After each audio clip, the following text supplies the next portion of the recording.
Okay. Good morning. This is the New York City Board of Standards and Appeals review session for February 7th, 2022. Please be reminded there is no public testimony during this review session, so please don't call in. The first item up is adjournments. Item number 1, 2019-277BZ, 8104, 166th Street, Queens. Item number 2, 91486BZ, 19 Eastern Parkway, Brooklyn. Item number 3, 1792BZ, 0612-12, Northern Boulevard, Queens. Item number 4, 2019-304BZ, 305A, 180 East 132nd Street, the Bronx. Postponements. Item number 5, 1509BZ, 8-10 Astor Place, Manhattan. Withdrawals. Item number 6, 2019-95BZ, 19 Maspeth Avenue, Brooklyn. Okay, there was a request to withdraw this application, so a motion to withdraw. Chair Perlmutter, Aye. Vice Chair Chanda, Aye. Commissioner Otley Brown, Aye. Commissioner Shepherd, Aye. Commissioner Shabeta. Aye. Application has been withdrawn. Decision items. Item number 7, 221. Sorry. Tony, you have to be closer to the screen because we can't hear you. Oh, really? Oh, weird. No, you moved away when you grabbed your paper. Oh, okay, because I'm doing the Say it again. vote sheet and with the vote sheet and stuff. Okay. Decision items. Item number 7, 221 88BZ, 10201 66 Road, Queens. Okay. Sorry, scrolling. Here we go. The drawings were revised to reflect the conditions as requested. And the address was corrected on all of the documents, which is why the documents were really resubmitted, the relevant documents. So I just want our council to make a note of the required or desired address. It's 102-14 66th Avenue, AKA 102-01 66th Road, Forest Hills, New York. We had agreed to remove the term, so this will be a no term grant. And in terms of the conditions, we had said we want the conditions to be a limitation on use of the rooftop parking from 6 a.m. to 10 p.m. and that the lights should be turned off at the earlier of 10 p.m. or the closing at the time of the closing of the roof deck in case they close it earlier than 10 p.m. Also that the condition is attended parking only for the roof. And also we allowed for the increase on the drawings of 61 parking spaces on the roof instead of the original 30 something. But in terms of that, that's a condition that the applicant's engineer ensures the structural safety of the rooftop and the entire building to support those 61 cars, and also that there be no stackers on the roof. So those are the conditions. So for a motion to grant on those conditions? Chair Perlmutter, Aye. Vice Chair Chanda, Aye. Commissioner Otley Brown, Aye. Commissioner Shetha, Aye. Commissioner Shabeta. Aye. Application's been granted. Item number 8, 90-91BZ, 636 City Island Avenue, the Bronx.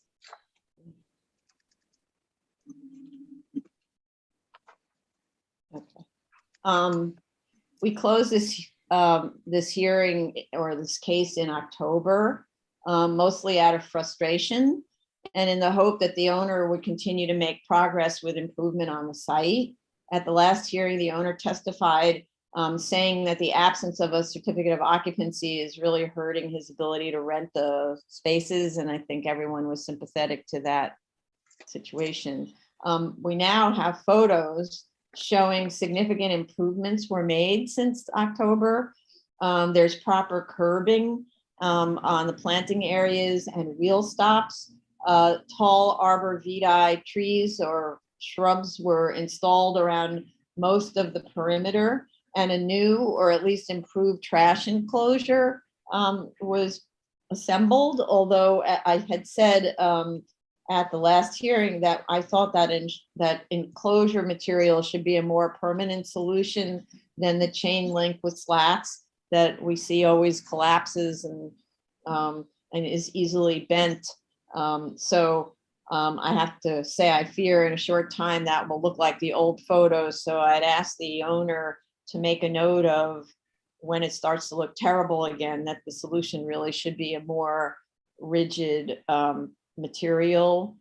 We've been saying masonry walls and steel doors seems to be the thing that holds up to a lot of abuse by, you know, smashing in with the dumpsters and cars backing into it and so on.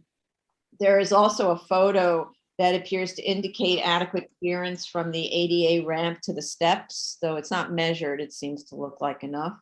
Our compliance officer, Ted Ricketts, visited the site on February 2nd, and I thought his photos confirm the photos that we received from the applicant.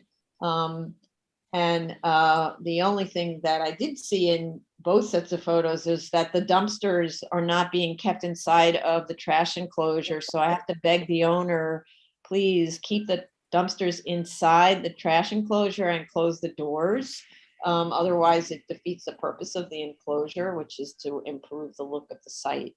The owner's letter acknowledges that some of the shrubs that were planted may not survive the winter and acknowledges that they will need to be replaced.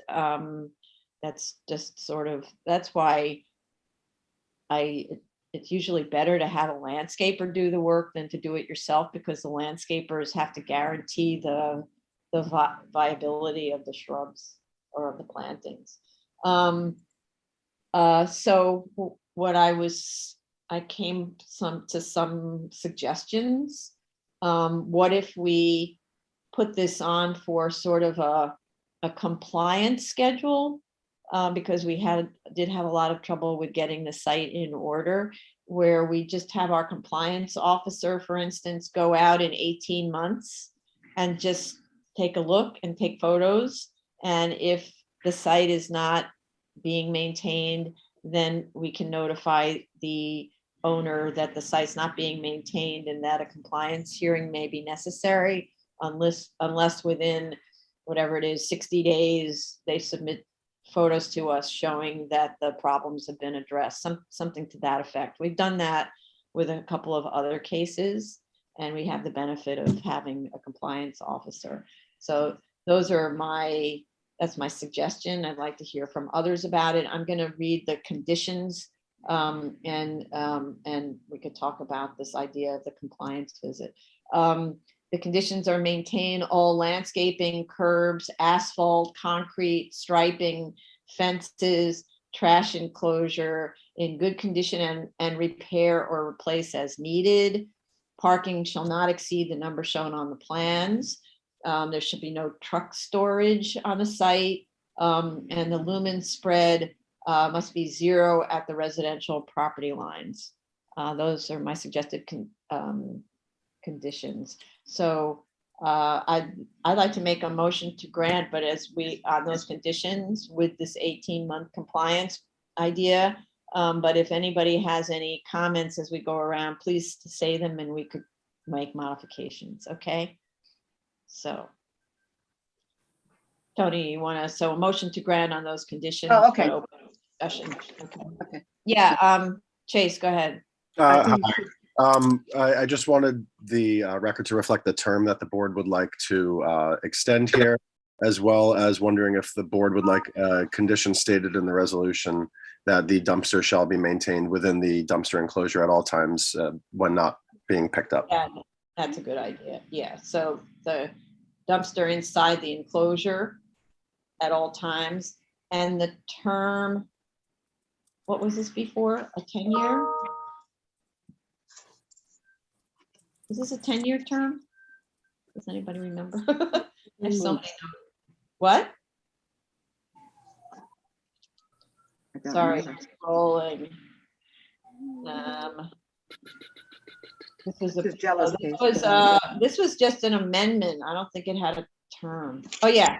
The term expired in 14. Expired 2014. 2014 it expired, yeah. Yeah. Was it a 10-year term though?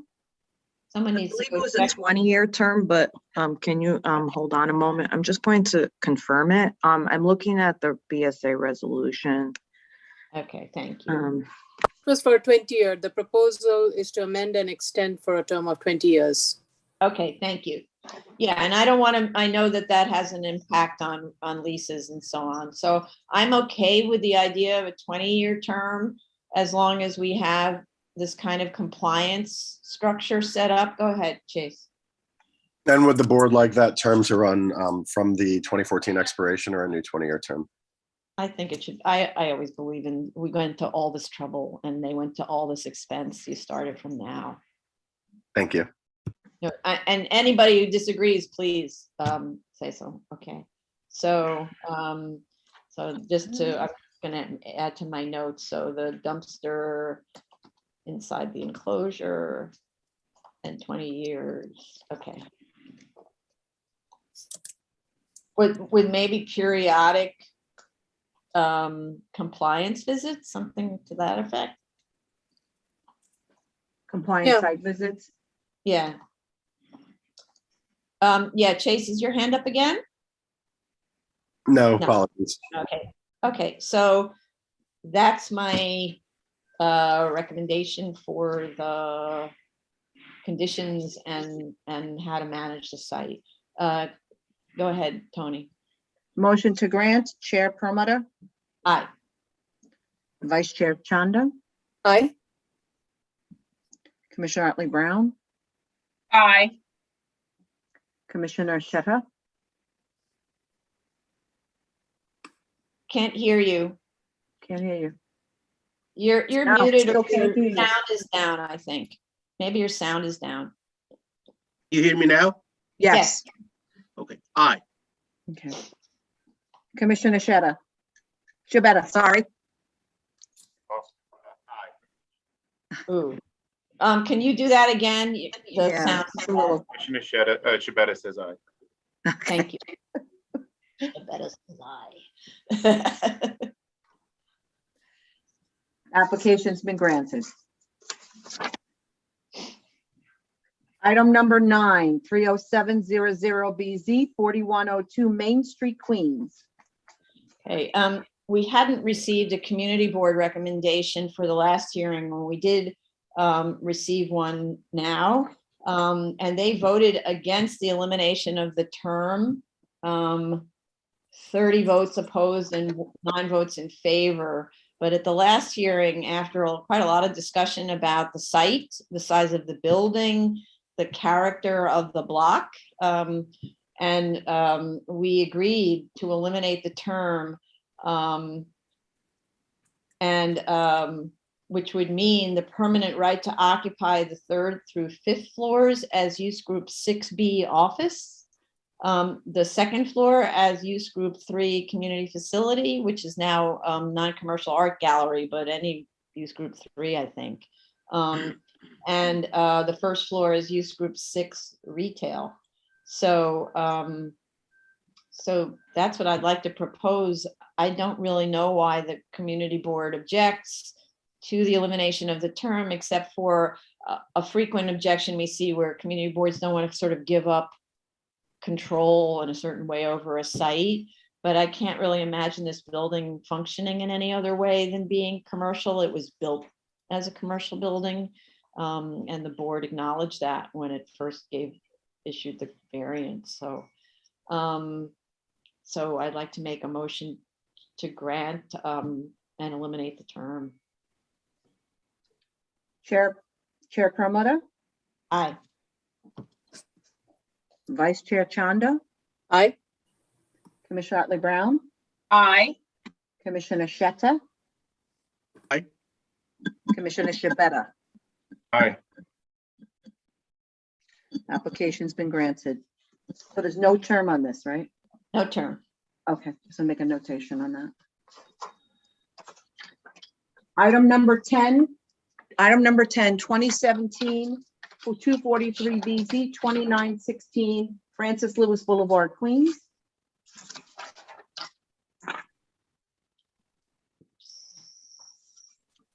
Okay.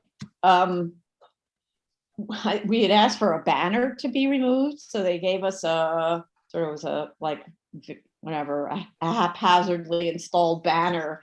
I never really understand these photos when they get submitted to us. They showed us the banner indeed removed. It was installed on a white wall that was painted subsequent to the installation of the banner. So now there's this big rectangle that is like the brick or whatever color. And so it looks frankly worse.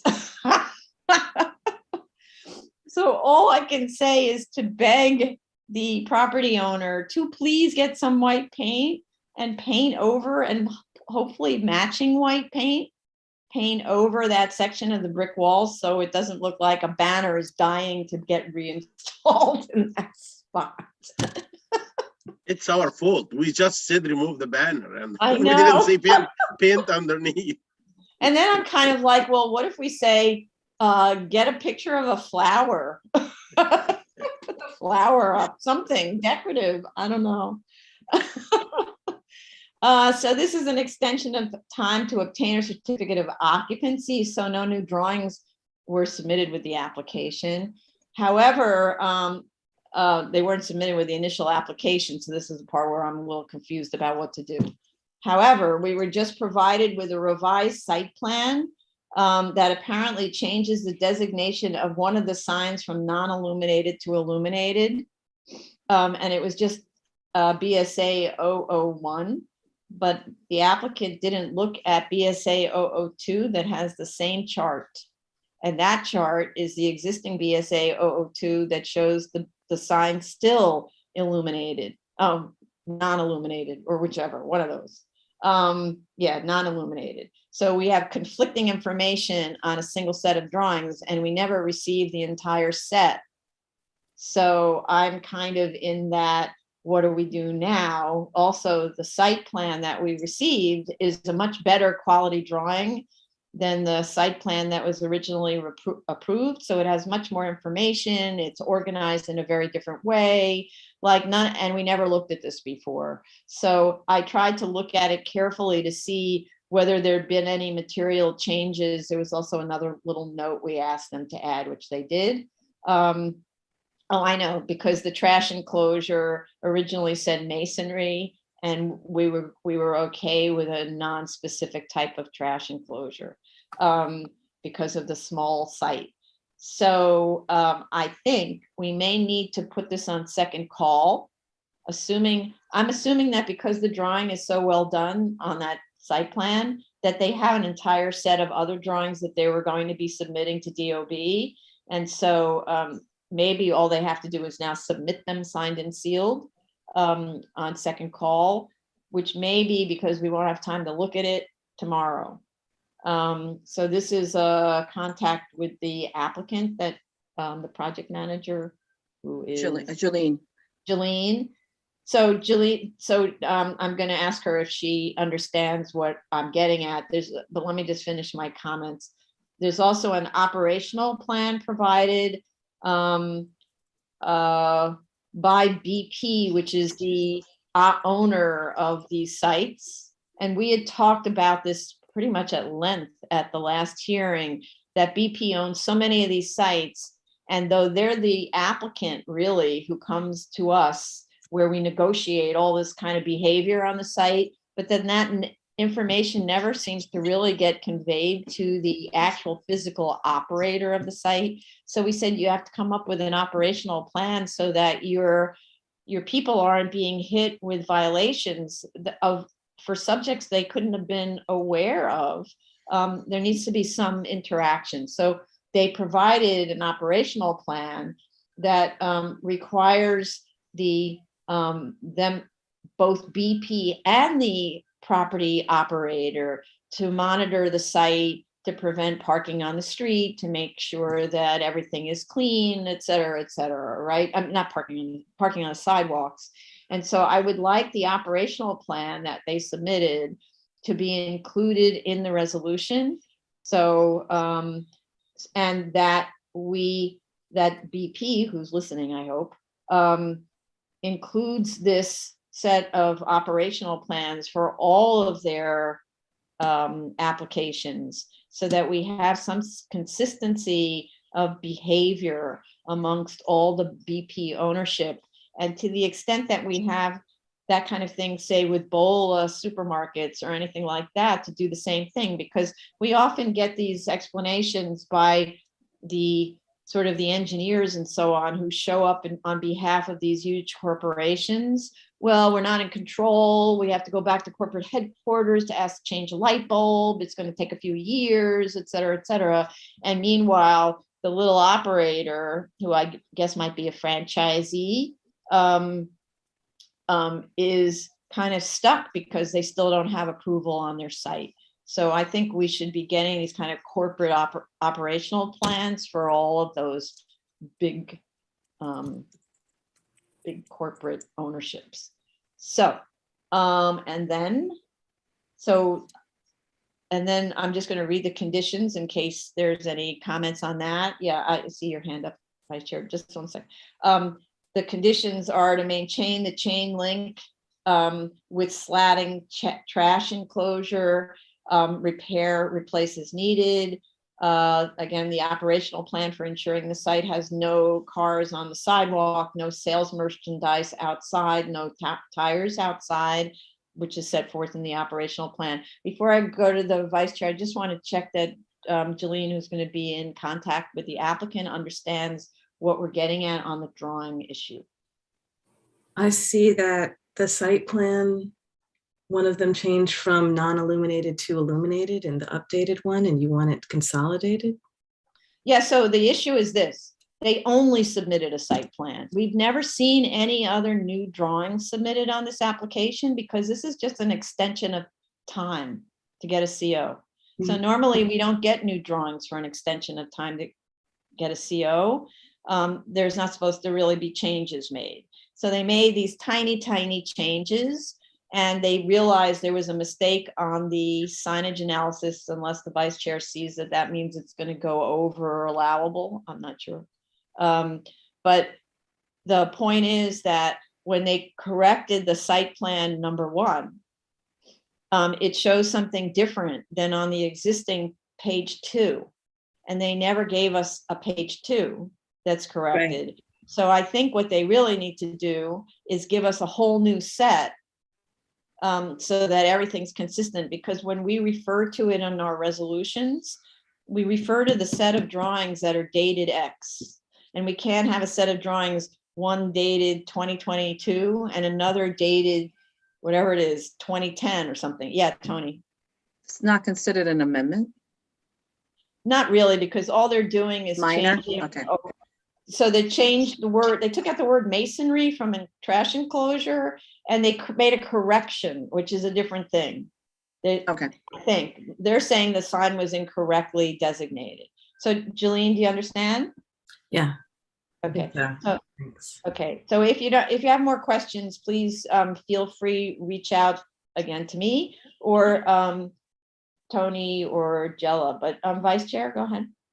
Yeah, I was just looking at the totals, and in terms of the total amount of illuminated signage that is proposed, it is 50 square feet, which is permitted per 32,643 in a C1, which says that it cannot exceed 50 square feet. So I think, yes, it is a change from the previously approved, but it is within the permitted requirements.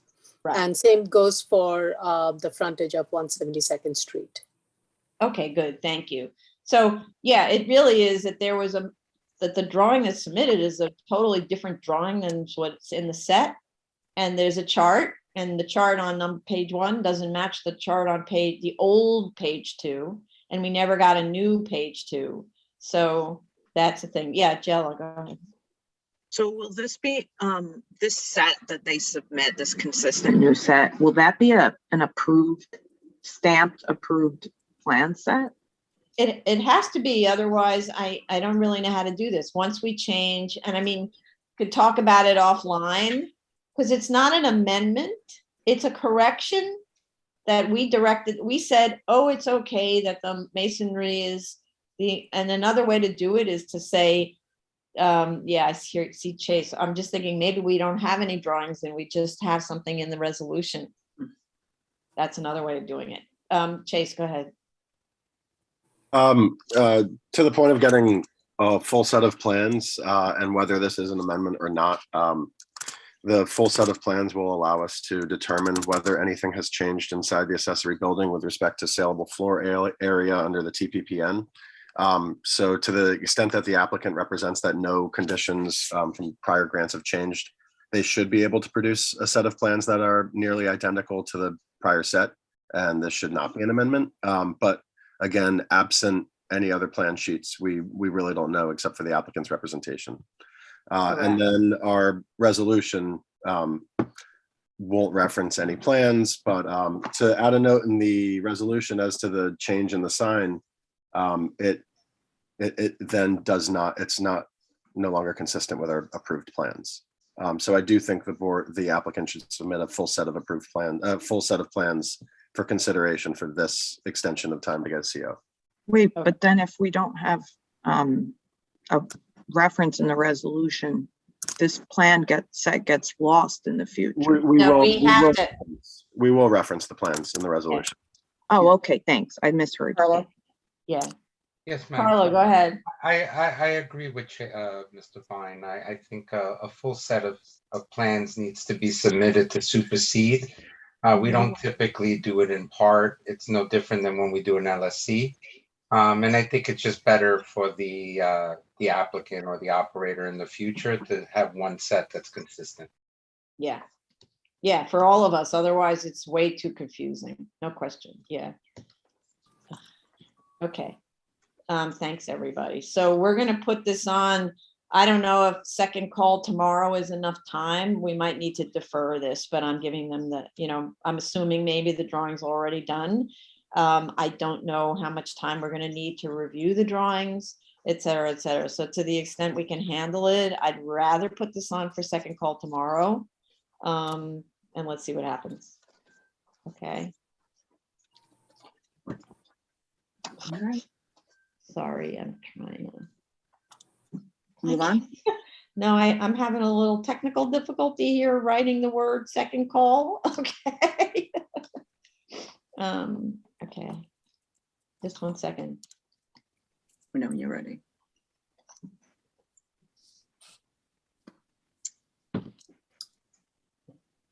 Sometimes the computer just doesn't want to do what you want. Okay, ready. Item number 11, 2019-276A, 15 Stewart Lane, Queens.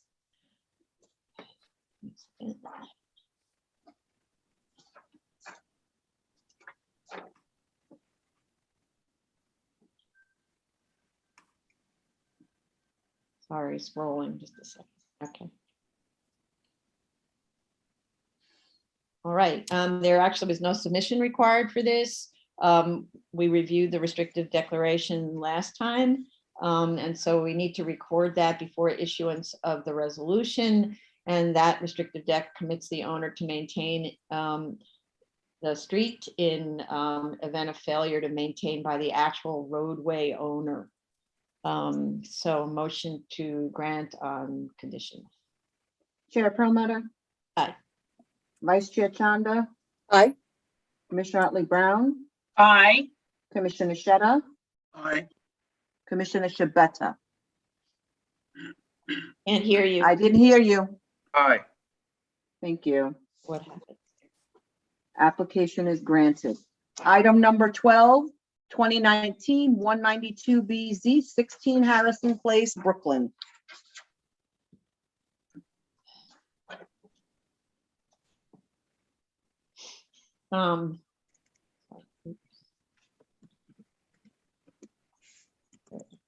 There was no submission required on this. And I'm not going to go repeat what we said at the last hearing because we went through this in enormous detail. So I think for the record, we have all the detail we need.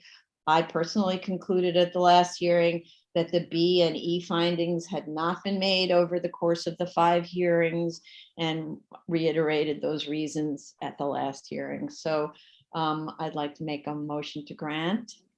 Chair Perlmutter, No. Vice Chair Chanda, Yes, Commissioner Otley Brown, No. Commissioner Sheta, No, Commissioner Shabeta. Can't hear you. No. Say it again. No, is that a, no? No. Thank you. Okay, application has been denied 4-1. Thank you. Item number 13, 2019-278BZ, 9201 Fifth Avenue, Brooklyn.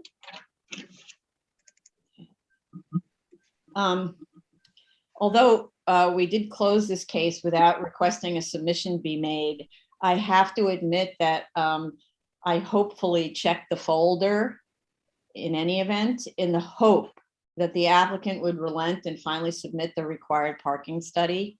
Unfortunately, I didn't find one. So we concluded at the last hearing that after a year of waiting, the application remains incomplete. The applicant has failed to respond to our requests for information, and that therefore there has been a failure to prosecute the case. So in my mind, this is a motion to dismiss for failure to prosecute since we don't have enough information to review. Yeah, Commissioner Sheta. yeah, I just want to say something. Failure to prosecute is like the applicant is not aware of what he's doing and he didn't submit something. But in this case, the board made it clear to the applicant that we needed something to be submitted, and he believes that this case should go another way. I believe this should be denied, not just a failure to prosecute. Okay, that's fair. I frankly am not exactly sure technically which We, way. we can get the opinion of the council, but Yeah, that's I'm not an expert in legal matters, but that's my gut. yeah, I understand. Maybe we could ask counsel or Carlo in terms of prior history on failures to prosecute. I'm kind of like, we asked for a parking study. We can't review this parking demand analysis without a parking study.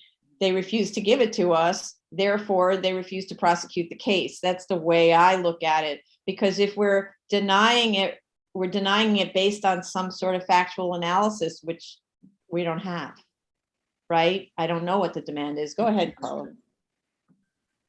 Yes, Madam Chair. I believe it's prosecution in this instance because the facts. I'm guessing that the board doesn't have the facts in which to deliberate upon. Yes.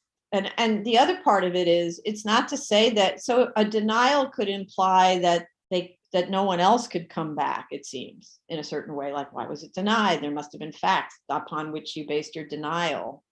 But in this case, it was that we didn't have the facts. So someone else could come with a parking study and prove to us that the demand does not exceed the need.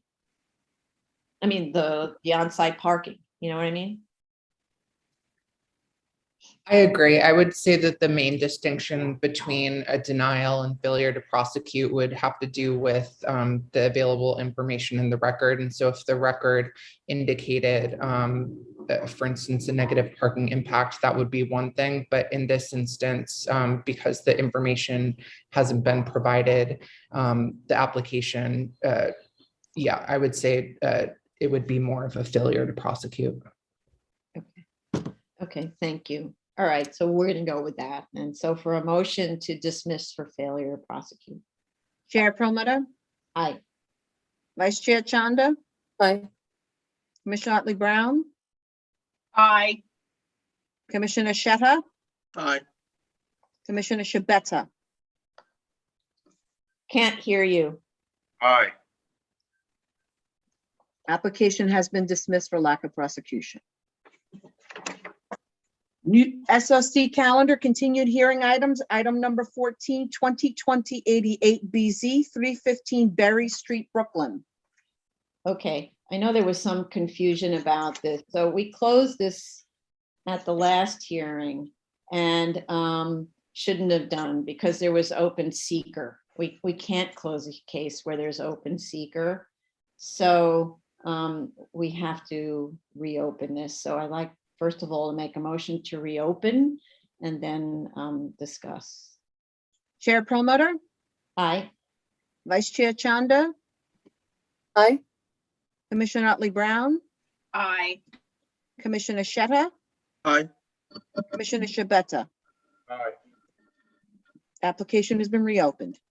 Okay, so then there was a submission. I believe we advised the applicant that it was going to be reopened, but there was also a submission permitted to be made after the closure. And so there was that submission. So I'm still scrolling, sorry. Let me just get to my notes. Okay. So neighbors, this was last heard October 4th. Neighbors were notified of this hearing as we requested of the applicant. We have additional testimony submitted since the last hearing. Most of the letters that were submitted are from the same person describing new DOB violations, but I don't know what they are, spalling of concrete from a window lintel, reiterating fears of the fire hazards associated with lithium-ion batteries. Another letter expresses concern about disruption during the construction and also about fire hazard concerns. There's a statement by a resident that a local fire engine company opposes the project, but without the engine company's testimony, we cannot rely on such a statement. I think the board has addressed the concern expressed by the neighbors about this system not being a solar energy producer, which is one of the comments in one of the letters. So I don't think we need to pursue that anymore. There is also a letter from the applicant explaining how essential this particular special permit will become for the future of energy storage in the city, and in order to meet the governor's 2030 storage target, energy storage target. I would like to ask the applicant's representative or any of the representatives for the applicant if that statement is meant to say that the special permit should be granted no matter where or on what type of structure the battery storage system is proposed to be installed, and whether the process of the special permit should be ministerial, in other words, essentially a rubber stamp, because that's what I'm reading and hearing implied in that letter. I was just reading an early January article, January 22, that states that e-bike and scooter batteries sparked 104 fires last year in New York City and caused 79 injuries and 4 deaths. I don't know if the statistics cited in that. It's called firehouse.com, January 4th, 2022. I don't know if the statistics are accurate or if this includes electric car batteries, solar backup storage batteries, or any sort of battery system similar to what we are looking at here. But I remain more than concerned about the fire hazards of batteries, and especially ones located on the roof of a residential building. Staff requested that the applicant provide a list of all of the battery energy storage system facilities in New York City. And the applicant provided that list. There are 9. 2 of them are Con Edison installations. So these would be actual Con Edison substations, and all but 2 of the 9 are mounted at grade or called ground mounts on the chart. The ground mounts include the Marcus Garvey installation, which is an affordable housing, sort of low-rise development that, according to online research, is accessory to the residential development itself, and it was installed to reduce Marcus Garvey's own energy costs, and actually lauded as a way of reducing the energy costs and selling back to Con Edison when there's excess energy produced on site. I found that in website microgridknowledge.com. Two of the systems that are listed on the chart are on rooftops. One is on top of what's described as the Barclays Center, which is actually a commercial structure, and the other is on top of the TWA Hotel at Kennedy Airport. I looked into both rooftop installations. The TWA Hotel installation is entirely accessory to the hotel use and allows the building to operate off the grid. It's actually quite an interesting system because the hotel is entirely grid independent and relies on the batteries and solar collectors and however else the energy is produced to exist off grid because of its location at the airport. I think connecting to the grid was difficult somehow. The rooftop installation that's described as being at the Barclays Center is actually on the first floor of the roof of the 6th Avenue entry extension to the center, which is sandwiched between two mixed-use towers, one at 16 and the other at 38 6th Avenue. The portion located on the roof of this one-story building is in an M11 district, so allowed as of right. And 16 6th Avenue, which is a mixed-use building, benefits from zoning overrides and is located in an M11 zoning district, where in that building, the residential use does not begin until the 4th floor, according to the Schedule A that's on the Department of Building website. Residential use does apparently begin at the 2nd floor at the adjacent building on the other side, which is in a district where residential is permitted as of right. And no information was provided by the applicant to compare the size and enclosure of the Barclays storage system to the proposed subject installation, but critically, it's not on the roof of a residential building, though it's true it sits next to a residential building, which I believe is owned by someone else. One is Barclay and the other is the developer of the residential building at 38 6th Avenue. In the fire department's January 22 conditional letter of acceptance, which we just received, or let's say it received in January, it lists what are known as the quote safety components of the battery system. So I'd actually like to understand, and we always have fire department here, so I would like to understand what those safety components mean in the event in the event that something happens to the batteries, like there is a fire or something, which would include a thermal runaway. I'd like to understand what those safety components mean happens.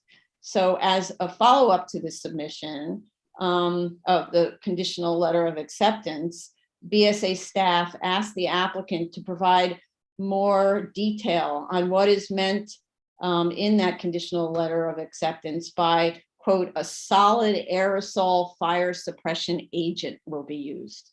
So the applicant provided further data and we submitted that to, or staff submitted that to the fire department. So I'd like to hear from fire department if they've had any field experience with that type of agent in putting out lithium ion battery fires. I'd also like to hear from the applicant what, quote, remote stoppage, unquote, means as referred to in the fire department's letter and in what context that would be used. I have a lot of questions about that conditional acceptance letter. I would also like to understand what happens after the strobe lights and horn sounds in the event of smoke or CO detection in one of the battery boxes. Apparently horn sounds and strobe lights go on, like, what's that for? And what does it mean about forces being directed upward in the event of some kind of explosion? What do they mean by forces? what's happening upwards, like what is going upwards. And then as one of the neighbors mentioned, what goes up must come down. So what's happening downwards after it goes up? I thought that was a good question. It's upwards, but it's not eternally upwards. So is fire department, also question, is fire department, when they issued that letter of conditional acceptance, aware that the rooftop area on which the system is located is directly adjacent to a recreational rooftop for the tenants, which is required by the zoning resolution? So the zoning requires that a converted loft building that's converted to residential use have a certain percentage of rooftop available for the residents for recreational use. That was something we discussed at the first hearing, and the battery arrangement was reorganized to allow for an adequate amount of recreational rooftop area. I don't know whether the fire department is aware that tenants are supposed to be like sitting on chaise longue, and maybe there's some planters and things like that to make that an enjoyable space for recreational use. And usually you think of recreational use as sort of quiet enjoyment, not playing basketball on the roof, right? I'd like to, so I'm wondering whether they understand that, is it expected that a possible, quote, explosion generated in the fluence cube with the, quote, deflagration vents flying upwards would be doing that, whatever that is, near non-emergency personnel? Because the concern about the flying upwards or the explosion forces upwards seem to be concerning for emergency personnel, as opposed to for residents who are kind of hanging out on the roof and reading the paper. I don't know what actually this means, okay? I note that with respect to tenant use of the rooftop, there's also a restriction that says no flammable or combustible materials may be stored within 10 feet of the installation. And by installation, I'm understanding from the TPPN, from DOB, that an installation goes to the fence. So 10 feet from there, you're not allowed to have combustible or flammable materials. So that sounds to me like it goes to furnishings, plantings, decorative fencing, etc. So you like not wood fencing. So then I'm like running out of where the residents actually supposed to sit if there's supposed to be this 10-foot clearance before you can actually have your first potentially combustible or flammable material. I'm not sure what's considered a combustible or flammable material. Section 3, or I'll say 3 rules of the City of New York, section 608-01, which is referred to in the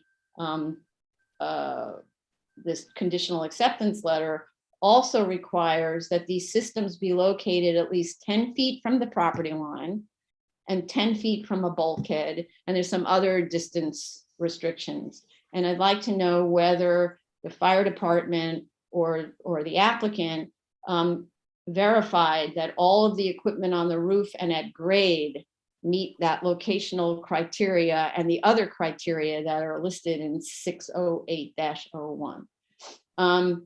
And is this location also one of the other things that's required in 608-1 is that it has direct access from a street, but this is on the roof. So is this location viewed as having direct access from the street? Does that mean the ladder company is direct access from the street? I just don't understand what that sentence means with respect to a rooftop installation, since all of the installations we've seen, with the exception, I guess, of the TWA hotel, which may or may not be the same thing, are ground mounts. I believe I asked at the last hearing this question. I didn't have an answer or an understanding of who is doing the 24-hour, 7-day-a-week monitoring. And also, what ensures that there will be 24/7 monitoring for the life of the system? I had asked, what if this particular company that is proposing this goes out of business? What ensures the continuing monitoring of this in the interim, that maybe either nobody wants to buy this, or if someone does eventually buy it, but as we know, transactions take a long time. What if this company goes bankrupt and then there's nobody home? Who's monitoring the system? And during the previous hearing, there was discussion about that fire department would look into that question and get back to us. That was part of it. But the applicant was also supposed to be responding to that question. The other question I had was, there's supposed to be a fire department mandated daily, weekly, monthly, quarterly, and annual battery check, which is not done by the fire department. It's done by this company. Who's doing that? And what happens if the company goes out of business? It's a daily, weekly, monthly, quarterly, and annual battery check. That's a lot of battery checking. And I don't know what kind of checking is needed. And then there's also the maintenance of the system. So that's just checking the batteries. Who's checking the mandated maintenance of the system? And then there was another comment about something called an external water-based fire suppression system, unquote.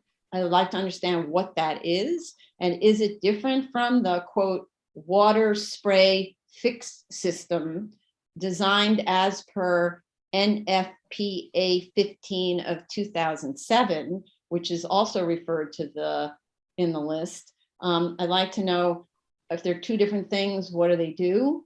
Why are they needed?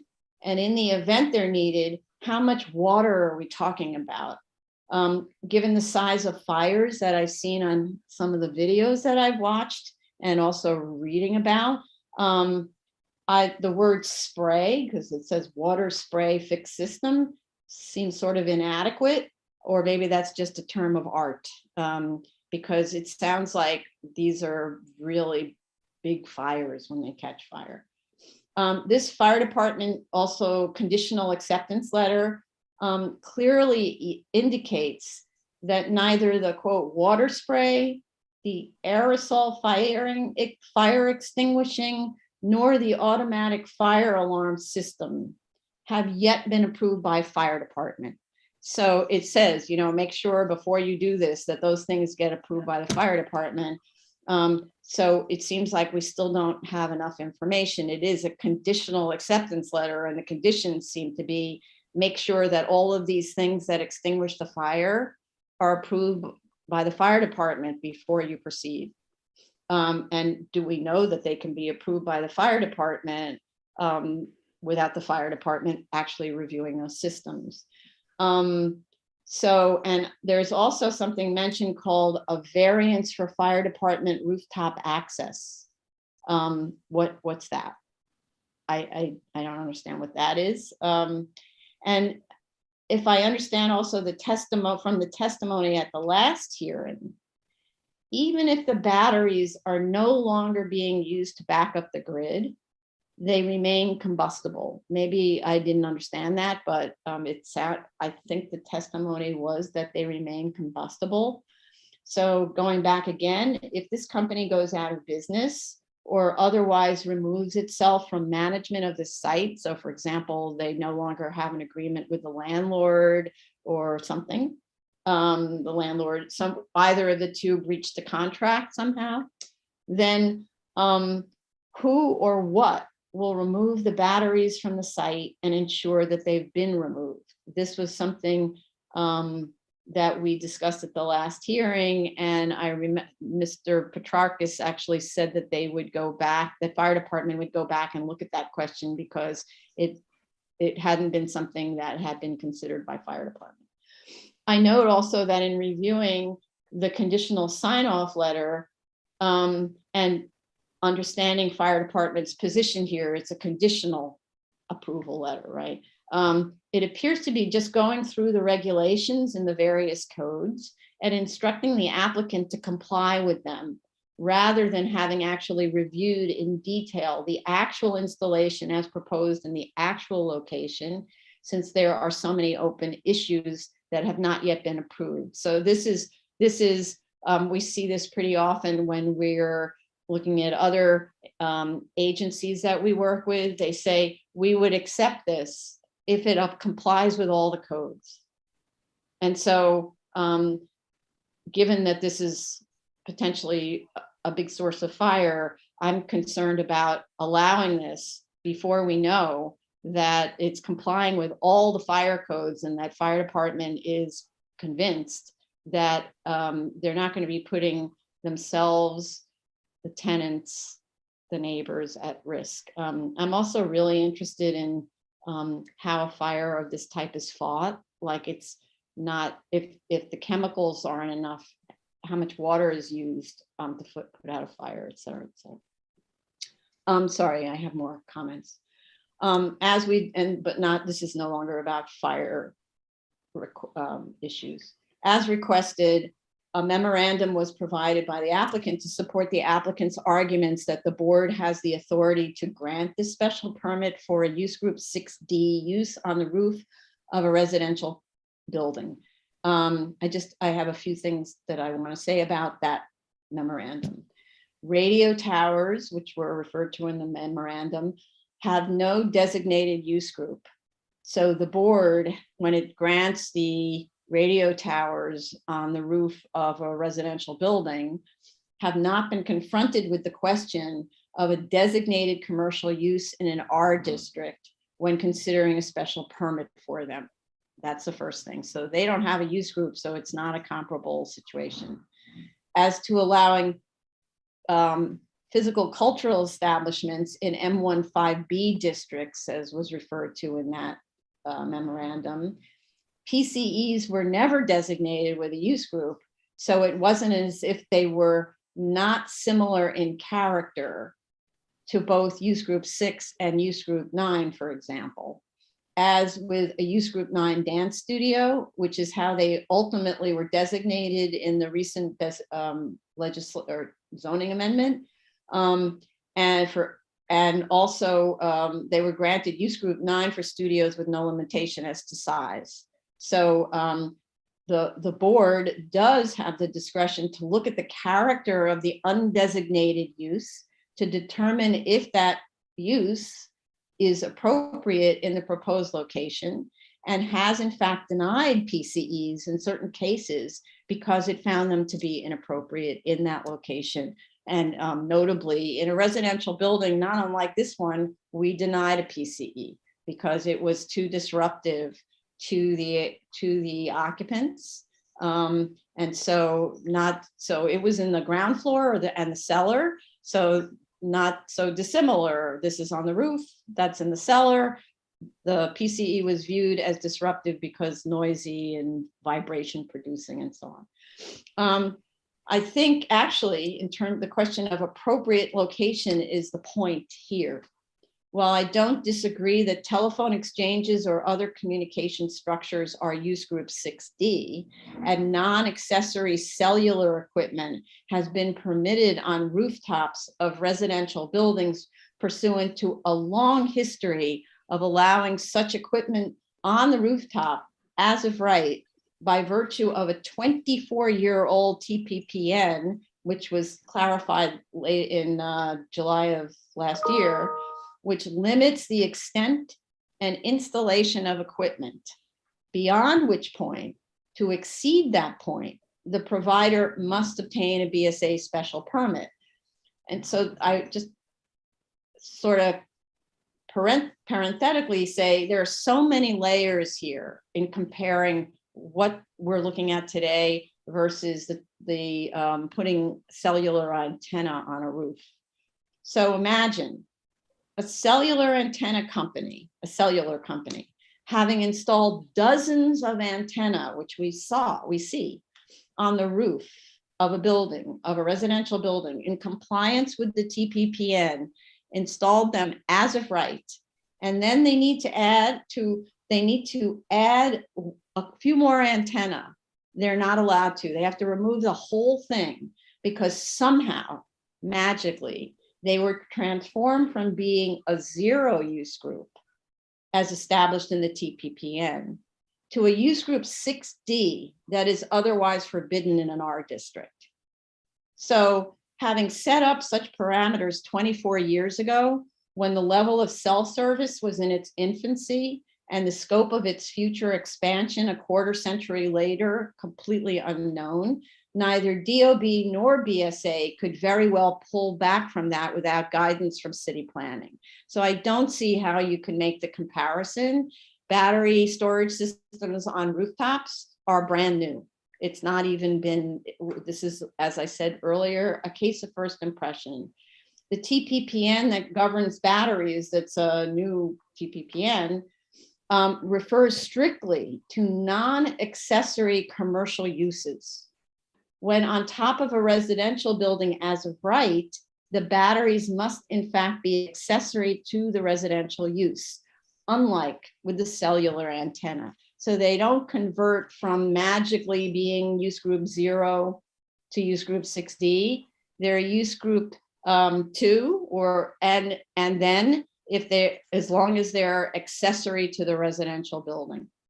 The TPPN does not allow for, as I said, the magical transformation of accessory use to a non-accessory use group D use by the mere addition of a battery pack.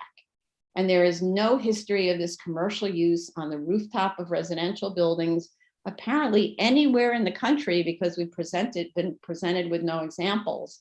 So this doesn't look at all like the cellular antenna situation.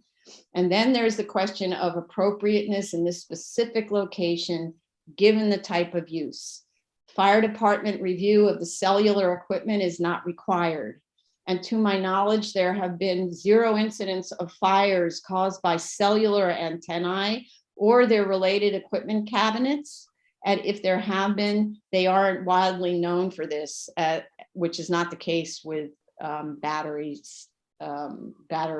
storage systems. There is also no need for 24-hour monitoring and split-second response times with cellular equipment. When the equipment doesn't work, I just guess we have bad phone reception. There is also no need to check the structural integrity of the entire building to ensure safe installation of the cellular antenna. Here, all we're talking about is the combustible, explosive, thermal runaway prone nature of, and the incredible need for constant surveillance and maintenance of the battery systems. We worry, can the building sustain the added weight? We are not comparing similar situations. And I'd have to say that perhaps use group 6D is the wrong designation for these things. And given their hazardous qualities, non-accessory commercial battery storage systems should be use group 12 or 16, or as suggested in the TPPN for larger systems, use group 17. And I don't know what they mean by larger systems actually. And those are my comments. I'm obviously continue to be extremely concerned about this installation. So I go to Vice Chair Shanda. Sorry, I'm scrolling. I'm trying to get to my notes. Okay.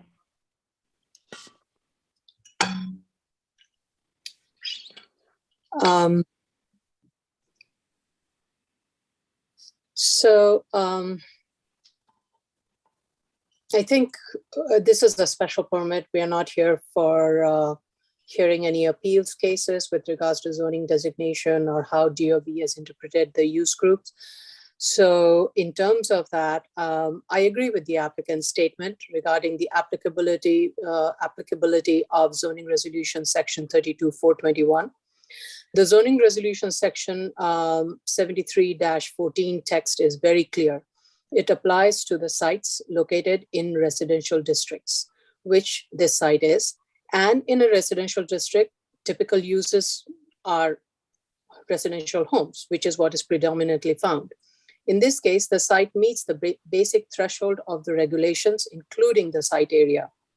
Once the threshold is met, the section asks the board to make the finding, which in this case, the finding A is applicable, and that finding A says that such use will serve the residential area, I highlight and bold area, within which it is proposed to be located, and difficulties in finding sites where it would be permitted. So the applicant from very day one has been very clear as to why they need to locate at this facility and why such other areas were difficult to be found in light of, I forget the name of the plant, where the service is the demand is more than the supply, and finding sites where it could be located as of right is difficult. They made those strong justification, and this is to serve the residential area. So with those three elements, I'm very satisfied with the applicant making the finding. That goes to the next part of it, is that which is DOB considers BESS as per DOB bulletin that was issued in 2019-007 as use group 6D. I don't think it is before us to question what DOB or DCP considers the use group to be. That is not what is before us. And DCP also agrees with DOB that BESS facility is a use group 6D. And I want to read into the record as to what DOB's definition of a BESS is, which is best store energy best store energy through electrochemical means to supply electrical energy at a future time and provide electrical energy for other uses. Batteries are charged when energy can be produced with low carbon emissions, or when renewable energy is available, and discharged when it is more convenient, economic, or when energy is not available from the grid or other distributed generation sources. Battery energy storage system may employ lithium ion, lead acid flow batteries, or other approved types of technology. The system's components may include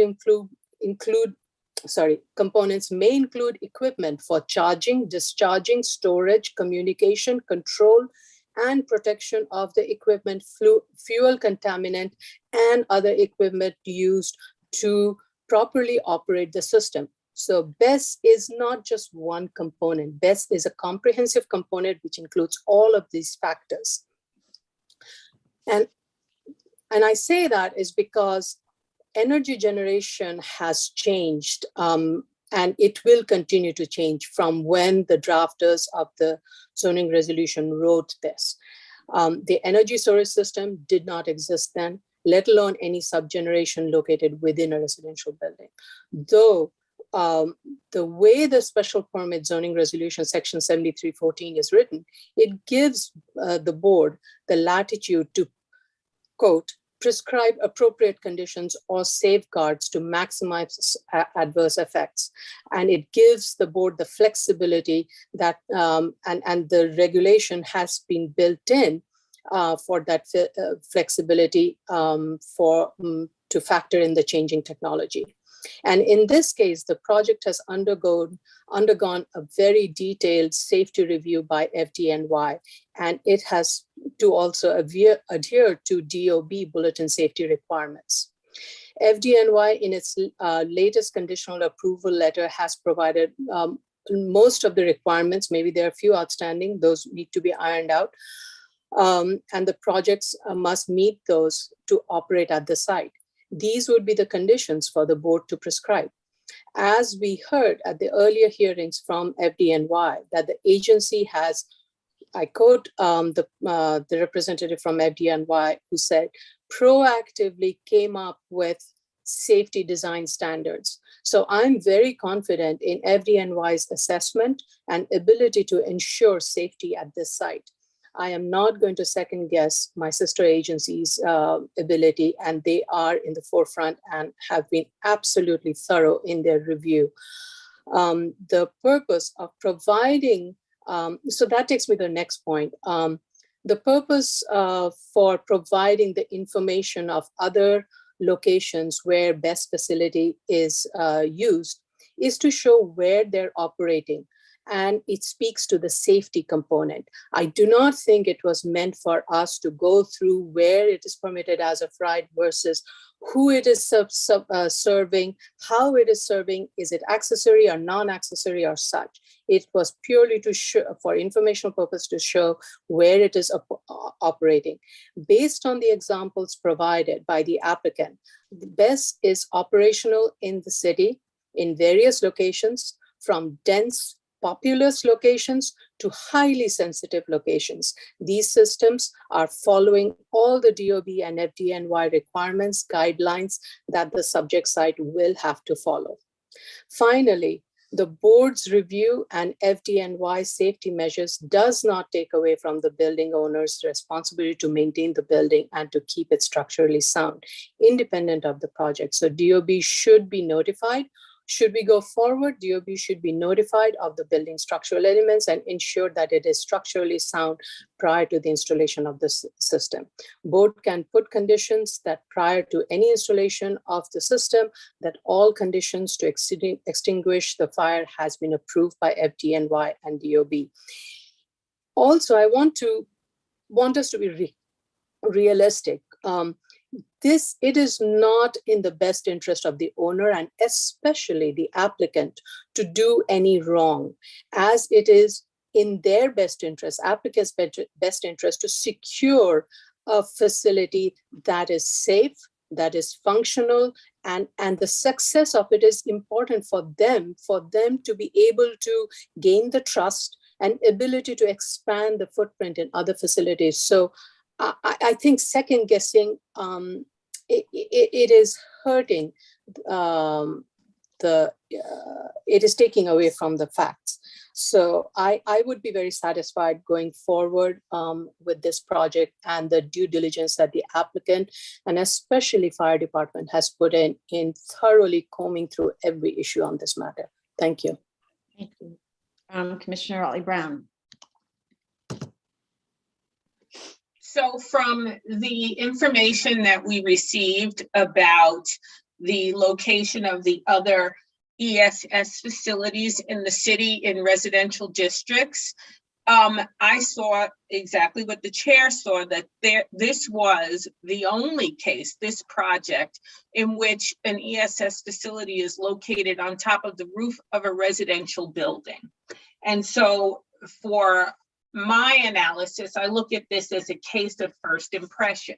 This is the first time that we're seeing this. And so therefore, I am going back to the text 73-14, which I know has last been amended in 2011. And so therefore, it did not really foresee that ESS might be located on the roof. So I look at that text and I look at the intent of the text. What is it really talking about? And what to me it's talking about is providing enough buffering space to ensure the safe operation of the ESS facility and protection of the neighbors surrounding it, providing it was located on the ground, which is what I feel that the drafters were looking at. And so therefore, I have to look at this project and question to myself whether or not this project is respecting the original intent of the text. And I feel that this project is not yet there. While we have received assurances about the structural stability of the building to hold the extra weight, so we know that the residents would be protected from collapse. And while we have seen that the fire department is definitely looking at this site and ensuring that should there be a fire, they could ensure minimal damage. And they're also constantly looking and monitoring this project to ensure that it would be operated safely. I feel that the project developers could do more to buffer this site from the residential use below and the residential use adjacent, because I think that's what 73-14 is really about. It's about ensuring that there's enough buffering to provide safety for those surrounding it. And on the ground, if this site were located on the ground, that buffering would be in the form of fencing and landscaping for protection against adjacent uses. But here you have more than just adjacent uses on the same plane, you have adjacent uses below as well. And so I think that the developers of this project have to address that this is different because it is on the roof of a residential building. So your adjacent uses are also below you. So that's where I'm at. I want to hear more about the buffering and the protection. So it's somewhat supporting the chair's point of view about this. Okay, thank you so much. I see Chase Fine, Deputy Counsel's hand up, so we'll just go. Hi, thank you. In response to Commissioner Ali Brown's point about this section 7314 being last amended in 2011, that zoning text amendment was really a key term text amendment on 1210 about the definition of development and building. So going back even further, 7314 was really last amended specifically in 1970. Okay. Okay, then all the more reason then why my comments are significant here. Okay, thank you. Appreciate that clarification. Okay, thank you so much. Commissioner Shaita. Thank you, Chair. We didn't get any like engineering submission this time, so I'm not gonna be repeating what I said before, but I just wanna like emphasize about something. The structural concerns that I raised before are still there, but however, I'm not basing my opinion on this case on the fact that I do have many concerns regarding the structural health of this building. I believe if this case move forward, it will be the DOB plus the applicant together responsibility to make sure that this building is going to be able to withstand current and future loads. This is out of scope of this board. We don't have resources to handle that. What I indicated during the past hearings was just an attempt to blow the whistle to say something about a concern I have. This is bullet point 1. The second point I want to talk about is 32-421A, the way I read it.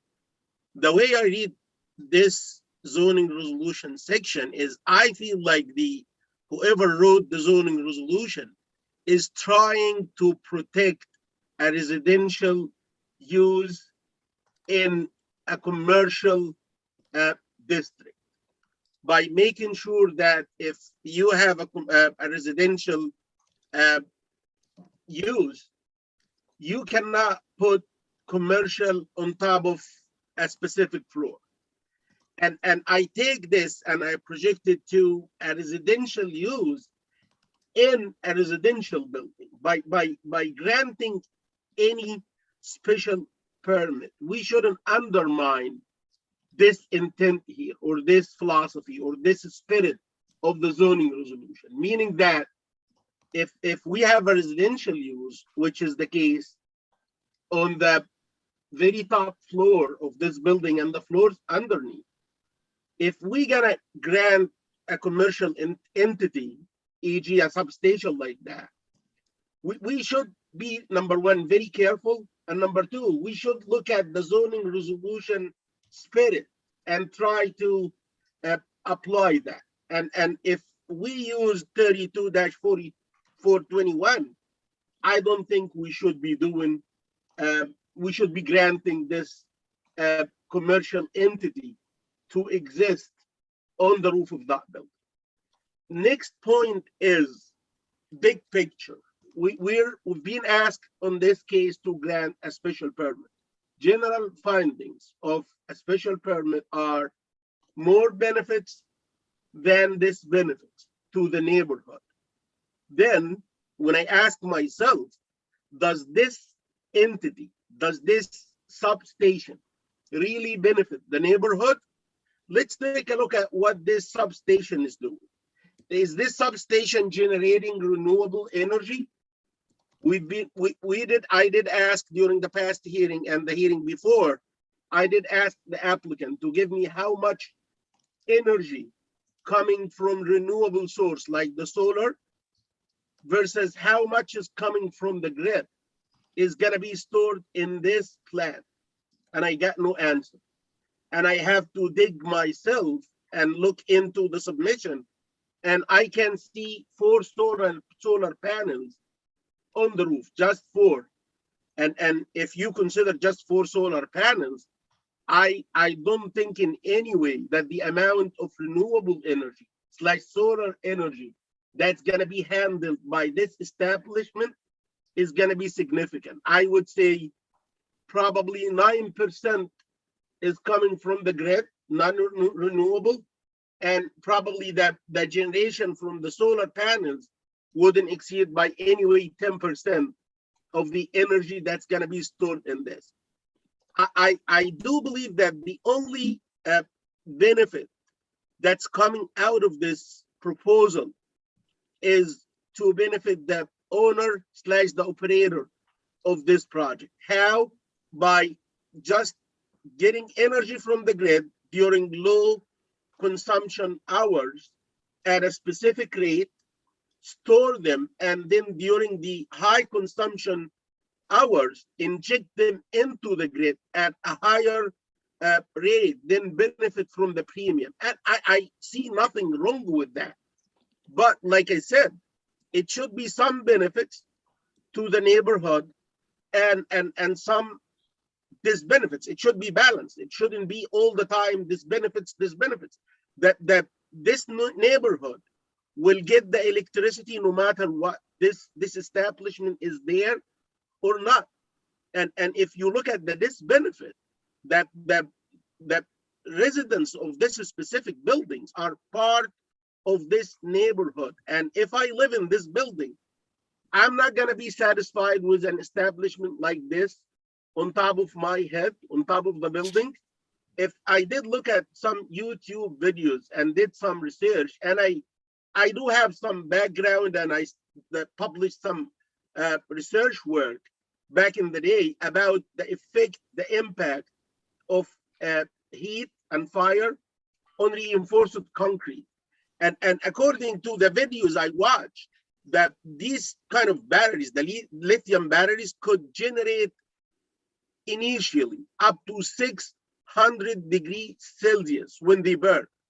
If this concrete at the top of the building, the roof concrete, is subject to 600 degrees Celsius temperature, this building is gonna be at risk.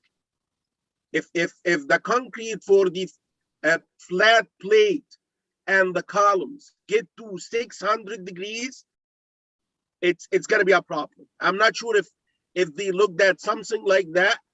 I was anticipating the structural team to be aware of a hazard like this and look at a probability of a fire arising like that, and think of a way to shield the concrete from being exposed to such high temperature. I didn't see that in the submission. So at the end of the day, I'm evaluating this as a package. Under the general findings of a special permit, do the neighborhood benefit from such proposal? I don't think this is the case. Is there this benefit or harm that might happen to the neighborhood or part of the neighborhood because of such a proposal?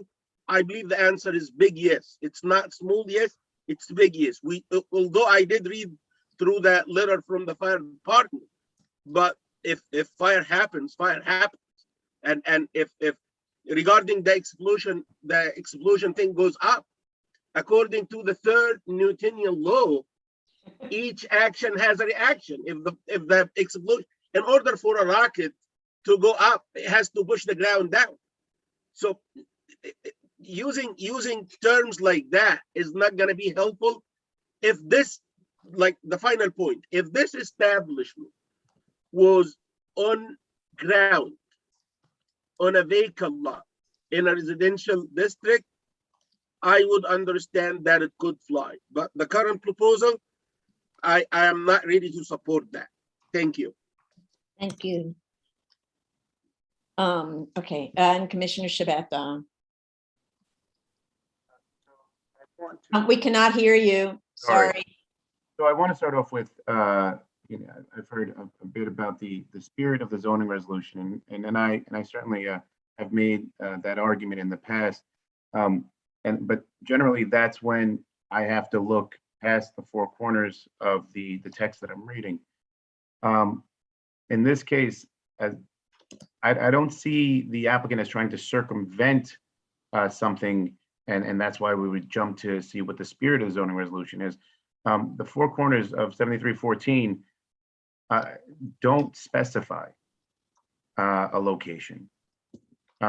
So I don't find an issue with this being applicable to 7314, and I do believe that the use is to serve the nearby area. What I do want to talk a bit about is our safety concerns. Now, I understand what Commissioner Sheta said about something exploding means something going up means something has to be pushed down. I understood it a bit differently, as the escape of the explosion is pointing upwards. Now, granted, when you want forward motion, something has to, we work in like all our movement is through combustion at this point, right? So something has to come out from the back for it to go forward. And that I understand entirely. Although there are, with explosions, oftentimes there is a safety exit area where something is, it's an easier release for the explosion to leave out of a certain area.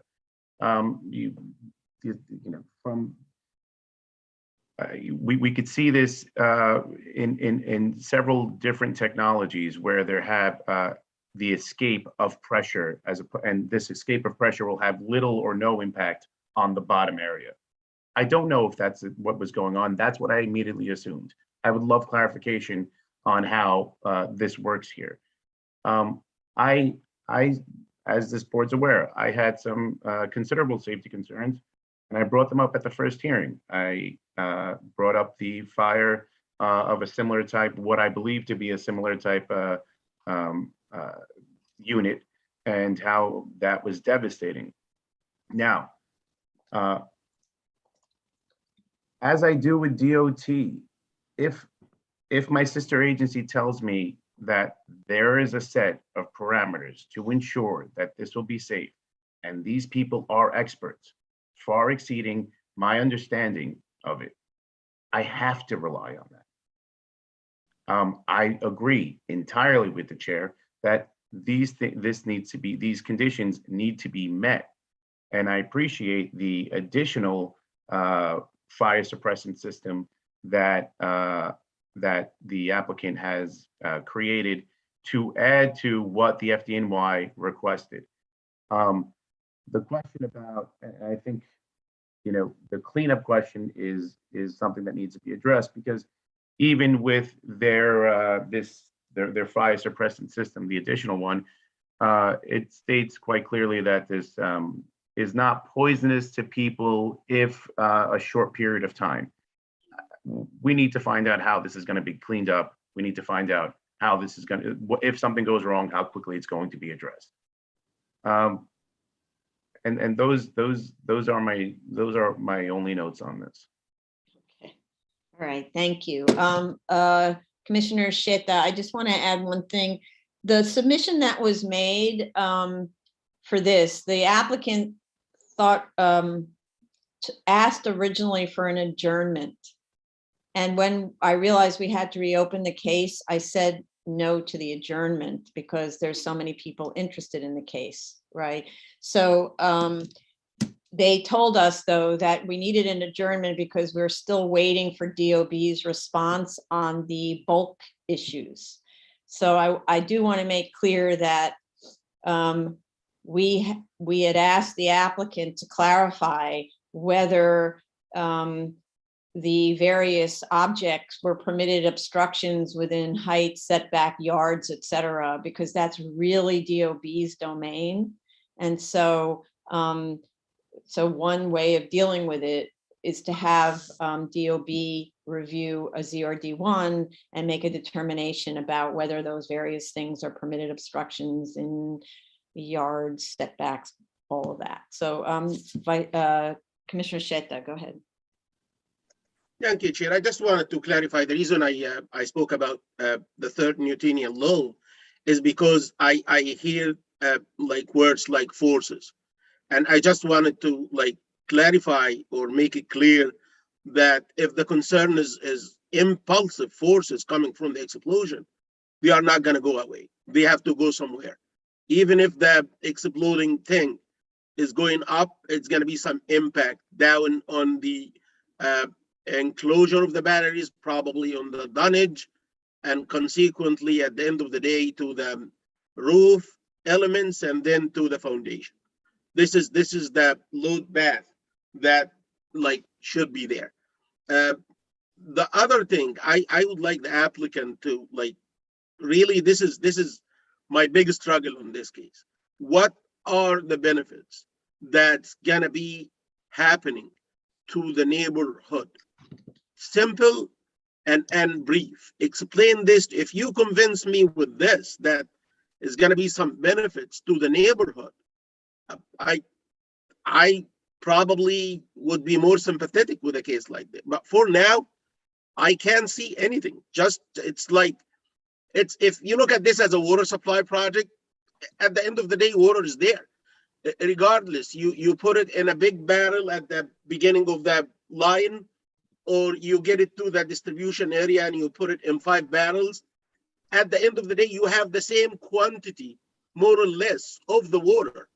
But if you're telling me that I'm building a water station and I'm putting some wells and I'm gonna extract some additional water to pump them in, I would understand that, yay, here, this is the difference.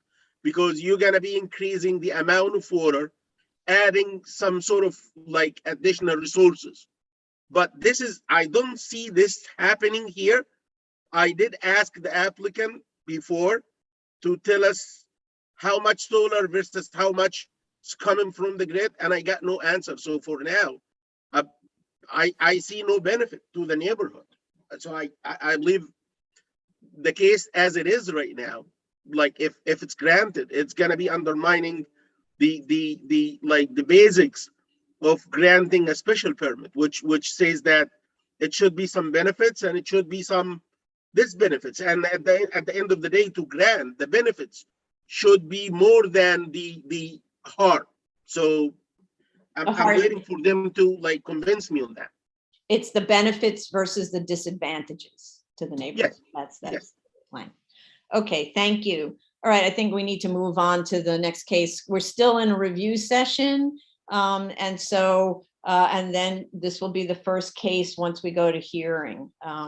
Okay, so let's continue with the review session. Item number 15, 85353 BZ, 240216 Knapp Street, Brooklyn.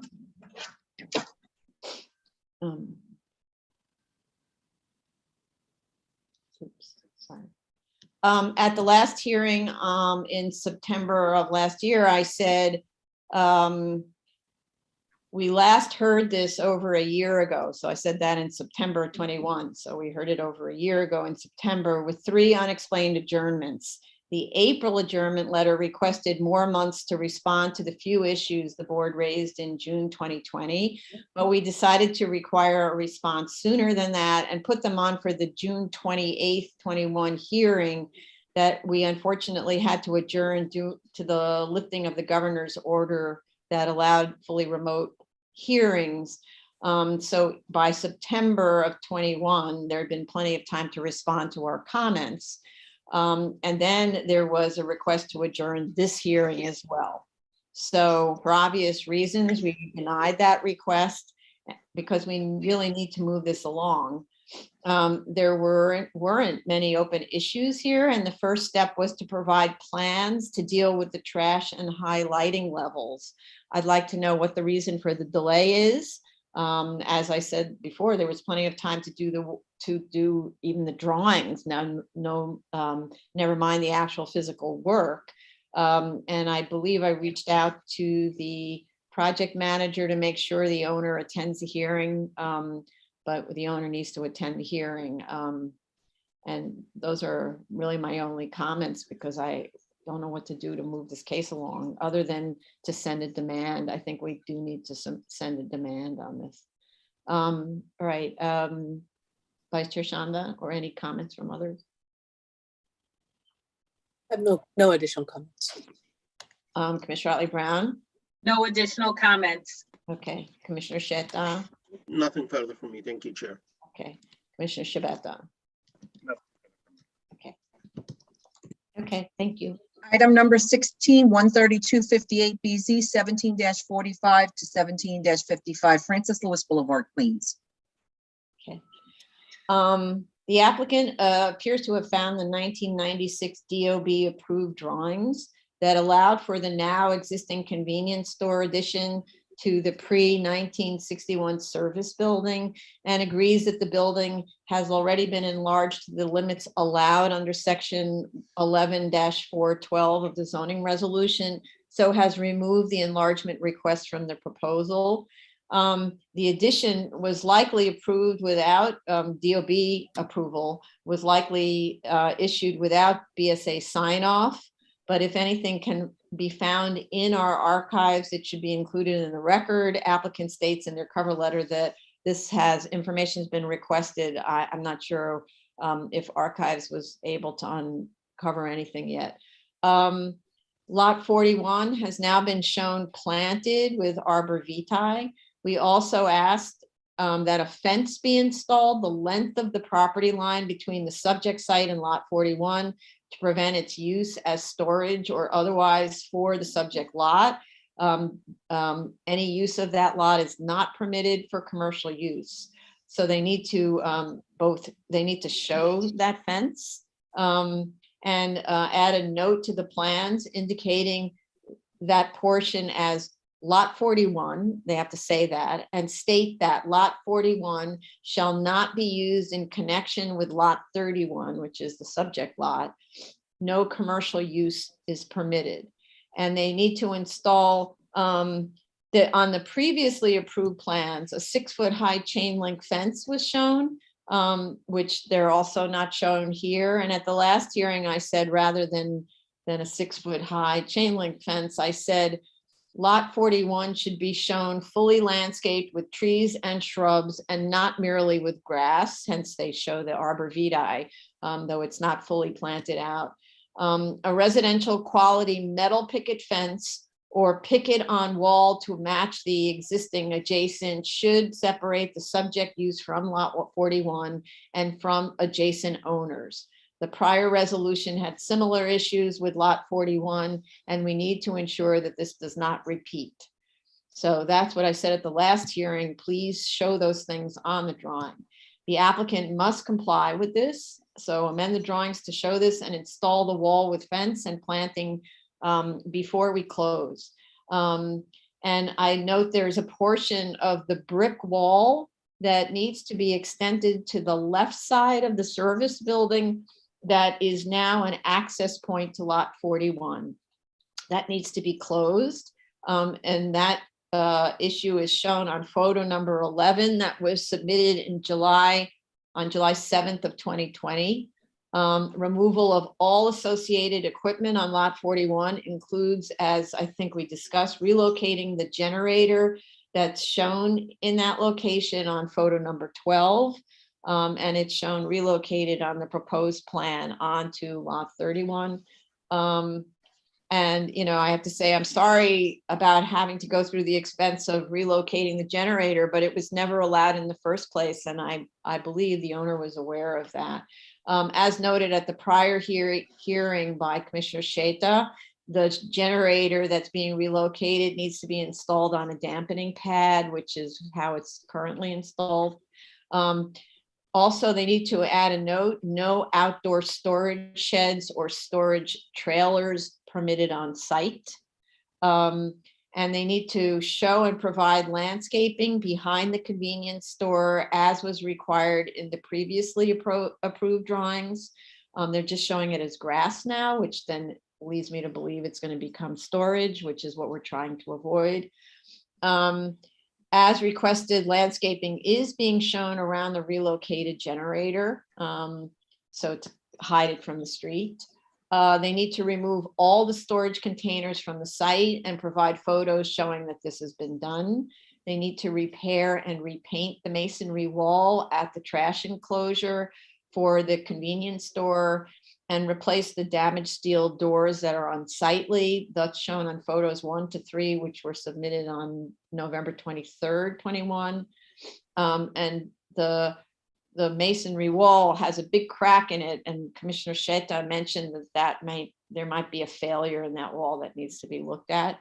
It's a really big crack. And there's that goes also for the trash enclosure that's adjacent to 18th Avenue. That the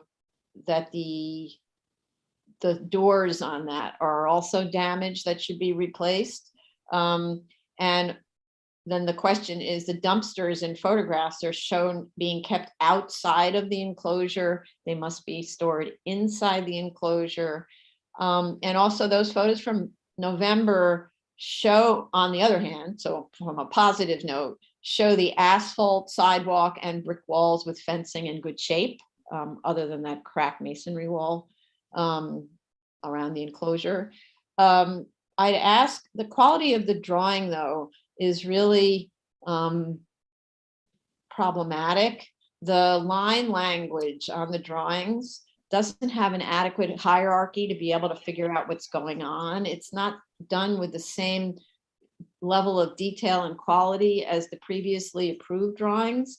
So they need to make clear where the low wall and fences are relative to the property line, what types of fences, that there's a low wall with a fence on top, that there's a property line. There needs to be a different hierarchy of line weights so you can figure out what's going on, with notes indicating what things are. To need to show where there is a curb for the planting beds, which was clearly shown on the previously approved set.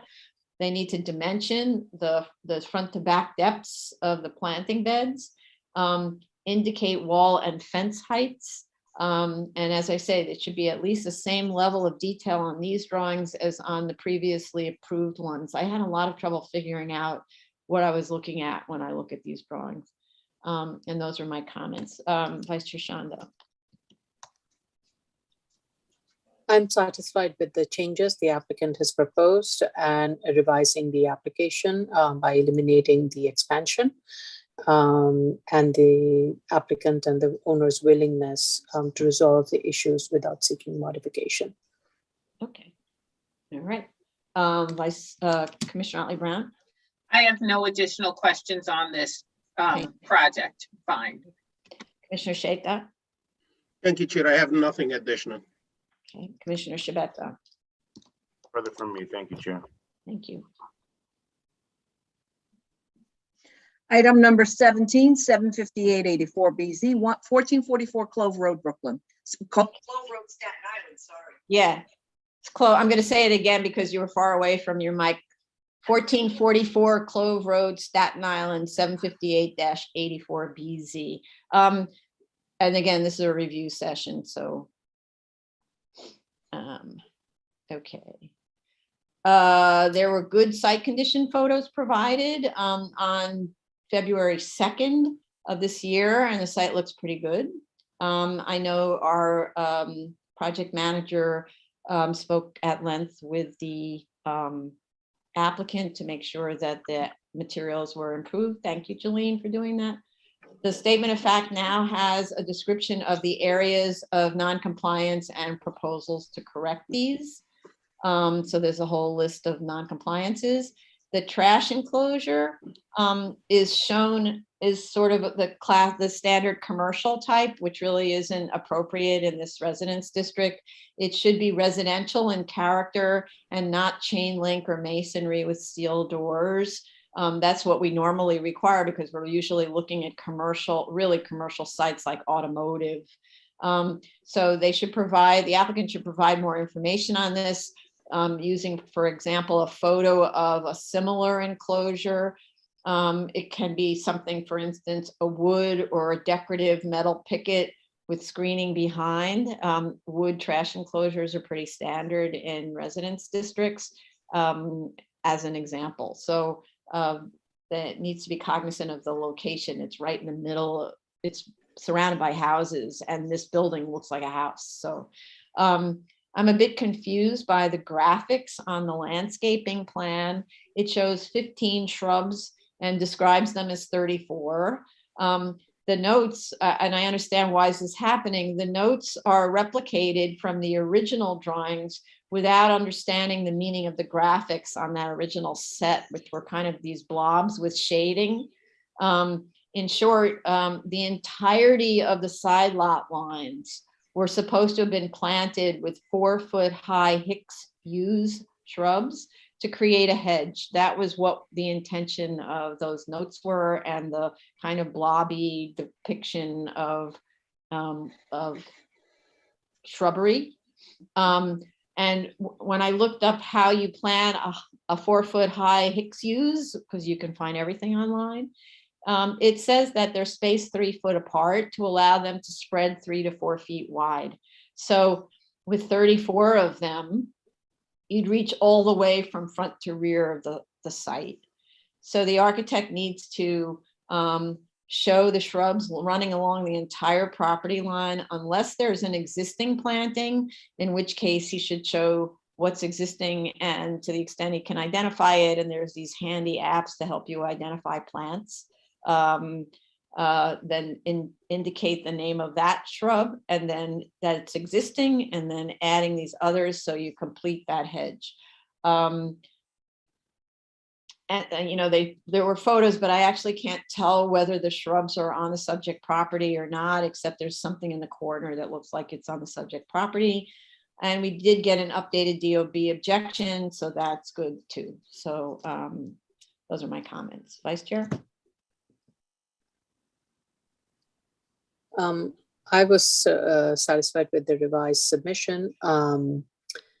I was going to state that since it's not the planting season, we'll ask the applicant to replace the missing plants during spring 2022. And in the meantime, fix the trash enclosure and remove the excess shed that is located in the rear. And I think we should try to close it. And I would even go one step further to say that if we do decide to close it, to make it a condition to improve the planting and trash enclosure. Mm-hmm. Okay.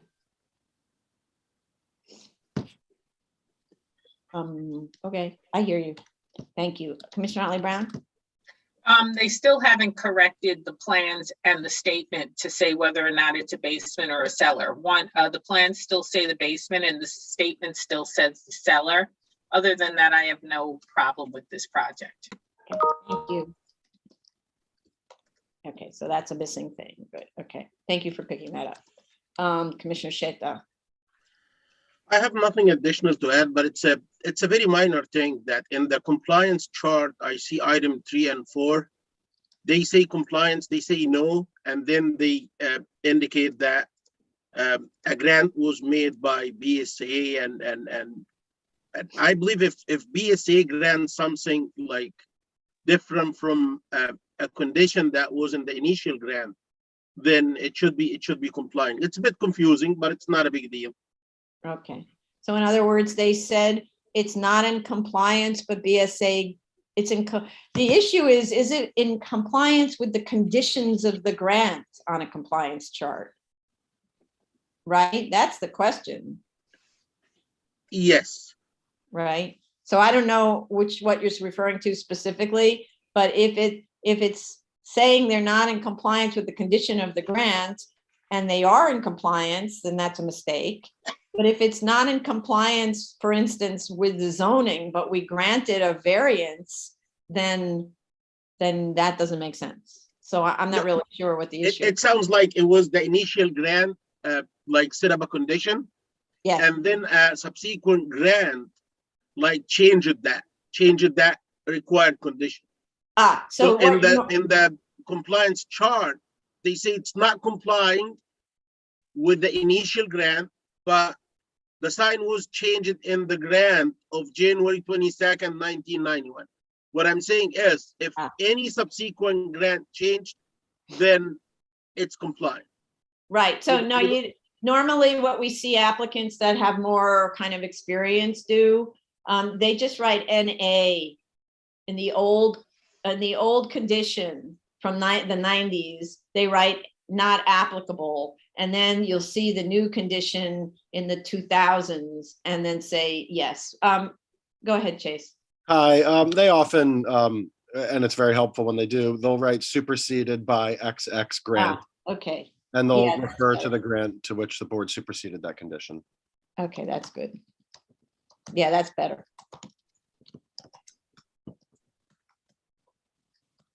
Okay, thank you.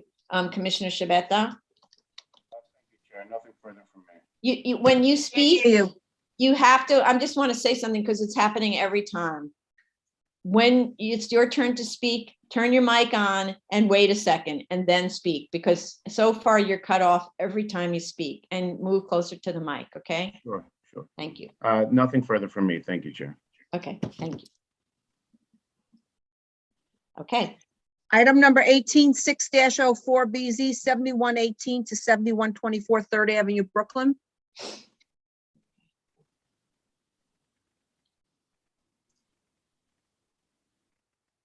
so this is clearly a PCE that won't be in any version of the current zoning resolution rendered as of right by the new text amendment, unless there's some changes to that text amendment. So a notice to appear was sent to the owner on 10/21/21. The cover letter from applicant's representative indicates that ownership will attend the hearing. I hope so. The reason for that was because we weren't getting, let's say, we weren't getting responses that were adequate from the applicant's representative alone. So we really needed to have ownership there to answer questions. Finally, the drawings were amended so that the zoning district boundaries are properly indicated on the drawings, and the office area in the mezzanine is included within the PCE area. A few cryptic documents from an architect no longer employed by this owner and a DOB printout showing the job withdrawn were provided in an attempt, I guess, to show that the elevator in the side yard was approved and permitted by DOB. I'm not willing to rely on this. I'm not an expert on how to analyze these cryptic documents. Applicant needs to go to DOB and obtain a ZRD1 or a CCD1 or an AI form or a letter from council stating, from the DOB's council, stating that the elevator and so on, that addition was built pursuant to valid permits. That's all. Because we're being told they can't get their certificate of occupancy without our sign off, without our grant. And we're saying, well, we don't even know if you're allowed to have put this there.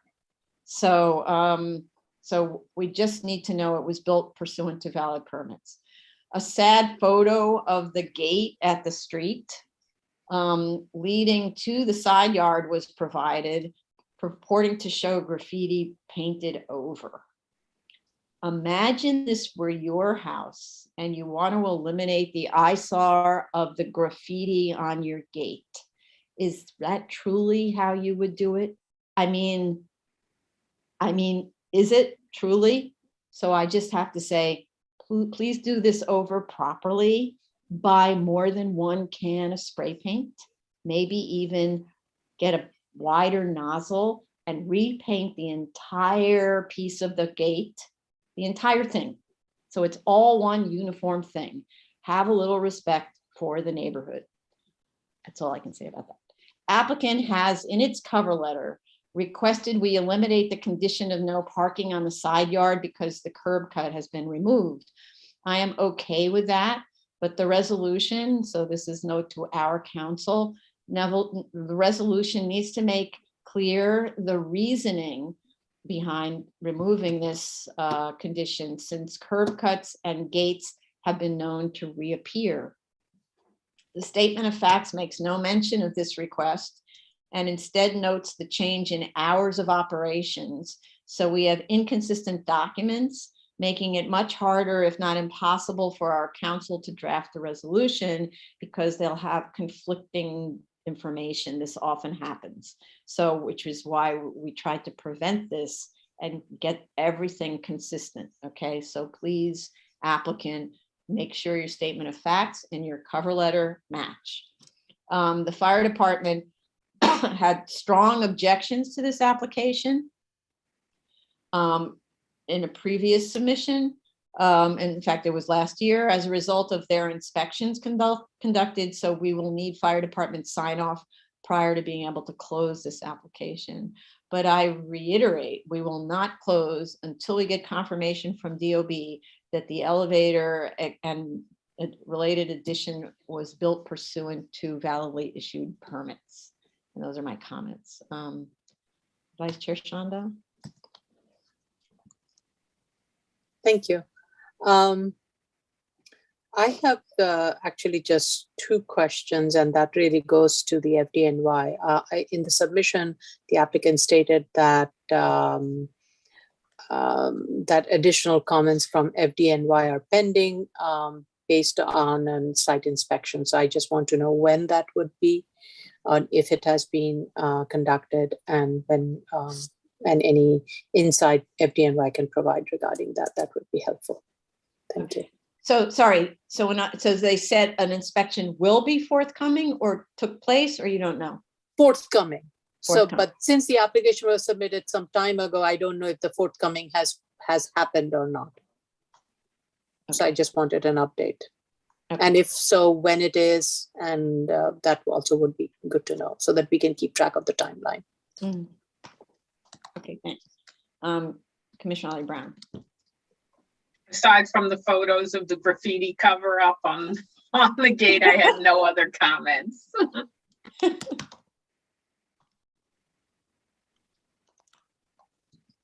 Commissioner Sheta. Nothing further from me. Thank you, Chair. Commissioner Shabeta. Nothing further from me. Thank you, Chair. Thank you. Last item is item number 19, 7811BZ, 7870 Winchester Boulevard, Queens.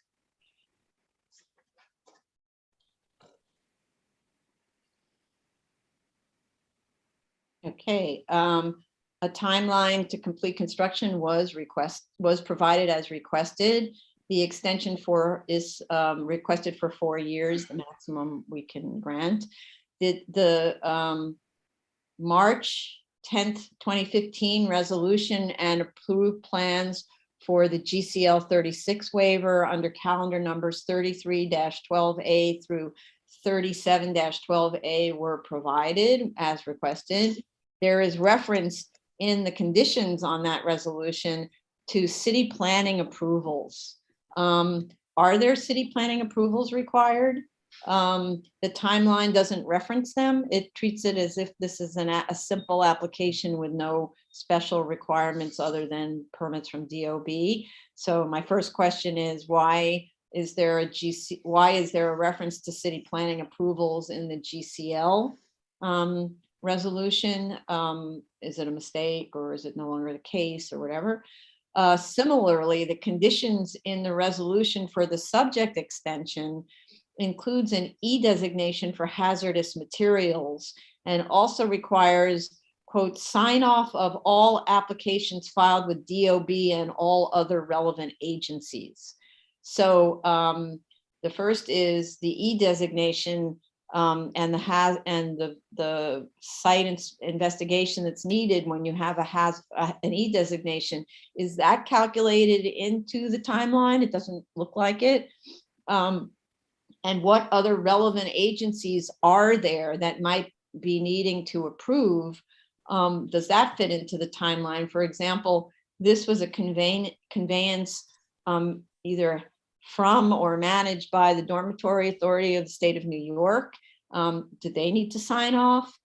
There was involvement with the Attorney General's office. Did they need to sign off? That might make the timeline look different than what was submitted, which looked like a very simple timeline. Those are my comments, questions. Vice Chair Shanda. I don't have any additional comments. Commissioner Otley Brown. Oh, I think I'm going to go. I'll get back to her in a second. Oh, okay. Sorry about that. Okay. Had a Sorry. little problem with the dog issue. Okay. I had asked for a timeline and I'm fine with it because I received the timeline. Okay. Thank you. Commissioner Sheta. Thank you, Chair. Nothing further from me. Okay, could you Speaker, say can that you one raise your more? volume? Yeah, that was too quiet. Say it again. Commissioner Sheta. Yeah, thank you, Chair. I have nothing further to add. Okay. Commissioner Shabeta. Thank you, Chair. Nothing further from me. Okay. All right. Okay, so this concludes the public review session. We will commence with the public hearing. Just 1 second. So it's 12 o'clock. Normally we take a 10-minute break. So we'll be back at 12, basically 12:10. And then we'll begin with the public hearing. Okay, thank you, everyone.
If everyone could come back now, please.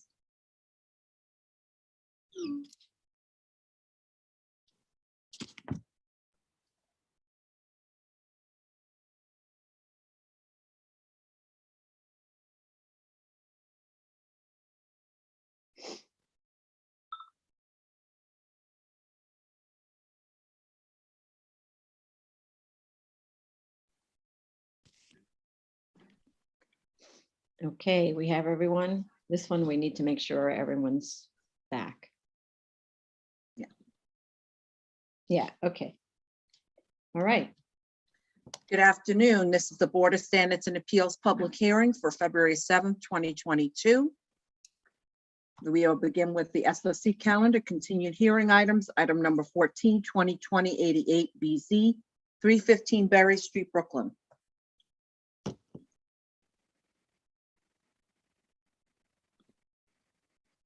Okay, so if this is your team, please raise your Zoom hand.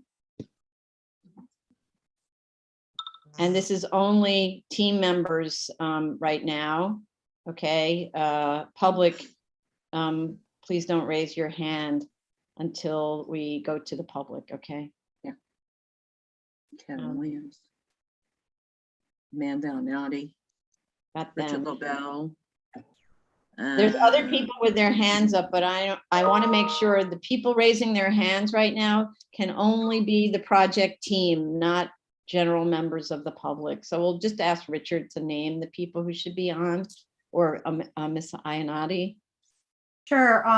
In addition to us and Kevin, Rebecca Barr, Tim Doubleton, Monty Bannerman, Emmerich Patterson, Diana Reyna, Michael Bowes, Paul Rogers, John Guth, Jack Freeman.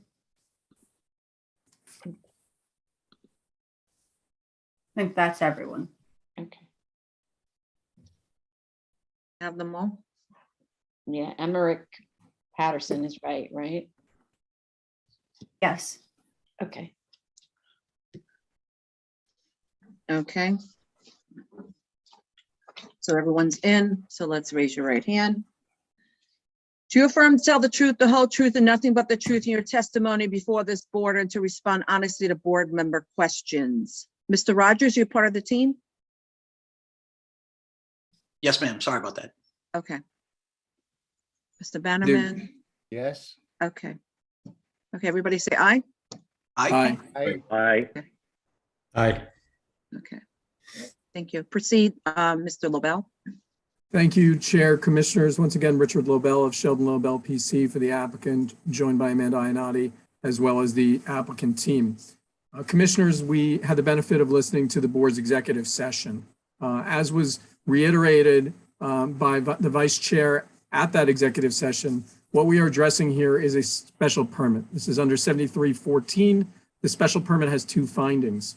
That the use that is in question will serve the residential area within which it is proposed to be located, as well as several conditions of that finding, and then a finding with regards to minimum lot area. And so while the board has had ample discussion at the executive session with regards to issues surrounding fire safety, code issues and such, it is our understanding, and it is understanding I feel from members of the board or certain members of the board, that there are certain matters which are appropriately addressed by sister agencies, by DOB, by the fire department, which has again issued this conditional letter.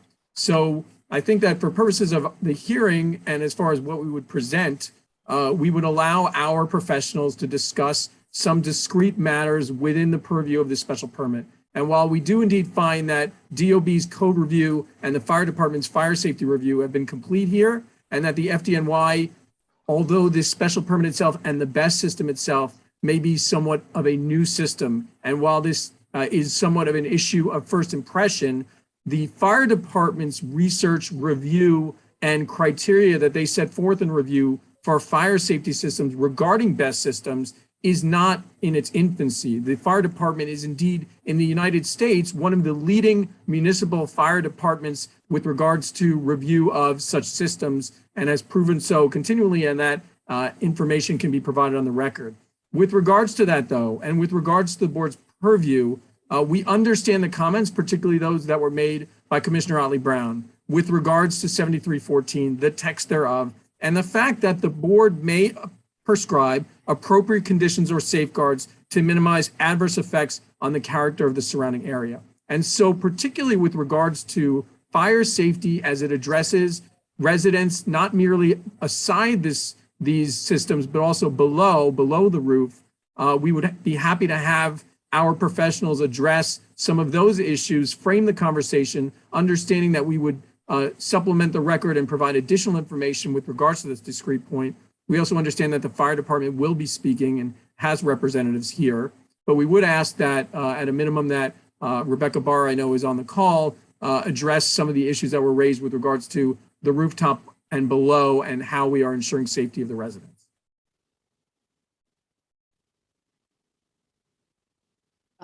Someone speaking? Okay. Yeah, thank you, Richard. Yeah, I would like to address some of the safety items that were. Sorry, can you state your name and also what your role is? My name is Rebecca Barr. I am the Director of Project Management for MGM. MGM is Microgrid Networks, yes. Networks, okay. And I'm also joined by Paul Rogers, who is our fire safety consultant. So I would like to start with the question regarding how we're protecting the residents below. And this is going to answer, hopefully, the question raised by Commissioner Brown, but also the comment that was made by Commissioner Sheda about the heat transfer concern. So first of all, in terms of the design of the system and the platform that is supporting the system, we have designed the entire system to be elevated from the roof. None of the equipment that we are proposing is sitting directly on the roof. It is installed rather on a steel dunnage system that is supported by the columns, the structural columns of the building. And we have designed a floor that is sitting between the equipment and the steel dunnage, which is rated at 2 hours fire protection, meaning that not only the roof is protected by an additional 2-hour rated fire barrier, but also the steel structure that is supporting the ESS is having this additional layer of protection. And this was carefully reviewed by Fdny. The site-specific conditions were reviewed by Fdny. So hopefully that answers your question, Commissioner Brown. Yes, actually, that actually helped me understand this a lot and feel a little more comfortable about that. And it probably would be helpful when the fire department speaks if they address the real world impact of that kind of protection in the case of a fire. So it's one thing to hear that there is 2-hour fire resistant, but is fire resistant the same as fireproof? No. And so what would the real world impact be on the neighbors underneath should there be a fire? Will they have time to get out? That's my question. Will the structure still be standing or would the roof fall in? Okay, so again, the equipment is not sitting on the roof. It's elevated by about 4 feet. So there is no direct heat transfer from the platform to the structure below. But I would allow, of course, the Fdny to address that directly. Go ahead. If explosion happens, then everything is going to be down to the roof. So if you have an explosion and the enclosure gets blown and one of the batteries like fall down on top of the roof. First of all, this is the first time I hear that you have some sort of fire insulation. Are you talking about the concrete or you're talking about the steel for the dunnage? So again,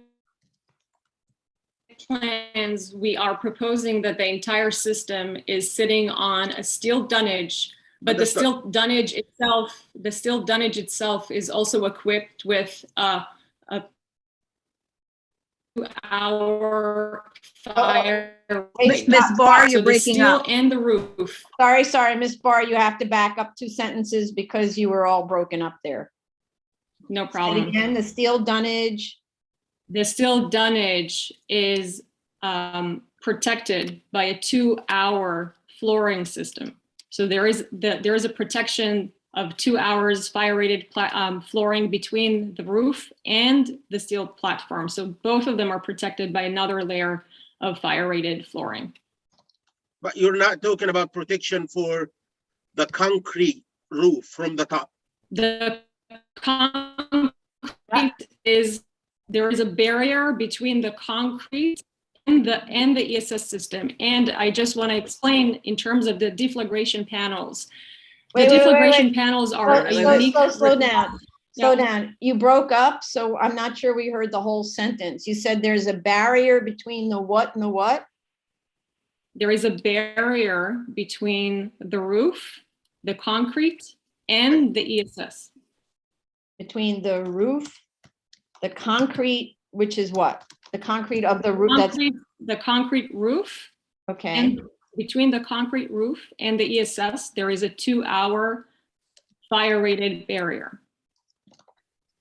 But is this barrier continuous over the entire footprint of the establishment? Yes. And this is where these enclosures for the batteries are sitting on the dunnage. They're Do these sitting on top. enclosures have inside them have this sort of thermal insulation, or are you talking about right underneath? Are you talking about something on top of the concrete? Can you elaborate on that? And if you can provide a section for that, that would be helpful. I believe that you do have a section, but the layering is that you have the concrete roof, then Yeah. you have 4 feet elevated steel platform, and on top of it, you have a layer of fire rated flooring, and the ESS is sitting on top of that layer, and it's continuous underneath the entire ESS system. Do you know what drawing is this? I can find it for you, and we will provide it and highlight the section that you're looking for. I'm looking at the drawings right now. If you just tell me what drawing is that, I can probably look at it and save you time. Okay, well, so she'll look for, The page. yeah. Tim, if Ms. you can Barr, find you're that, breaking and up we'll again. tell you I don't- which page. Barr, is there any way that you Tim, can you may improve your wanna step in here. Wi-Fi? You have very poor reception and much of what you say gets broken up. So, Okay. went off. I'm sorry, I don't want to jump in. I did raise my hand, so. Yeah, go ahead. I'm sorry. I didn't want to interrupt her because it was hard to understand because of all the transmission issues. Go ahead. Sure. So Tim Dumbleton from Microgrid Networks. The purpose of the fire rated floor under this is to provide extra protection, right?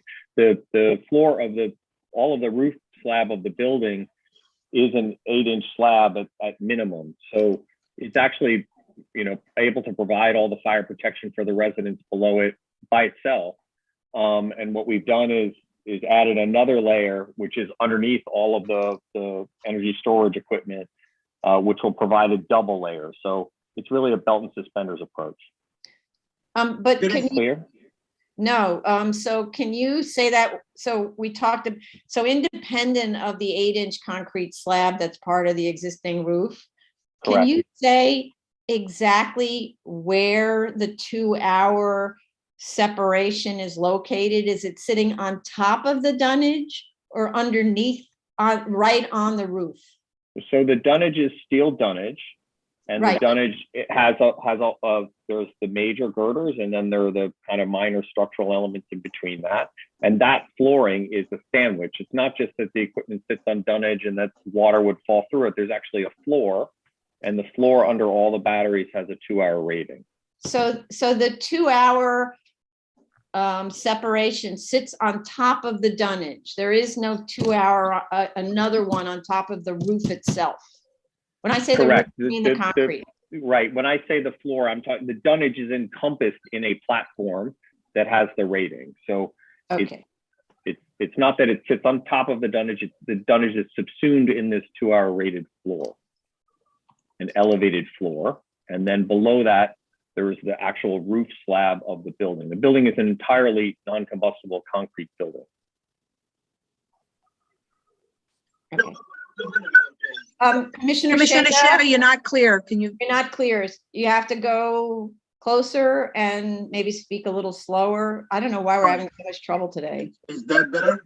Yeah, Yeah. Okay. What I'm talking about is you have the concrete slab. And in my understanding, you have some pedestals. On top of that, you have running steel beams. And on top of the running steel beams, you have enclosures for the batteries. I understand that the steel beams have their own fire proofing, which could be 2-hour rated or whatever.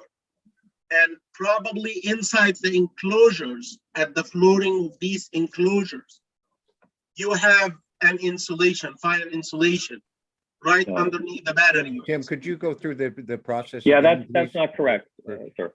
So, Go ahead. okay, we have the we have the concrete building, right, which is non-combustible. Then we Sorry, extended. can I just say, would it be helpful if you can share the plan and show us? I think that will just make it very simple for some of the questions the commissioners are asking. Mr. Dumbleton or Ms. Barr, if you can share your screen with the photo, Yeah. that would be very helpful. that's what we were asking Ms. Barr to look for. I don't know if she's been able to find the drawing yet. So I think that's why she went. Or maybe And to Ms. help Anadi can help. whoever is gonna present this point, this is my concern. Reinforced concrete get affected / impacted negatively by elevated heat. When fire happens and the concrete is subject to elevated temperature, the concern is not that the concrete is gonna conduct the heat down to the floor underneath. My concern for now is that the concrete itself will deteriorate, and it does significantly if it's subject to elevated temperature. And my question is, do you have something to shield this concrete from being impacted by possible event like that? Okay, that's a good way to frame the question. Yeah, okay, so let me I have a drawing here, you can see this, yeah? Yes. Yes, I can. Okay, so you understand that this is the existing parapet here, Yes. and then this is existing roof slab, yes? Yes, Okay, and you understand that the columns inside the building are coming up. This is a column on the outside, right? These are the columns underneath, correct? and you have some little pedestals on top of the columns.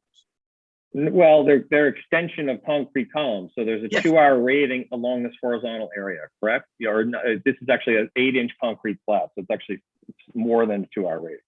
You understand that this along with the roof. Again, I'm sorry. I that's why I explained myself before you start. I'm My getting there. concern is not that the concrete slab will Yeah. conduct heat to the floor underneath. My concern Understood, is understood. that Let the me concrete finish. slab itself, Don't talk while the commissioner is talking, please. Okay. the concrete slab itself could lose more than 50% of its strength because of the elevated temperature. What are you doing to shield this concrete slab from being impacted with a fire? That's my point. Do you see the blue horizontal line? I do. That is a 2-hour rated floor underneath the batteries. Like all over the entire footprint of the All establishment. over the entire footprint of the energy storage system, yes. Can you go to the plan? I can, I'll lose this sketch, but yes. Yeah, just open the plan. Because I don't think the floor is continuous, like over the entire footprint of the establishment. It's Only, not over the entire, only where the batteries are. It's not over the Yeah, entire roof. that's what I'm saying. What about if one of the batteries during that boom thing, falls on the roof, and then it starts to this magic, and the temperature of the concrete slab gets elevated to 600 degrees. My understanding is that and I have seen videos again for this, that when this battery explodes and it gets heated, steel could melt. And in the video, it did say that it goes to way beyond 600 degrees. If this happens, that will be destructive to the concrete slab. So again, I think the point that we are trying to make is that there is no direct contact between the steel and the batteries. There is a barrier that is provided for the entire footprint of the Yes. battery area. that Rebecca, is- if I may, I think the commissioner is expressing a different concern. So first of all, let's rule out number one. Number one. Sorry, we- Mr. Bannerman, can you identify yourself Oh, and yes. also who you, what you're doing, what your role is? Okay, my name is Monty Bannerman. I'm the CEO of Microgrid Networks and founder of the company. And I think we're a little bit off course on answering Commissioner Sheda's question. So I'd like to just kind of parse the problem. So I think Commissioner Sheda understands that we have an elevated platform. We have a layer of air between the platform and the roof. So and the platform itself is mounted on the columns. So there's a layer of insulation there, and then there's a floor, a dunnage and a fire rated floor structure underneath the entire battery, the BES facility. So I think you're satisfied that in that circumstance, that anything underneath the BES facility is very well insulated. There's no heat transfer because you have a floor, then you have an air separation, and even our columns we tie into the columns, not into the roof itself. So there's virtually no chance of heat transfer between the BSS system and the floor beneath it. I think your concern is something happens to toss something from the BSS facility over into the area that's not occupied by the BSS. Is that correct? I'm not sure if we have disconnect or you guys are ignoring what I'm saying. My No, I'm concern trying to very is much to understand. if explosion happen and one of the batteries fall on the concrete slab, it's gonna directly be in contact with that concrete slab, and it's gonna be heating to more than 600 degrees. All right. So, If you want to prove that this is like the mission impossible, it's not gonna happen, provide us, including Fdny and analysis, impact analysis, proving that in case of explosion, the enclosure will be able to keep the battery inside for a certain time, that like some intervention would happen and stop that fire. okay. Other than that, I don't see any other, if an explosion happened and this enclosure is not able to keep the battery inside, and it gets broken or gets open and the battery falls on the concrete, then the concrete is in big risk. Okay, so now I think I understand. Let me repeat it back to you and you can concur whether I understand or not. Your concern is that some explosion occurs that forces the batteries through the dunnage and through the floor down onto the structure itself. Through the enclosure of the battery, yes. Yes, okay. So Not through the you're dunnage. concerned that the batteries are going to come down through the structure No. onto the roof and create heat. No, that the enclosure of the battery, just for argument's sake, well, you can see in this layout that there's some batteries that are right adjacent to an unprotected portion of the roof. What if the battery enclosure explodes and therefore some of the volatile material ends up on the adjacent portion of the roof, having fallen in that direction for Okay, whatever, okay. All right, as opposed to think- going straight down. It Okay. doesn't go straight down, it goes up and then it goes down someplace right onto the concrete. Is that correct, Commissioner Sheda? Because actually that's the point of my confusion. I thought you were concerned about the batteries. So you're saying your concern is also, as what the chair indicates, that some explosion occurs and it tosses the materials over into the other area of the roof, not down beneath the battery. Is that, can I confirm? All Yes. right. So the real question here is what is the risk of an explosion occurring in which materials from the BESS go up into the air, go laterally across onto the roof surface that's not occupied by the battery, correct? Yes. Yes, okay. So, I think that I would ask our Chief Safety Officer, Rebecca Barr, to explain the purpose of deflagration.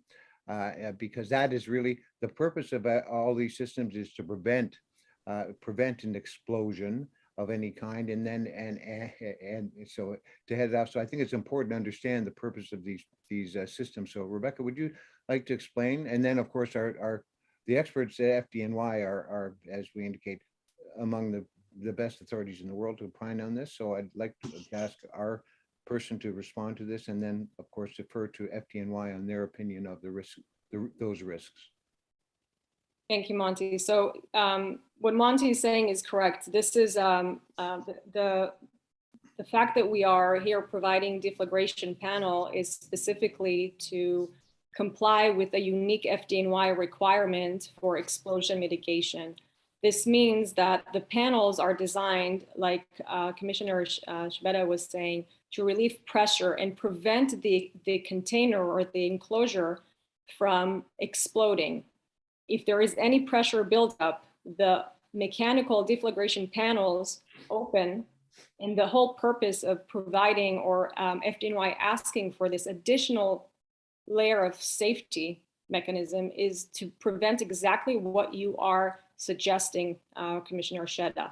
It's supposed to exactly prevent a scenario where the enclosure is compromised and anything can escape the enclosure sideways. It's exactly serving to prevent the scenario that you are describing. Okay, can you point on the plan on the screen? Can you point to one of the enclosures to me?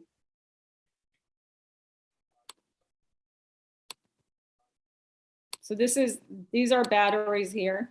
Yep, that's my understanding. The entire roof of each enclosure has a deflagration panel on top.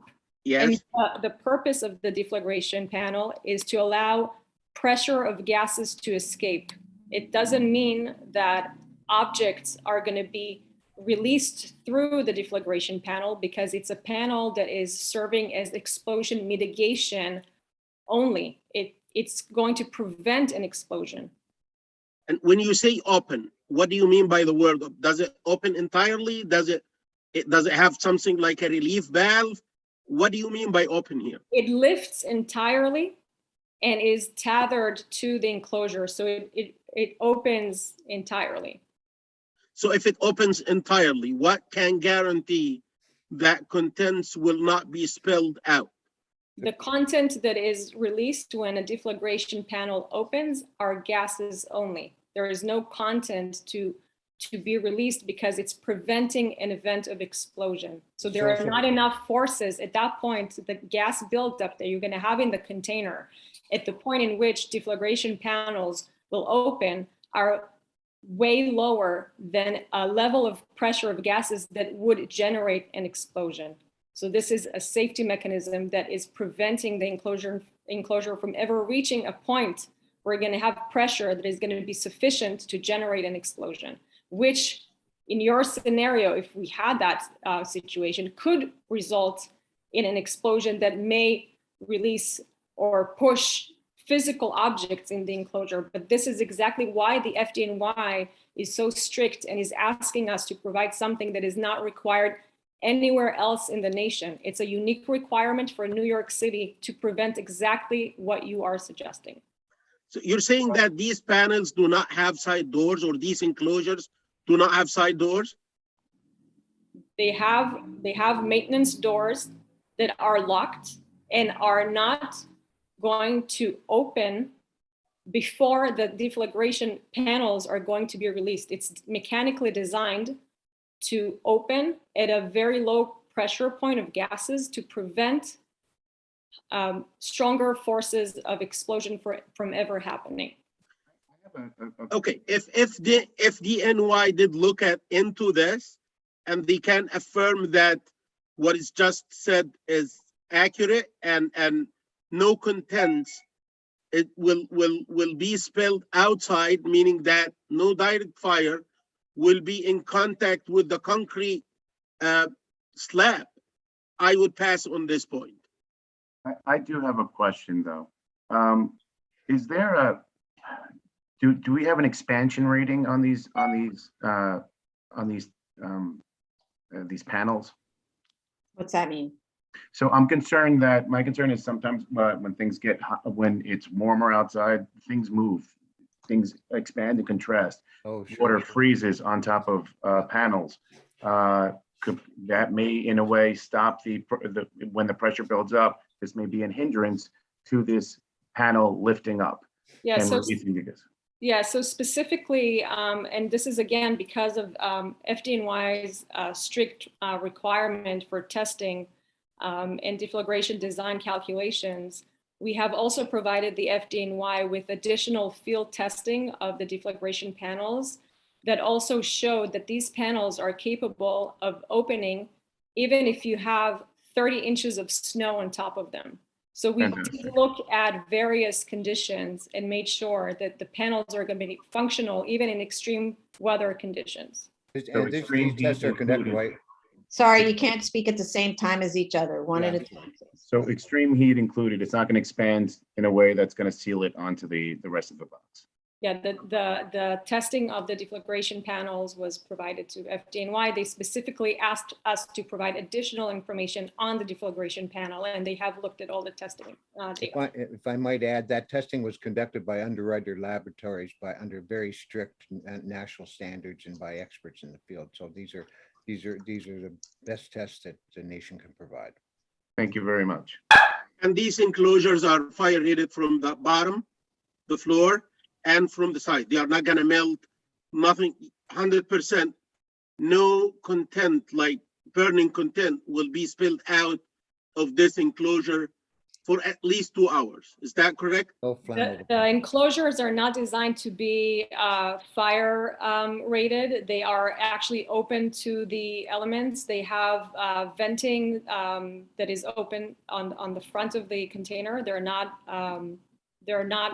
fire rated. The fire rating comes from the additional flooring that is installed below the enclosures and the safety systems that are provided to prevent any event of thermal runaway in the rare event that and you know, we know that even if we have everything, all the safety mechanisms that we can provide, it's still a possibility. And this is why the FDNY specifically requires that every ESS system is provided with water-based fire prevention systems. So each of these cubes has a dedicated sprinkler head on top of it.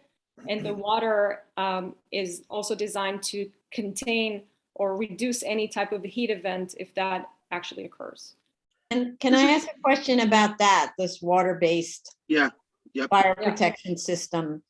Based on what I've read, the amount of water that's necessary to extinguish a fire in a battery is enormous.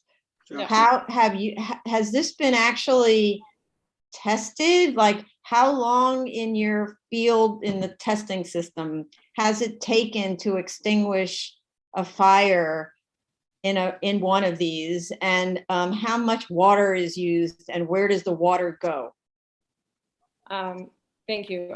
So the requirements for the water-based system are designed, and this was one of the other questions that you had in regards to the other applications that we have for the project. So we have the fire suppression, water-based, and the aerosol system, as well as the variance, all of which were reviewed and approved by FDNY. Currently, the requirement by code was to provide at least 168.4 PSI with the ability to provide 804.6 gallons per minute. And an additional... Sorry, 800 and what? 804 gallons per minute. That's for one unit? This is for the entire system. This is the entire roof. So 824 gallons per minute? 804.6 gallons per minute. Because we keep getting cut off, so it's like, okay, 804.6 gallons per minute. So if there were a fire in one of these cubes, and all of those systems come into play, and for whatever reason, the water system is triggered, you're saying 804 gallons per minute would be released? on So the roof? the system is designed as a dry pipe system. The triggering of the sprinkler system will be a decision that is made by the Fdny when they arrive on site. This is their decision and their control.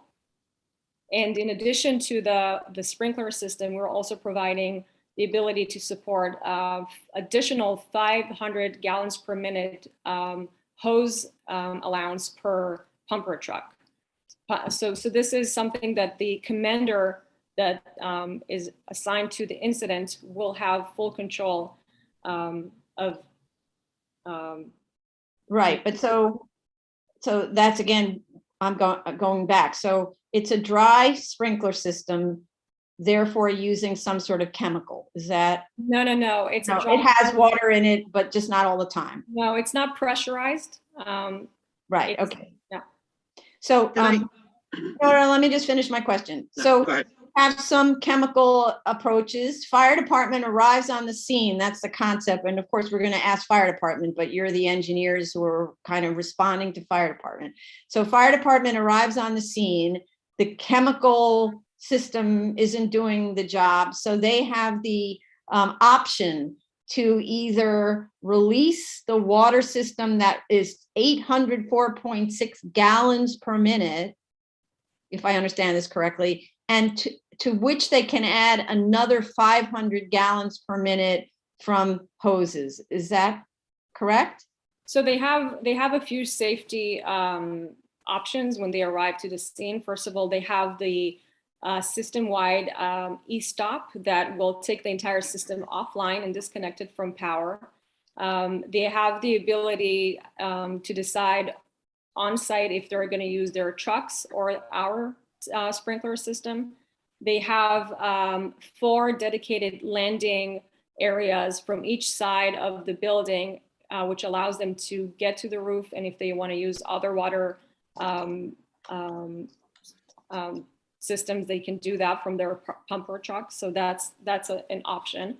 But the sprinkler design specifically was designed per NFPA 15 and was reviewed and approved by Fdny. But that's not my question. My question is, how does it actually function? So at a certain point, the fire department may opt to use this 804.6 gallons. Yes. So it means per minute. So it means there's all those gallons, I'm guessing, landing on the roof. Right. That sound right? Do you know how much a gallon weighs? Yes, and this is, I think I understand where you're going with this, and this is something that is part of our maintenance program in terms of the drainage that is provided on the roof and maintaining the drainage in order to prevent any excess weight to accumulate on the roof. And this is part of our maintenance program. So how's that work? You mean the 804 gallons per minute will end up in the roof drain? Is that what you're saying? Yes, this was, we have calculated the adequate amount of drainage that needs to support the system. This has been calculated. So it means you're going to be adding new drains to the building? I believe we are. I don't have that answer right now, but I can provide that to you. I believe we are adding drains to the building. Okay, because Chair? go ahead. But Yeah, I did look at this is the first time I hear about these numbers. And just to give you an idea, I just took that roughly 800 GPM, gallon per minute. And I presume that a fire will probably continue discharging this amount of water for 1 hour, just 1 hour, 60 minutes. It's gonna be 1.5 foot of water on top of the roof within the footprint of that establishment. And I'm not sure what kind of drainage system on the roof that could handle that. This is number one.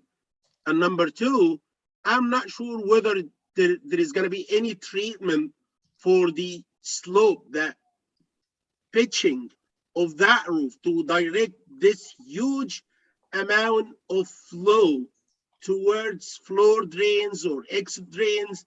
And again, whether these drains are capable of handling this is the first time we discussed this, and that gives me an idea that we're just throwing numbers, we're just throwing ideas.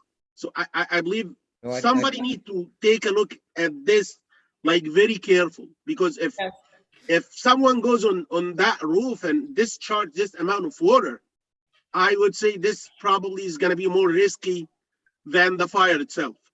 So this is one of the things that I think we've mentioned before in terms of the roof sloping. One of the plans that we have for the building is to replace or add a new roof layer to improve the insulation of the roof. And we will repitch all the entire roof towards the drains. Currently, the conditions on the roof are not perfect in terms of pitch, but this is part of the plan that we have for the construction of the project.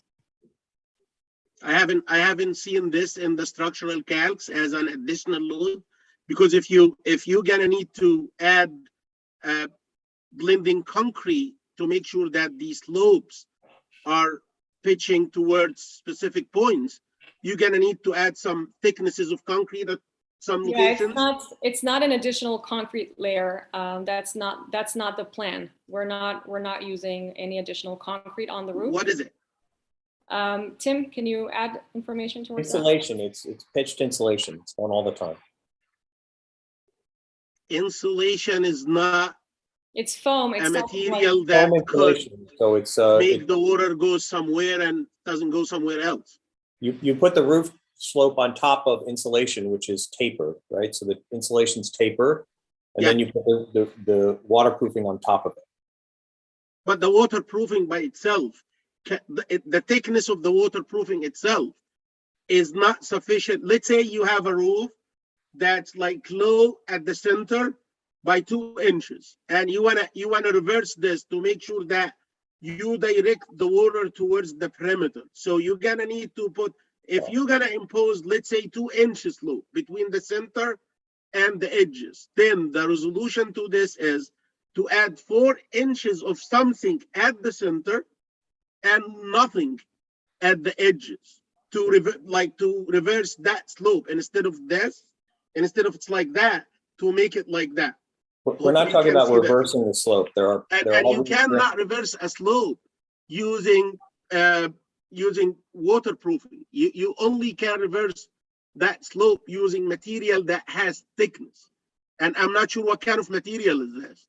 Commissioner, if I may. Go ahead. Tim, all the for a time. moment, let's pause here. So please, you can't all speak at once. Yeah. So Mr. Dumbleton answered that comment, and then Mr. Rogers has his hand up for a while. He's the fire consultant. Yeah, just to be clear, we're not talking about radically changing the pitch of the roof. There are existing roof drains and existing pitches there.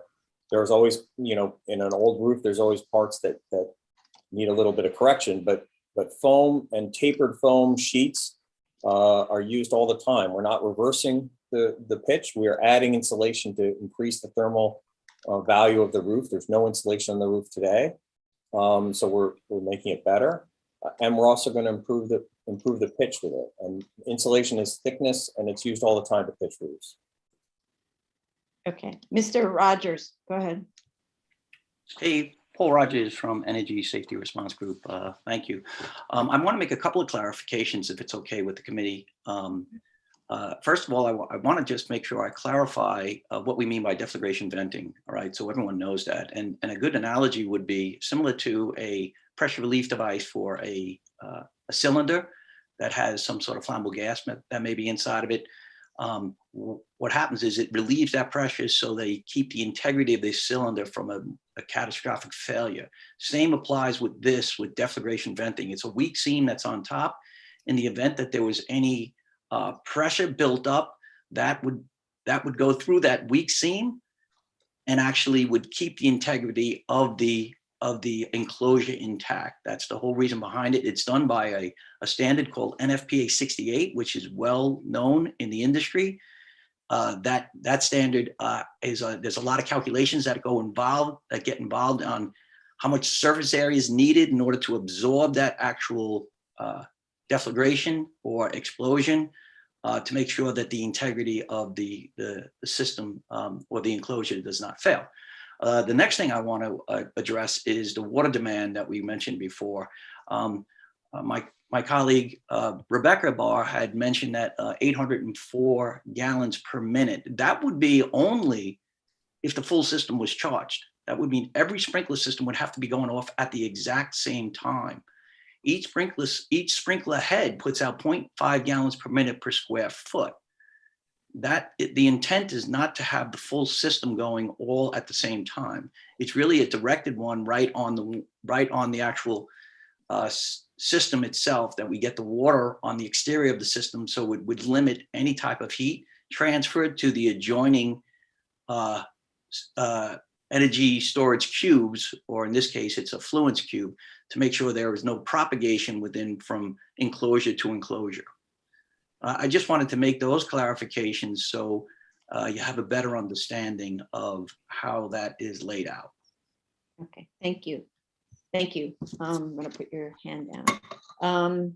Other comments, questions? Mr. Bannerman raised his hand. Go ahead. Madam Chair, also, I just wanted to alert that fire department had their hand raised for some time before. Yes. Right. I'll defer to the fire department chair. Okay. Madam Chair. Because that was, okay. I don't know if applicants want to speak and add anything before we go to the fire department. Let me know. Otherwise, The only thing we wanted to discuss, and we can do this after the fire department, is the topic of decommissioning. So I think we just want to make sure that we address that, but let's hear from the fire department. Oh, actually, and Madam Chair, are you going to be able to come back to us? Yeah, of course. No. It's really that the fire department's been waiting. Yeah, I don't want to hold it up either. 10. And so I like to always defer to the agency that comes to wait. Madam Chair, can I just request that? Yeah, there we go. I was just going to ask that the screen right, share we be can't shut off. see them. Right. Thank Okay, good. So if fire department wants to speak now, they're welcome to speak now, or we can wait to hear from other subjects. Please, your call. Oh, Madam Chair, we'd like to speak. Thank you. Okay, great. Thank you. Good afternoon. My name is John Daly, Deputy Chief Inspector here at the Bureau of Fire Prevention. I have invited members of the Bureau of Operations, Battalion Chief Simon Resner. He's a registered professional engineer. In addition, I have members from our tech management unit, Rooftop Access, and the ESS. So they'll be here to answer any questions that you may have. I do want to bring up 2 points.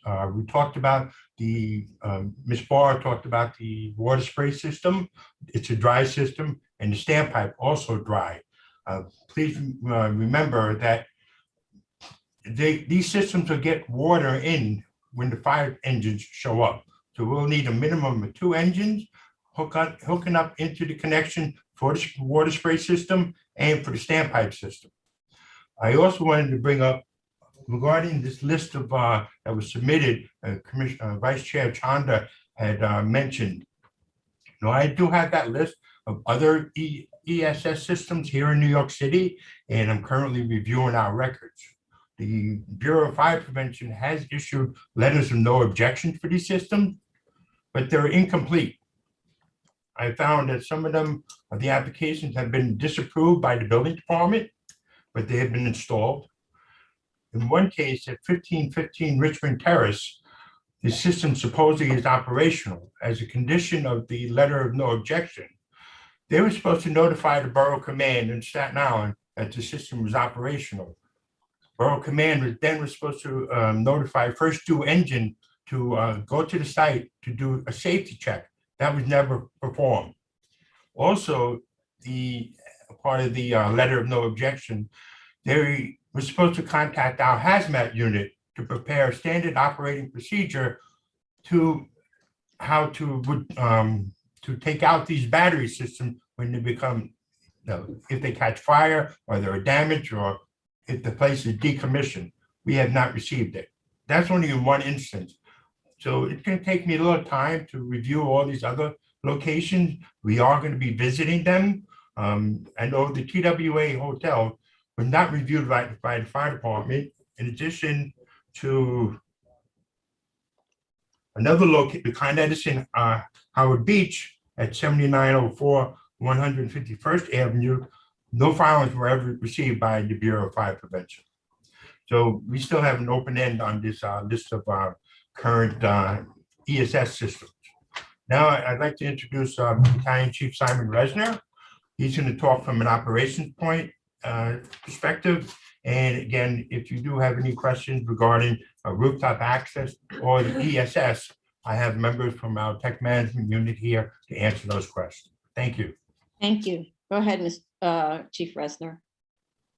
So good afternoon. So in full disclosure, Paul Rogers and I are friends, so and have been for many, many, many years.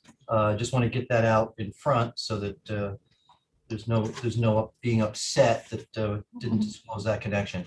But there are a few things, and actually, Commissioner Sherda, covered a point that I was going to make.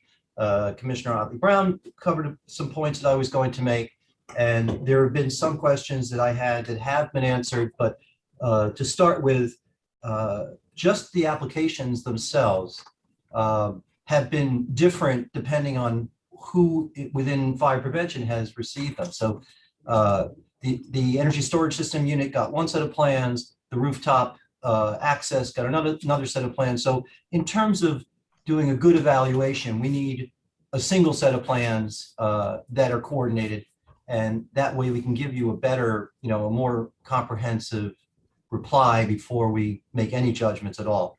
So on an admin level, we need to have coordinated plans that are submitted the same to everybody, and that we can all agree on. And there is a lot of overlap between agencies in this. There's the structural issues that the Commissioner Shetta brought up that did concern me. There is the ability, the design of the wet portion of the sprinkler fire suppression system. We haven't seen any calculations to show that the flow rates from those nozzles will be able to dissipate the heat release rate of some batteries onto thermal runaway. And that's critical because it goes to Commissioner Shetta's point that if there is thermal runaway and if the fire suppression system can't keep up with the heat release rate of the batteries, there is a possibility that you have some structural damage to the dunnage, and then from the structural damage to the dunnage, maybe structural damage to the roof. And now we have an issue of partial collapse, local failure, as Commissioner Shetta brought up. And I would just like to sort of clarify a point. When we talk about ratings, fire ratings, talking about a 2-hour rating is sort of there's a test methodology for those ratings that involves simply measuring the temperature on two sides of an assembly, of a construction assembly. So I talk about a 2-hour fire rating for a wall. We light a fire on one side of the wall, they put up an assembly, they measure the temperature on the other side of the wall, and after 2 hours, as long as it hasn't exceeded that temperature, then they can call that a 2-hour rating. This is a slightly different situation. I'm not to take away from the point that 2-hour rating is good, but the rate of heat rise, the rate that it takes about 10 minutes for a battery to undergo, if it's undergoing thermal runaway, to fully go into full heat output, and temperatures can be pretty high. I've seen in one paper, which we'll furnish to you if you want it, that they can get anywhere between 600 degrees and 800 degrees centigrade. And that does give us a lot of concern as to structural safety of both the dunnage and of the roof below. We did not see any structural drawings in the fire department's BSA set. We just saw some in an architectural set. Again, back to Commissioner Shetta's point, I think a full structural evaluation has to be made, including what Ms. Barr talked about was the shielding that is between the fluence box and the dunnage beams below. I think that simply a layer of, 2-inch layer of concrete board without some kind of containment of any kind of combustion byproducts that might end up on the roof is something we should look at. Not saying that that's a deal killer, but it's something that deserves a little bit more than well, we have conflagration venting or deflagration venting, and we have, we have the wet system. We're in a technology here that is very fast evolving and that also is new to us too. So I think our concerns are seeing the calculations for the wet portion of the system, seeing the calculations for the structural supports, assuming that there is water buildup on the roof. And I don't need to get into the details of whether the roof is tapered and the slope. The reality is that there will be more water on that roof than can possibly drain under normal circumstances because of the flow rates that we're going to put into the system. And the rough calculation I had is that we're adding about, if we have both hose lines operating and the NFPA 15 system operating, about 10,000 pounds a minute ending up on the roof. Yes, there'll be some reduction due to regular drainage, but we will far exceed, we will fill the system up a lot faster than it's going to drain. The third thing is we also need to know that the 9540? 9548. 9540A calculations, which are really critical, which represent the test results by the applicant.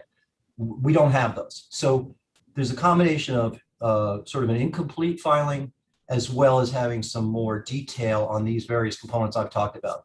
The structural supports, the protection of the structural supports from the rapid increase in the battery temperature, and also the monitoring system. I know that the monitoring system is supposed to give us an early warning before thermal runaway can occur. I want to know what that's based on. How long before a temperature that triggers thermal runaway will we be getting an alarm? What has the experience been with having Central Station monitor these new systems and be able to understand what they're getting in terms of pre-ignition alarms? And what time frame were you assuming was going to be our response time and our ability to put water into the system and be able to determine what's going on? So a lot of open questions, a lot of open filings, and we need some more detail before we move forward and have any idea whether or not we're going to approve or disapprove this. And I'm happy to answer questions on anything that I've told you. Okay, thank you. Commissioner Sheta has his hand up if it's related to Mr. Resner's question. Okay, thanks. Resner, sorry, Chief Resner. Yeah, I just want to indicate that they have submitted a package with the structural evaluation. They concluded that the cracks existing in the buildings are minor. I totally disagree with them. They believe that there is no structural concerns within the building. I have decided to leave this to the DOB to look into it. Although they said I am concerned that they said they have submitted to the DOB before and they received some sort of like approved set, or the DOB didn't raise concerns regarding structural issues in the building and regarding the structural integrity of the building, regarding the capability of the building to withstand current and future loads. The water story, the 800 gallon per minute thing, this is the first hearing I hear of that kind of like gigantic flow rate to be discharged into the roof area. I believe if this could be a game changer here, if there is no such sufficient drainage, that kind of like probably if you presume that 2 hours will be the time need to put the fire off, if you continue discharging this amount, 824 gallon per minute for 2 hours, this is 3 foot of water on top of that roof. This is way more than the weight of the roof itself. And this is way more than what is this roof is designed to withstand. And I believe it's a killer for this project. If this amount of water will be trapped for even 5 minutes on top of that roof. Well, so I agree with your concerns. I think that our concern is first that this business of, in this particular kind of application, dividing the information where we have structural evaluation done by DOB fire energy storage system analysis done by fire department, another roof access done within another department of fire, within another bureau within the fire department, is not helpful in an emerging technology.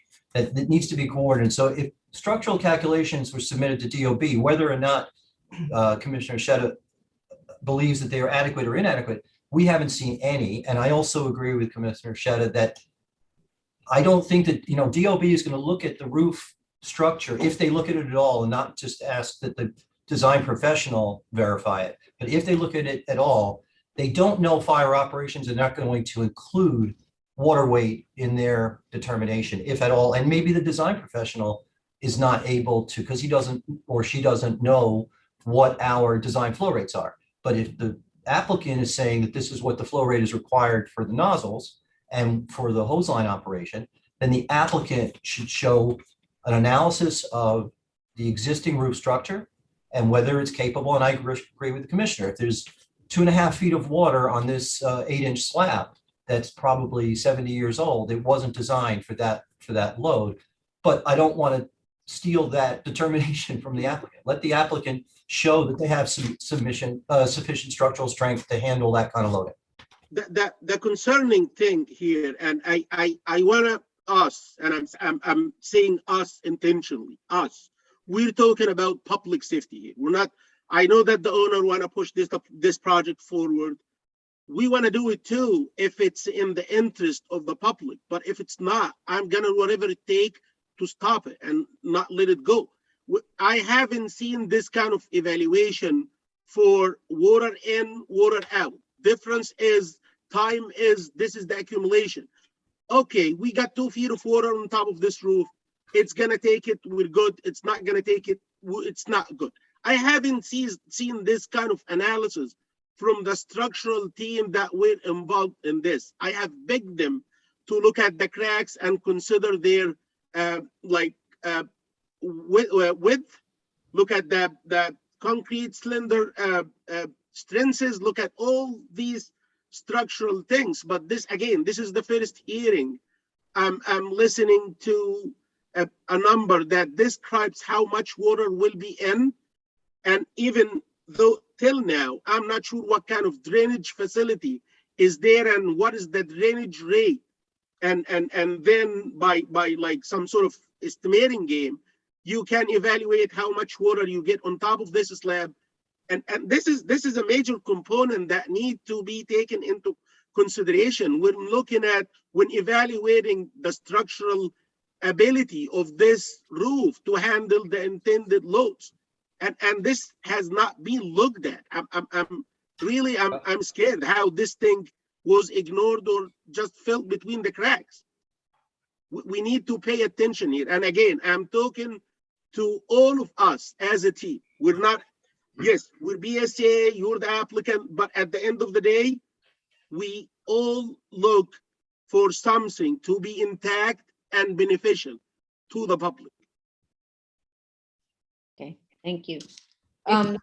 Ms. Barr has a hand up. Go ahead. If I may, I'm asking the design applicant to join the meeting. He's going to be on in a minute, John Guth. But I just wanted to also add that in addition to the drainage that was designed for the building, we have also overflow scuppers that are attached to the design. And if this wasn't made clear before, and I hear the point from Fdny about coordinated sets, and I think that's a very valid and good point. And I think what I'm hearing here is that we need to improve the coordination, and I think some of it stems from the fact that we did have to update our layouts for the comply with some of the BSA requests, and we haven't done that with all of the other filings that we have with Fdny, and I think that's critical. So I think that's a very good point, and I think we can definitely add more emphasis and clarification when it comes to drainage. I think that's a very good point, and we are concerned about the same safety issues as you are, Mr. Sheta, and we want to make sure that we address this and make sure that we answer all of your questions. Okay, is there any, Does fire department want to respond to any other kinds of questions? Chief Daly, you're managing this, so I was like, is there somebody else who would like to speak to this? Battalion Chief, do you want to add?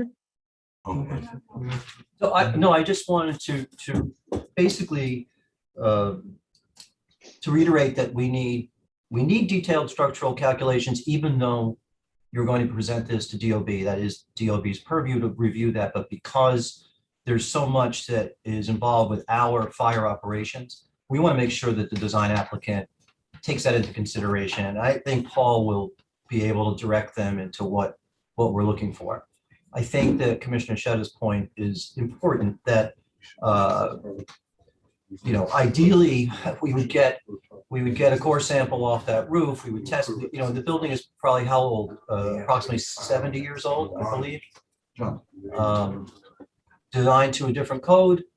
And so it is important to know the structural integrity and the structural strength of the design that was installed as that roof, and whether it can handle what is a realistic scenario for water flow onto the roof, because it is substantial. Even at the number that you gave us, and assuming only one nozzle flowing and 2 hose lines, which would be very conservative, considering what our experience has been just with smaller battery fires that we've been having in the last few months. That's still 10,000 pounds of live load that's going to pond, which means it's going to gather into the center of the structure and basically geometrically load the center of the roofing. So it's a structural issue. It's understanding that the flow rate that you've designed to in the fire suppression system can dissipate thermal runaway from a reasonable number of cells that you would expect to have that problem. And it is making sure that we understand and you understand that there are some issues with roof access rules that this particular design that we have, that it doesn't conform to. So there's just a lot of work to do. I think we're very, very early on in the process, and that talking about approvals at this stage is not realistic, only because it's so early in the process. I think we've done more problem parameter definition than we have really moved towards determining whether or not we're going to do an approval. I see. Okay, thank you. Appreciate it. So I had some other pretty specific questions, but maybe now they're premature. I was talking about kind of the fact that this is also a recreational rooftop where tenants are supposed to be able to sit and read the paper in some kind of whatever the furniture is that would be on a recreational rooftop, which often has planting and things like that. And I wanted to make sure fire department in its review is aware that you would have tenants coming up there and sitting around it. Then I also had questions about the required clearances that are in the fire department rules and whether the system is set up in a way that complies with all of those. But we don't need to get into that, because if you're continuing your review, then there's no reason to ask questions that you're asking yourselves. What I'm trying to understand is we have this conditional letter of acceptance. I don't know if that's issued by a different department or if it was issued prematurely. I'm not really understanding what that means, what we have here. Madam Chair? Yes. Chair, before the answer, I just want to correct something that's mentioned by the fire department. The amount of water that's going to be discharged within a period of 2 hours, presuming that the flow rate is about 800 GPM, exceeds 1.5 million pounds. It's not 12,000. If you multiply 800 by 120, it's going to give you the total gallons. And if you multiply this by, divide that by 7.5 to give you the cubic foot, then multiply by almost 65, it's going to give you the total pounds. And I believe it's I'm aware that I was talking about per minute. It was per minute. Okay, that's different. Yeah. Okay. Okay. So yeah, so I don't want to presume anything from the fire department. You're still in your review. I'm just trying to understand the significance of that conditional approval letter, given what you told us today.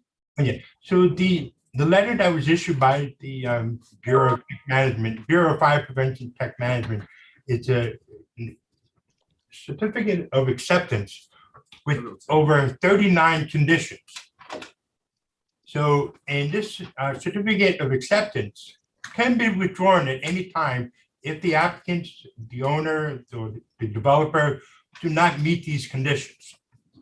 So they still have to go through all 39 conditions. And again, it does give us the authority to withdraw our letter of acceptance. They'll cannot operate. So that's what the certificate of acceptance is. A letter of the Letter of conditional acceptance is what you're calling it. conditional Okay. letter of acceptance. Yeah. Yes, thank you. Okay, I do have a question, and please, other commissioners, feel free to ask questions. So what I'm learning mostly about batteries is from online research, YouTubes and things like that. And I know that the fire department has had some experience, this fire department has had some experience with fighting some kinds of battery fires. Can you explain what types they are and what your experience has been with them, and how long it takes, for instance, to actually put out a battery fire, what kind of a battery fire it was, et cetera? Thanks. Sure. So, as you probably know, most of the battery fires that we've been dealing with are for the electric bikes, the e-bikes and the like delivery scooters, Revel scooters. And generally it's been one or two isolated batteries that are on the charger or on the device. And they are difficult to extinguish, partly because we can cool them, but they don't really need oxygen to propagate. They can, once they reach thermal runaway, they're self-fueling. And what we've been doing is basically flooding them with water, then immersing them. Once we get them extinguished and cooled down enough, we immerse them into a drum of water, and then we remove the entire drum with the battery submerged in the drum. And then our hazmat unit usually deals with disposal or removal, but most often by handing it off to a private contractor. And actually, I would defer in this case, in terms of the disposal portion. I think Paul can fill us in better than I can. Mm-hmm. But so when you immerse it in water, how long does it take for it to be extinguished? Once it's we don't immerse it in water until we have no flame and heat propagation. We keep it in water because once you remove water from the battery when it's on fire, it can reignite. It can continue to fuel itself.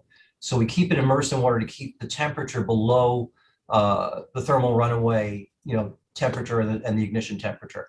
So once it's in the barrel of water, once it's actually the fire's been extinguished.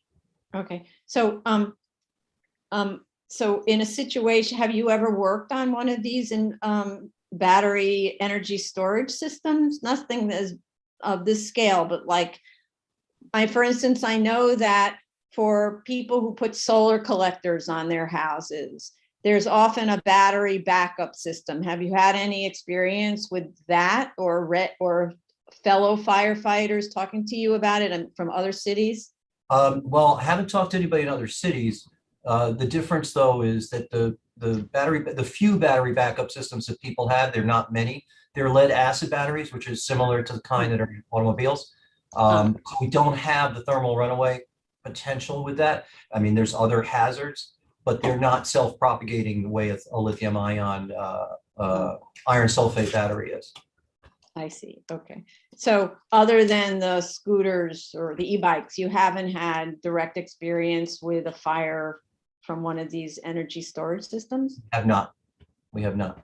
Okay. And have you, so no direct experience, but since maybe this is a question for the tech group, but in terms of other fire companies that have been dealing with this, and the fact that there was this big fire, I think in Australia in August, has there been discussion within the sort of firefighting community about this? The answer, no. Let them know that we're gonna provide that information. Sorry, who's ever speaking? We're just talking to our tech people for a moment. Okay. So you can mute yourselves, and when you're ready, then come back on, and I'll recognize some people who have their hands up. Okay, thank you. Commissioner Shetta and then Mr. Rogers. Yeah, I want to say that I had the chance to witness some solar installations at few houses. The kind of batteries used for houses are like the Fdny I mentioned. They are different. Not only this, but they usually are placed like close to the ground. You don't need to put them on top of the roof. So if something happened to them, they are outside in the clear. You can reach them. You can even like fight the fire with whatever quantity of water you want without being concerned about the collapse of the building. But if we project that small battery fire that need to be submerged into water and take that to the analogous situation for the proposal, is it like necessary to put a fire like this to submerge the batteries into water? And the answer is yes. How that would be possible if the entire system is elevated 1.5 feet or 2? Do we need to like fill the entire basin with water for the water to get to the batteries? I'm not sure. It's gonna be, I believe it's gonna be just like splashing water to the batteries, but these batteries cannot be submerged into something because the enclosures are not watertight as far as I understand. Right. So that's a question for fire department when they come back to us. So maybe we'll ask it again because I know they're talking. Mr. Rogers, go ahead. Yes, Paul Rogers from Energy Safety Response Group. So in full disclosure, I did work with the New York City Fire Department. I was involved with actually crafting 608. Also, I worked on the National Code for Energy Storage Systems for systems that are going in around the nation. I was involved from the inception of this whole discussion. Like you, we were concerned about it. I'm not speaking on behalf of the fire department, only speaking on behalf of myself and my experience on how things were evolved. One of the things that we really need to focus on is the fact that we should not equate these things failing as frequently as we see with these mobile scooters and consumer products that are out there. So there's a lot of batteries that come into the supply chain that are what they call counterfeit batteries. They do not have listings. They do not have all the safety parameters that we're going to see in energy storage. Energy storage must have listed batteries. They must have listed components. And all of that together reduces the risk of any type of failure from taking place. So it's a deep involved discussion that I really can't get involved with, or if you want, I can come on my own time to explain to the board how that actually incorporates into the actual safety of the system itself. So there's a lot of thought that went inside of that. And these the whole thing, the whole reason that we put this together in when I was working with the New York City Fire Department is looking at the safety of the responders. One of our concerns was not only the residents, but what about the responders? And that was the big reason behind what was crafted in 608 was to make sure that the responders had protection in the event that one of these things failed.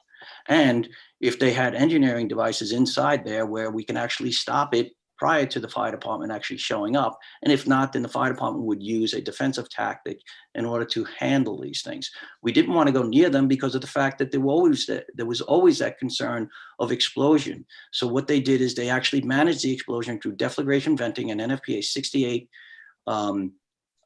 requirement, where that explosion would be blasted in the upward direction. So this way it would not come in contact with the fire service that would actually be maybe in front of these things. So there was a lot of thought and a lot of technical things that we looked at when I was there before it was put in place. Though that stuff that was put into 608, or those requirements that were put in 608, was adopted nationally. New York City Fire Department has the most strict code in the country. The state has also adopted a code, the 2021 version of the International Fire Code, that also has some pretty strict things, but not as much as the New York City Fire Department. And I commend them for that. And we should always be looking out for safety, not only of the residents, but also of the firefighters themselves. So with that being said, the idea of having a tremendous amount of water on the roof is definitely something that we should take a look at, that we can prove that if that water does get on the roof, we'll be able to get it out so there is no problems with the structural integrity. But I also wanted to just clear up that we should not equate these consumer products to what we see with energy storage systems, because there's a huge difference between how these things, well, they may fail in the same way, but the risk is reduced significantly as a result of a BMS, battery management system, that's constantly looking at the state of health of the batteries. And these things should be shut down immediately if it goes outside the parameters. There's a lot of other destructive testing that really the Board of Standards and Appeals should understand, and that is UL 9540A. And that is a destructive testing where we look at heat release, we look at all the different heat that comes out of it, and we look at the enclosures on the separation distance to make sure that those enclosures will not capture on fire. That is a requirement in order to finish up testing of 9540A, which is a testing methodology. It's not a standard, it's a testing methodology in order to comply with certain codes for large-scale testing throughout not only New York City, but has been adopted nationally to make sure that all of these things are in place. They want to know what happens when these things do go on fire, and if there's going to be propagation from system to system, and is the fire department going to be helped? How do you manage the explosion? All of that is included in this UL 9540A testing that is going on. So again, it's a very technical, deep subject. The fire department has done a great job in leading the country in the way that they put 608 together. And just to, again, a little background information, when we first were looking at it, we were concerned about having these indoors. Now that has now changed, but that was the reason that the compromise, because we looked at, we looked at risk, but we also understood policy goals, and we were trying to work with everyone at that particular time. So the compromise was to keep them out of the building themselves and look at rooftops as a potential area for placing these energy storage systems. So that's just a little history. Again, I'm not speaking on behalf of the fire department, I'm only speaking on my own knowledge and how this thing was crafted. And again, there's a lot more that's involved. And Chief Resner is correct on, maybe we should be looking to make sure that we're getting the proper drainage that we would need if there was an event that took place on that rooftop, and maybe come back and prove that we will not have any type of structural integrity. I do know this, the building, because I went to the building itself, the building was in a munitions place that is built pretty sturdy. The walls are thick concrete. Again, I don't have all the information on it, but I was surprised. I took note of that immediately when I went inside the building, on how the building seemed to be very, very fortified, and it has been transferred over from a munitions place to now a residential area, a residential building itself. So I just wanted to get that out for the committee to understand. Okay, thank you. Appreciate it. I have a few questions for whoever. Some of this may be a fire department question. The first is, Mr. Rogers, you said that you used to look at the idea of putting them inside and you decided against it. Why did you decide against it? Well, at that particular time, there was very little testing that was done on energy, on lithium batteries as a whole.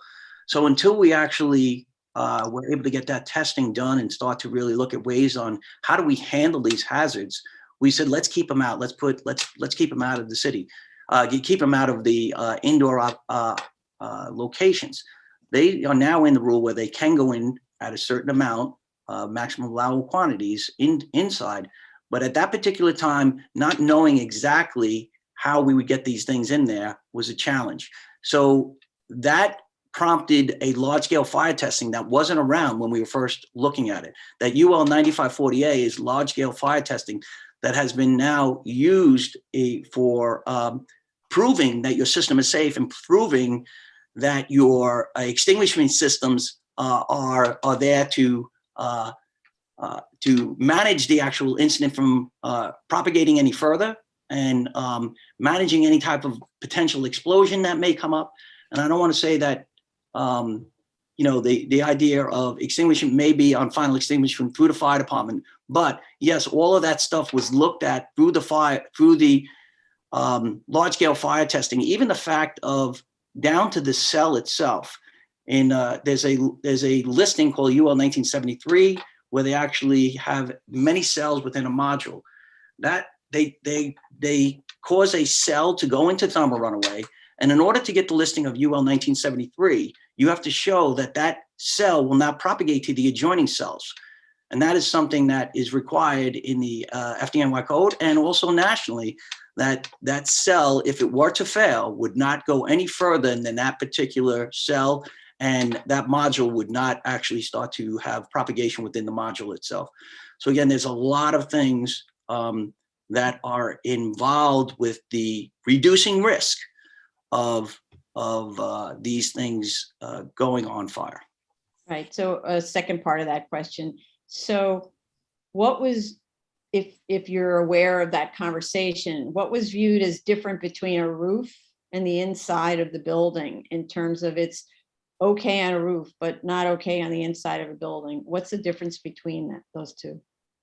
Yeah, well, the number one thing at that particular time was the explosion potential of explosion, right? So now FDNY now includes deflagration venting NFPA 68, and it's also included on the national scale, which means that there's a weak seam. FDNY is the only one in the country that actually has the deflagration pointing in an upward direction, so this way it would not come in contact or reduce any risk of coming in contact with the responders that would be on the scene.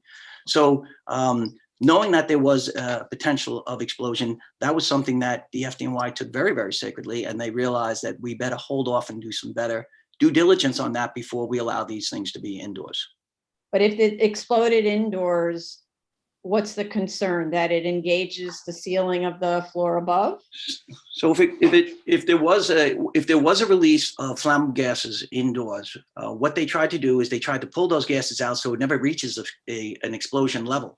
So what they'll do is they'll have a fan that actually exhausts those gases out so it never reaches to a low flammable limit or low explosive limit, and it keeps it below 25% of the LFL. And that's in the code itself, NFPA 69, that they keep that off gassing of gases that come off the batteries when they do fail, that they actually will, they'll start to emit some of this flammable gases. So fans would kick on immediately in order to pull those gases out. So again, we do not reach any type of explosive level within the room itself. So within the room, so in other words, now you would put them on the inside of the building? No, I think you asked me on if it was indoors, how would you actually manage explosion? I think that was your question. No, my question is, if putting it indoors, it was ruled out because of explosion potential, what was it that about the explosion that couldn't be addressed inside that can be addressed by having it on the roof? Is it that the gases would be released into the room and makes the room not safe? Or is it something about, I don't know, what is it? Yeah, so again, at that particular time when we were looking at the potential of explosion, we looked at deflagration venting. And deflagration venting is very difficult to do when you're inside the actual building itself, where you're going to get these weak seams in order to push out those gases and absorb that blast wave in a room. So that became a major issue. So with that being said, everything was put on hold in order to push these things outside. But again, the fire department, I mean, at that particular time, we were trying to work with policy goals and with renewable energy, trying to meet the demand of the state and the city of New York. So at that time, though, all of that was taken into account to try to work with people at that time. Understood. Okay, thank you. I think this is a question maybe for fire department, and I see Ms. Barr's hand up, but otherwise I'll forget my questions. So we keep talking about the amount of water on the roof, and we talk about adequate drainage and how long it would sit there and so on. But my experience, I have direct experience with this as a lawyer representing a client who lived in a loft building, not unlike this one, where there was a fire on one of the upper floors and the water penetrated through the floors and destroyed the apartments below. So drainage, not drainage. I'm curious about that. When the fire department comes and is dealing with some type of a fire that exists on the roof for whatever reason, what is the likelihood? For instance, we talked about 1.5 feet of water. It goes underneath. I had really direct experience with this. It goes underneath the door, the fire stair door, and floods the staircase. And then the staircase in turn floods whatever, because water seeks its way, right? And so water is this amazing thing that finds whatever. So a lot of this discussion is about protecting responders, which of course is absolutely an essential element here. I'm concerned about protecting the units, the places where people are living below, not just from the units potentially engaging in fire, which arguably is stopped by a 2-hour rating, but in their apartments and all of their possessions being destroyed by water. Can fire department maybe respond to that? Operations, Chief Resner? Okay, no. Chief Resner for the fire department. So, good question. Well, so one thing is for water on the roof, you're going to have the roofing membrane. If you have a fire within a residential unit, whatever floor it's on, it doesn't have a waterproof membrane on its floor to protect the apartment below. So you're going to have far more water damage if you have a fire within the building because of that, lack of a water barrier. On the roof, the roofing membrane itself is going to provide water protection, but you're right. If water level gets high enough, it's going to go down the stairway. The stairway in that building is probably concrete and steel. It's going to go to the bottom. That is the damage potential in a fire. So there is no way to actually, you're not going to have direct damage to units early on. I wouldn't say that you wouldn't have any damage because some water could go down public corridors and get in under doorways, but less so than if you have a fire within a unit within the building and where water can get through a non-waterproof surface. Mm-hmm. Okay, thank you. From my own direct experience, I had this experience of that wasn't a fire, it was a flood on the roof that came down the fire stairs and found its way into all the apartments horizontally because there were, let's just say, improper sealing between or seals or whatever between the floorboards and the adjoining apartments. I don't know what the condition is of the public corridors here, but I know that it's possible for water to make its way down in the corridors and move horizontally in the structure and down into the apartments. So this is a big concern. If you get that kind of like 1.5 foot accumulation, or probably more, if it's 2 hours, like I said, if it's 2 hours and no drainage, it's gonna be like very close to 3 feet. If you get this sort of load, water doesn't need to go to the fire exit stair. It's gonna find its way just down. Yeah. Because that roof is not designed to, it's not a swimming pool. It's not designed to be a freestanding swimming pool. 3 feet of water is like a meter. It's significant. Yeah, it's gonna find. Okay, thank you. Ms. Barr's had her hand up for a long time, and then Mr. Goose joined us and after he speaks. No, we're waiting for Ms. Barr first to speak. Okay. I actually wanted to bring your attention to the fact that John Guth has joined us. He's the design applicant, and he wanted to make a comment regarding this topic. Okay. Right. Okay. So we did look at the volume of water on the roof, and not only do you have a roof drainage system, you have scuppers. Mr. Guth, may I stop you a second? Were you in before when I swore people in? No.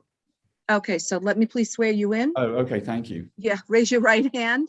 I'm raising You it. affirm to tell the truth, the whole truth, and nothing but the truth in your testimony before this board and to respond honestly to the board member questions? Yes, I do. Okay, please restate your name for the record and your affiliation and proceed. John Guth. I'm a principal at Guth DeConza Consulting Engineers. We're a mechanical and electrical engineering firm that has been working with MGN on 315 Berry. Okay, proceed. Thank you. All right, so all I was saying was we looked at the volume of water that's generated by the sprinkler system and the standpipe system. We have calculations that would show it's okay. You would never get 3 feet of water on that roof. There's drains, and then if the drains are clogged, they're overflow drains, and if the drains and the overflow drains are clogged, there are scuppers which would allow water just to go out the side of the building, a few, like 5 inches above the roof line. And I believe the scuppers, I can confirm this, but I believe the scuppers are actually positioned such that the curb on the entrance to the stairs would be unlikely to see water because the elevation of the scuppers is lower than the curb on the stairs.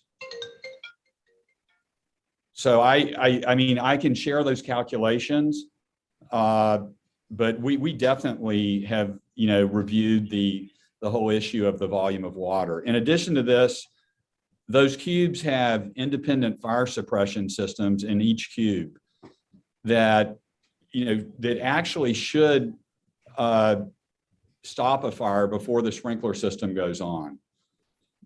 These type of cubes were set up to work without a fire suppression system above the cubes. In New York City, there's a requirement to put that sprinkler system in, so we did it. And I think it's a good idea. It's something it's part of the fire department standards. And if the staffers you mentioned, how high is the invert? I'm assuming that these is covered on like openings in the side. Yeah, there are openings in the parapet wall. Yes. So if let's say the drains are clogged or partially clogged to where water starts building up on the roof.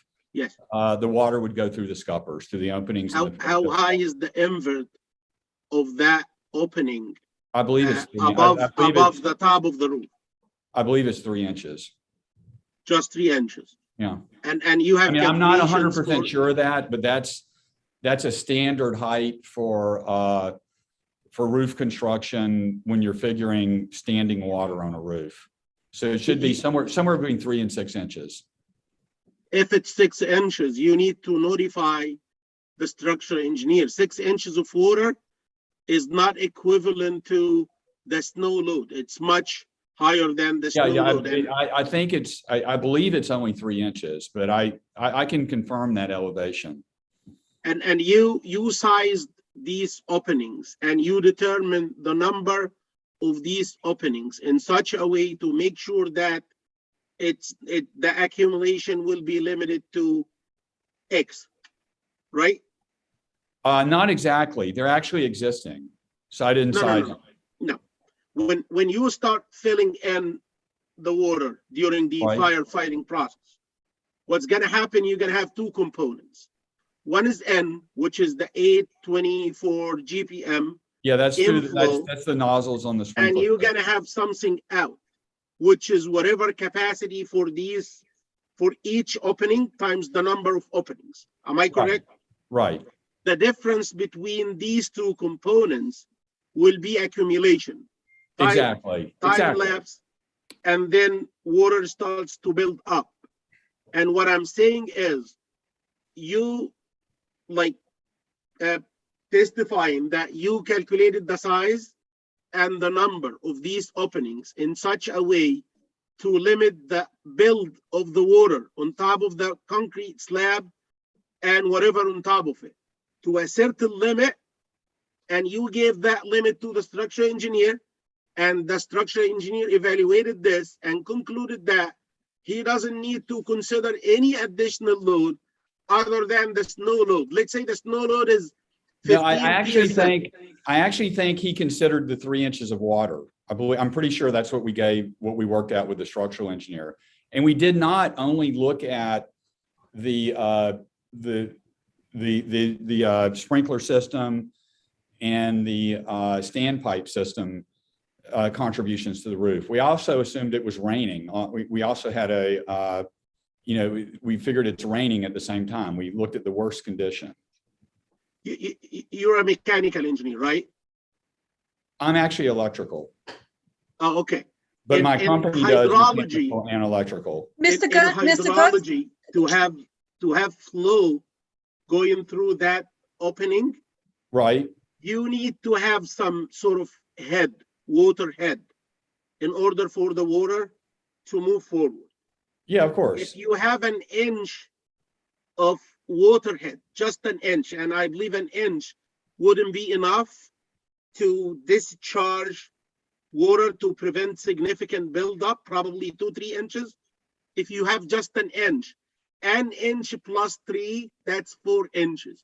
4 inches is 1/3 of a foot. This is 20 pounds per square foot. This is very close to the snow load. That's why I'm concerned. I feel like things were not scrutinized the way it should. Oh, It no, should no, be I a disagree. communication issue. It should be a communication between the electromechanical and the structural. I haven't seen this. You know what? If I seen a statement in the structural calculations saying that snow/water load was evaluated by such and such, accumulation was in the order of 4 inches. Snow load is this. Snow load governs, proceed. I would feel much better than what I'm feeling now, because when I looked I at the can provide that. I will provide that. stop talking when, I'm sorry, Mr. Gut, do me a favor. I'm sorry, I don't mean to be rude. But when the commissioner is speaking, let him finish his Okay. thought All right. and Okay. then respond, please. Thank you. It makes it so Oh, much you're easier. welcome. Okay. Sorry. Sorry about That's that. okay. I'm not saying you didn't run the numbers, you didn't do the math, you didn't do the counts. What I'm saying is, because of lack of communication between you and the structural engineer, he didn't put in his calcs that he received something from you and he evaluated something else, and he looked at both and he decided that the snow governs, not the water accumulation. And he didn't put this in the calcs. I haven't seen it. The calculation package was almost 1,000 pages. I haven't seen this in the calculation package. And like I said again, this is the first time we discuss the water build issue. And I told you 1 inch. I'm not sure. Do you recall how big is that opening? Is it 4 inches, 3 I think inches? they're, I don't remember off the top of my head. I think they're pretty Roughly. high, like 6 inches, I would guess. The scupper. I mean, it's a large opening on the scuppers are relatively large openings on the side of the parapets. And do you recall how many were the spacing, 10 feet spacing between them? No, I don't remember the spacing. I'd have to go back and check. Okay. Chair, you're muted. Marjorie, you're Oh. muted. Sorry, Madam Chair, you're just muted. to Sorry. speed this up so we don't get into like how many scuppers, because you don't know the answer right now. Can you provide that information, as much detail as you can possibly provide on all of your calculations, on your sources of the calculation materials, and make sure that the same information that's provided to us is provided to all the other engineers working on the project, and also all of that information is provided to all of the different fire department groups, so that everyone is reviewing the exact same set of criteria. Because one of the things that's making everyone kind of crazy is that there's little dribs and drabs here and there that get submitted in little dribs. And so no one has the full story. And that's what makes it so hard to review that. So I don't want to get into any more about how many, PSI or gallons and so on. All of that material should be submitted. I appreciate that a study was done on that. Fire department had originally asked to just convene a little bit and then come back. So I just want to see whether they had more that they wanted to respond to. Yes, Madam Chair, thank you. You had asked about previous fires, dealing with the energy storage system. There have been several, and I'm going to make a formal submission to the BSA, and of course, CC Richard LaBelle on it. We have created a study guide for certificate of fitness holders, and I'm going to share this with the with the commissioner and with the project manager, and of course with Mr. LaBelle for distribution. In it, we have case studies, so you'll be able to review it. So I don't want to go into it right now. It's been 2 hours here. Yes. Now going back also to, the plans. Yes, we've been getting bits and drabs. I do request that, that we do get the structural plan, get one complete submission. But in addition to the plan, the UL report for this type of system, we have not received that. That is a condition in our conditional letter of acceptance. We have not received such UL report, and we would respectfully request that that also be submitted to the fire department for review and further comment. Okay, Thank you. great. Thank you very much. Okay. Can I just, Yeah, go real ahead. quick? So John, I mean, you're saying there's several divisions. There's tech, operations, and the botanic. So how is that going to be coordinated? Is it going all to you, John, and then you're going to send it over, or is there some sort of acknowledgement of where Mr. LaBelle can send to so everybody's coordinated, people that they're Thank you. coordinated to? Yeah, thank you. There have been several applications filed here in fire prevention, and I think the best way to do this is to submit the plans to my attention. I'll go through them, divide them up to the different units here in tech management and with the Bureau of Operations. And then there are forms that have to be attached to them.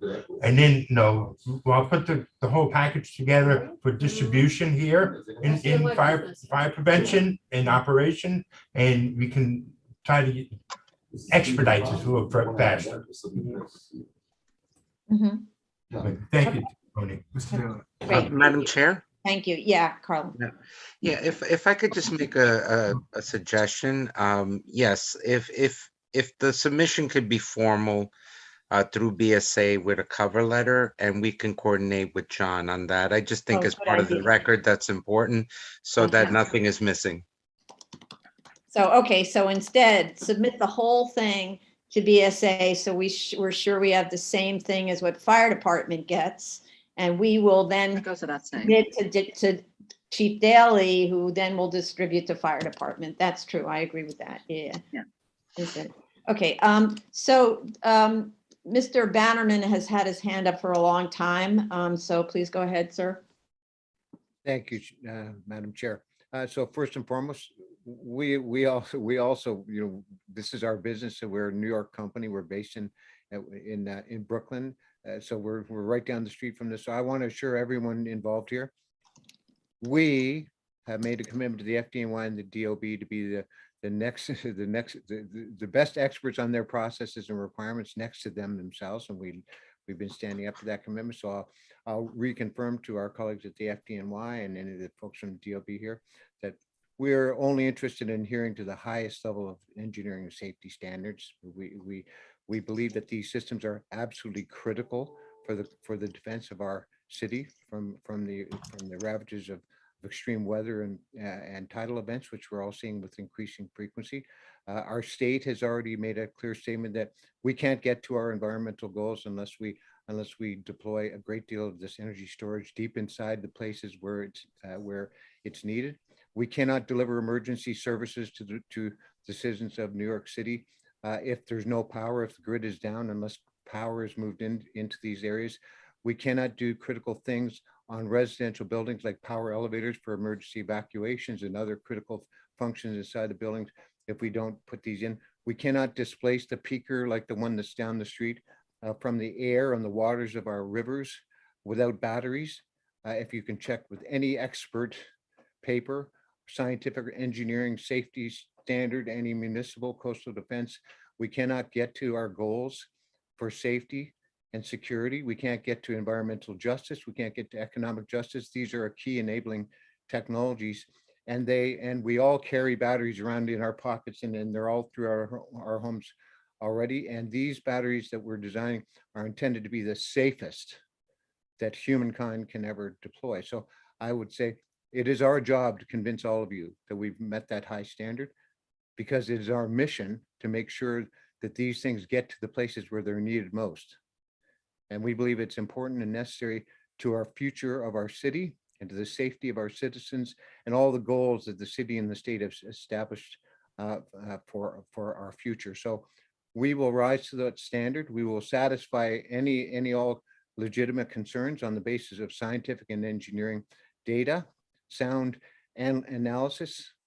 And we will do whatever it takes to meet that standard, because we don't believe that our city can afford not to have these on top of places where people are living, where power is going to be needed when bad things happen. And we don't believe that bad things happening is something we can afford to assume is not going to happen.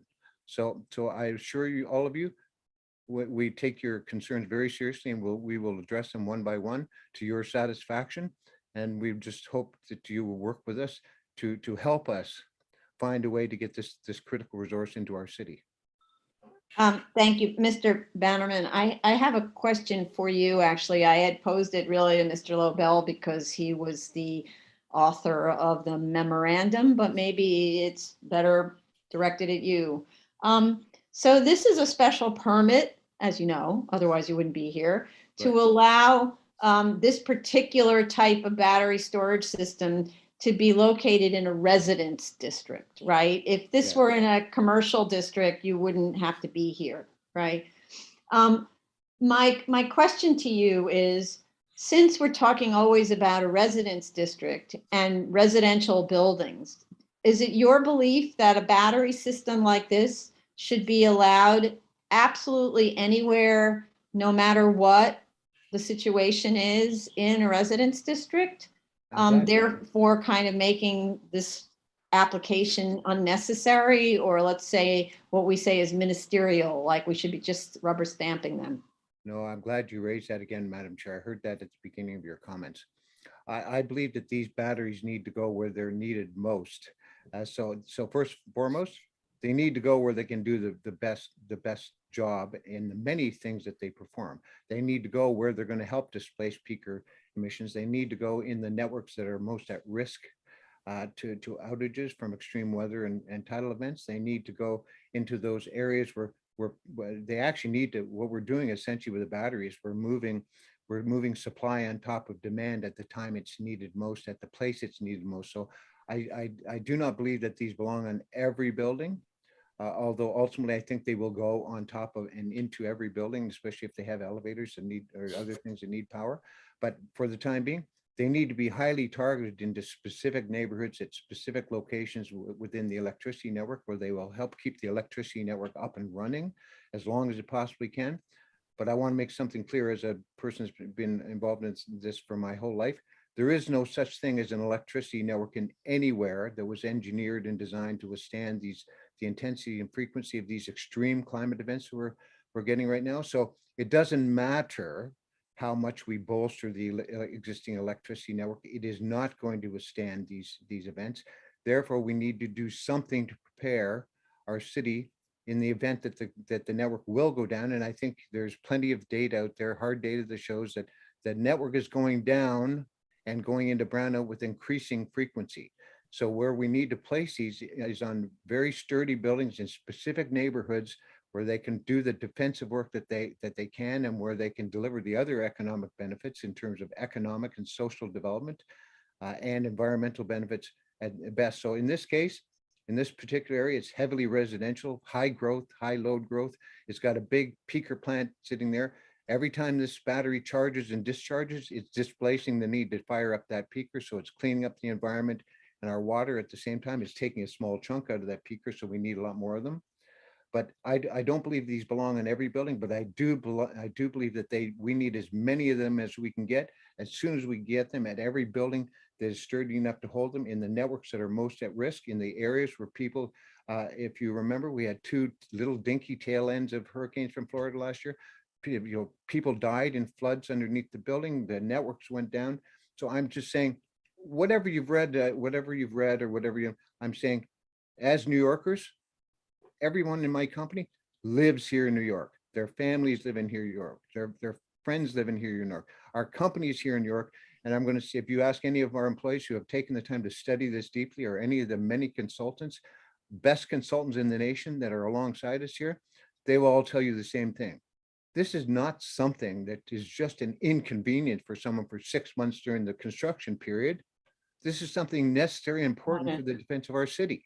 That's the I'm bottom sorry, line. I need to cut you off because it's frankly, we're taking too long, but what I heard from you is you said any building that can sustain the weight. Is that what you said? In areas where it's most needed and any Where it's building that can needed. sustain Okay, the weight. so the answer to the question is, what my question was, should this be installed anywhere in a residence district that is where there's a need in the grid? And it sounds like the answer is yes, as long as the site or the building can sustain the load. Is that what you I will add said? one thing, anywhere where the tenants in the building want to have such power on the building, they should also, as long as the building meets those conditions, they should also be given the right to have this protection on their building. No, but that's direct for the building itself. I'm talking about to fulfill the needs of the grid, the outside needs of the Yeah, grid, I I'm not talking about accessory systems. I'm talking about the same thing as what you're talking about, commercial systems. I believe that where the necessary safety conditions are met, the approval should be granted to put these on top of buildings where all the relevant authorities agree that the conditions will be met. I think they should be approved. Okay, all right, thank you. And then I wanted to ask fire department 2 questions. One is so right now, there was this letter that was given to us that was called the conditional acceptance letter with all those many conditions. Whenever we have any kind of variances or special permits and things like that, we also often, the simplest example is the physical culture establishments where we ask the fire department, is it okay if this work is done after the board just makes a determination, or should we wait for fire department to sign off on something? And so there are times like there's one we heard today where there's an issue about the safety of a building and we're waiting for fire department to agree that the building is now safe to go ahead. So that's my question. When you consider this conditional letter, can you please give us some guidance about what things need to be approved prior to the board's decision and what things can be continued with fire department after the board's decision? And you don't have to tell us that now, but in the next thing you give us in writing, if you could list those things, that would make it easier for us to understand where we're going with this review. Okay, yes, Madam Chair, I understand where you're going, and I can prepare a letter to submit to the board. But I guess the most major important document that we need to receive for this system is the UL report, and that we can then firmly tell the board if we're comfortable or not comfortable with this system and what the proposed fire protection that they're going to have. But I can't prepare that letter for you prior to any decision. Understood. Okay, thank you. Vice Chair Shonda has her hand up. Thank you. I had my hand up for a long time. And I think whatever I was going to say, Mr. Bennerman summed it up very nicely. And I fully agree that where there is demand for this facility, and provided these facilities have been fully vetted and reviewed and approved by the agencies that are most knowledgeable and informed and are going to be the ones who write the regulations like Fdny and DOB, once they have approved it, board should proceed. And I definitely, for one, given a lot of information that Mr. Gatz and I'm forgetting the other gentleman, Bannerman and Ms. Barr and everybody from the applicant side who has provided this information, shows how much depth and detailed analysis you have gone through. You may not have felt it necessary for it to be shared with BSA. I will not say anything about it now, but I would say it should be, all of these details should be reviewed by by FDNY and DOB in a comprehensive manner, because I, for one, I can't speak for the other board members, I, for one, will look towards these agencies to give me that assurance that the system meets all their guidelines and protocol and is safe. And once that is there, I'm ready to go. So that's what I'm looking for, because that is one of the conditions I believe I need to meet as a board. Thank you. Okay. Ms. Barr also was going to speak a long time ago about the decommissioning and the monitoring and so on. Can you speak to that now? You have your hand up. Maybe you wanted to speak about something else, but if you could. Yeah, I just wanted quickly to just respond to the UL 9540. That was a document that I believe was provided to the BSA, and as far as I can remember, was also provided to FDNY in March of last year. So we're happy to reshare that with FDNY as part of the package that we're gonna provide the coordinated sets and the structural analysis. So just to make sure that that is clear. And then in terms of the decommissioning, I understand the concern of the BSA, because we did provide you guys the full decommissioning plan that is part of our agreement with Fluence, who's the vendor for the proposed ESS. And the question still remains, what happens if Fluence goes out of business? And this, we have an issue with the decommissioning. This is something that is our full responsibility. There is a decommissioning plan that is provided by the vendor, but MGN is also committed to providing a decommissioning plan that is going to remain in effect, even in the event of the vendor going out of business, which I think is unlikely, but we want to plan for any type of scenario that might occur. And in terms of, you had, Chair, you had a question about the dry aerosol system and how that's. Wait, before you go there. So you're just talking about Fluence. I'm talking about all parties concerned. Yeah. Businesses go out of business. So microgrid, heaven forfend, microgrid also has a Chapter 11 something, right? Nobody shows up. Nobody's home anymore. Everybody walks, right? So that's what I want to know. No one is home.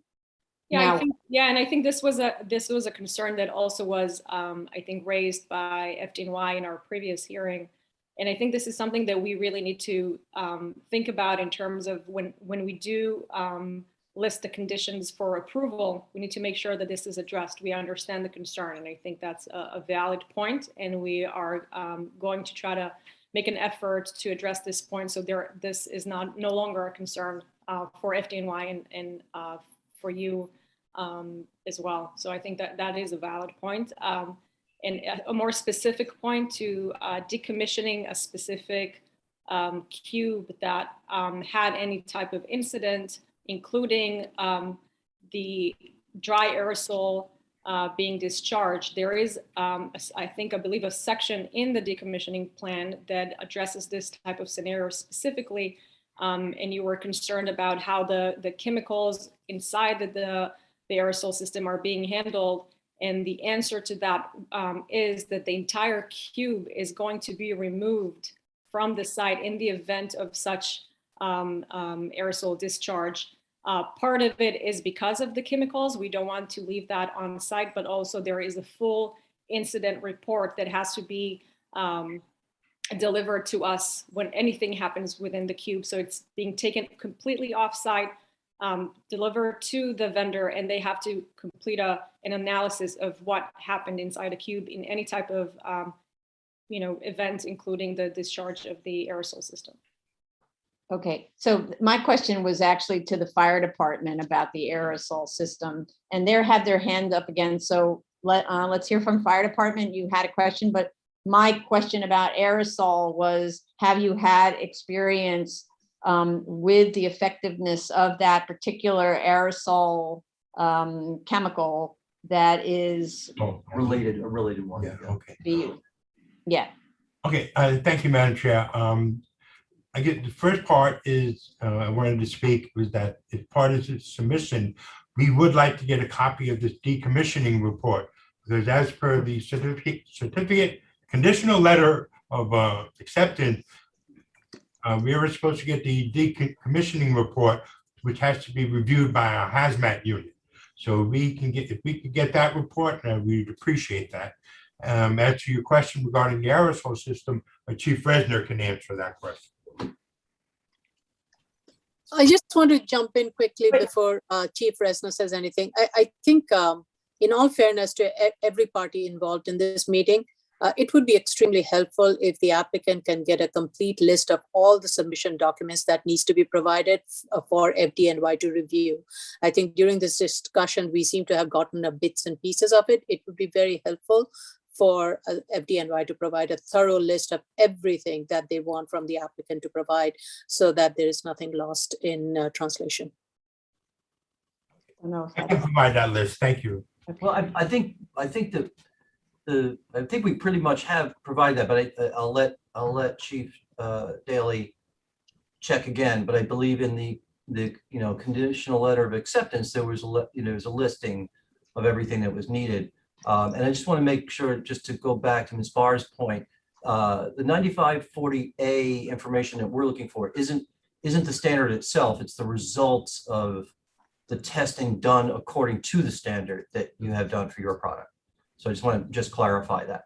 9540A is, as Paul said, it's a testing methodology. We have the standard. We just don't have the results of the testing done according to that methodology for this product. So the answer to the chair's question about the dry chemical, we have something very, very similar, a potassium product that we call Purple K that we've used for many, many years on electrical fires, and it's very effective, and we don't have any issue with using it. We have not had that much experience using it on lithium-ion battery fires just because we don't have that many lithium-ion battery fires yet, and hopefully we won't have many. And the ones that we have had are like Paul said, they're the individual units on small bikes and delivery vehicles and so on. Mm-hmm. So the potassium-based product is effective. It's been around a while, and the only issue I would want is to address. It has to be working in conjunction with that wet system because the wet system is critical to lower the temperature of the malfunctioning battery below that point where it can initiate thermal runaway. Mm-hmm. Okay, so I have a question about reignition. So you said that for the scooters, you put the scooter in a tub of water for however long until you're sure that the temperature has gone down and it won't reignite. What would you do in a situation like this one, though, where you can, as Commissioner Shetta mentioned, pick up the whole thing and drop it in a tub of water? Right. So we would be applying water to it through the nozzle system and through our own hoses to cool it and continually cool it down to the point where it can't continue to initiate heat generation. How we would remove it, I'm not quite sure because we would probably have to remove individual modules from the racks within the cube and remove them, in individual containers. We did have some discussion about how we would physically remove the containers themselves, the drums of water with the batteries, from the building from a rooftop. But I think we should hold off on that. We can come back to that question in a little while once we have a better understanding of how the suppression system works. Because if the suppression system is effective, then I think we can remove batteries individually from the racks and immerse them in water and then get them out of the building. Thank you. Commissioner Shetta, you have your hand up, but I really want to go to the public. So make this either really short or let us go to the public first and then come back because we've been at this. It is. For 2 hours. It's going to be really short. If Okay. that's what you think, and you believe that the fire rating, the 2 hour, do you think that would be enough? Do you think 2 hour in a regular fire job, if it takes you guys like an hour or two to put it off, do you think on a situation like this, it might be more than 2 hours? And I'm asking this because this is related to the accumulation period for the water that's going to be collected within this roof area. Thank you. So the answer to that would be based on the calculations provided by the applicant showing heat release rate of what they consider to be a likely fire scenario. And based on the heat release rate, then we know how much water we're going to need, or roughly how much water we're going to need. And then we know how much time we're going to be applying water. And again, going back to the applicant's calculations about how much water they expect to drain through the existing roof drains and the scupper openings, what the structural condition will be.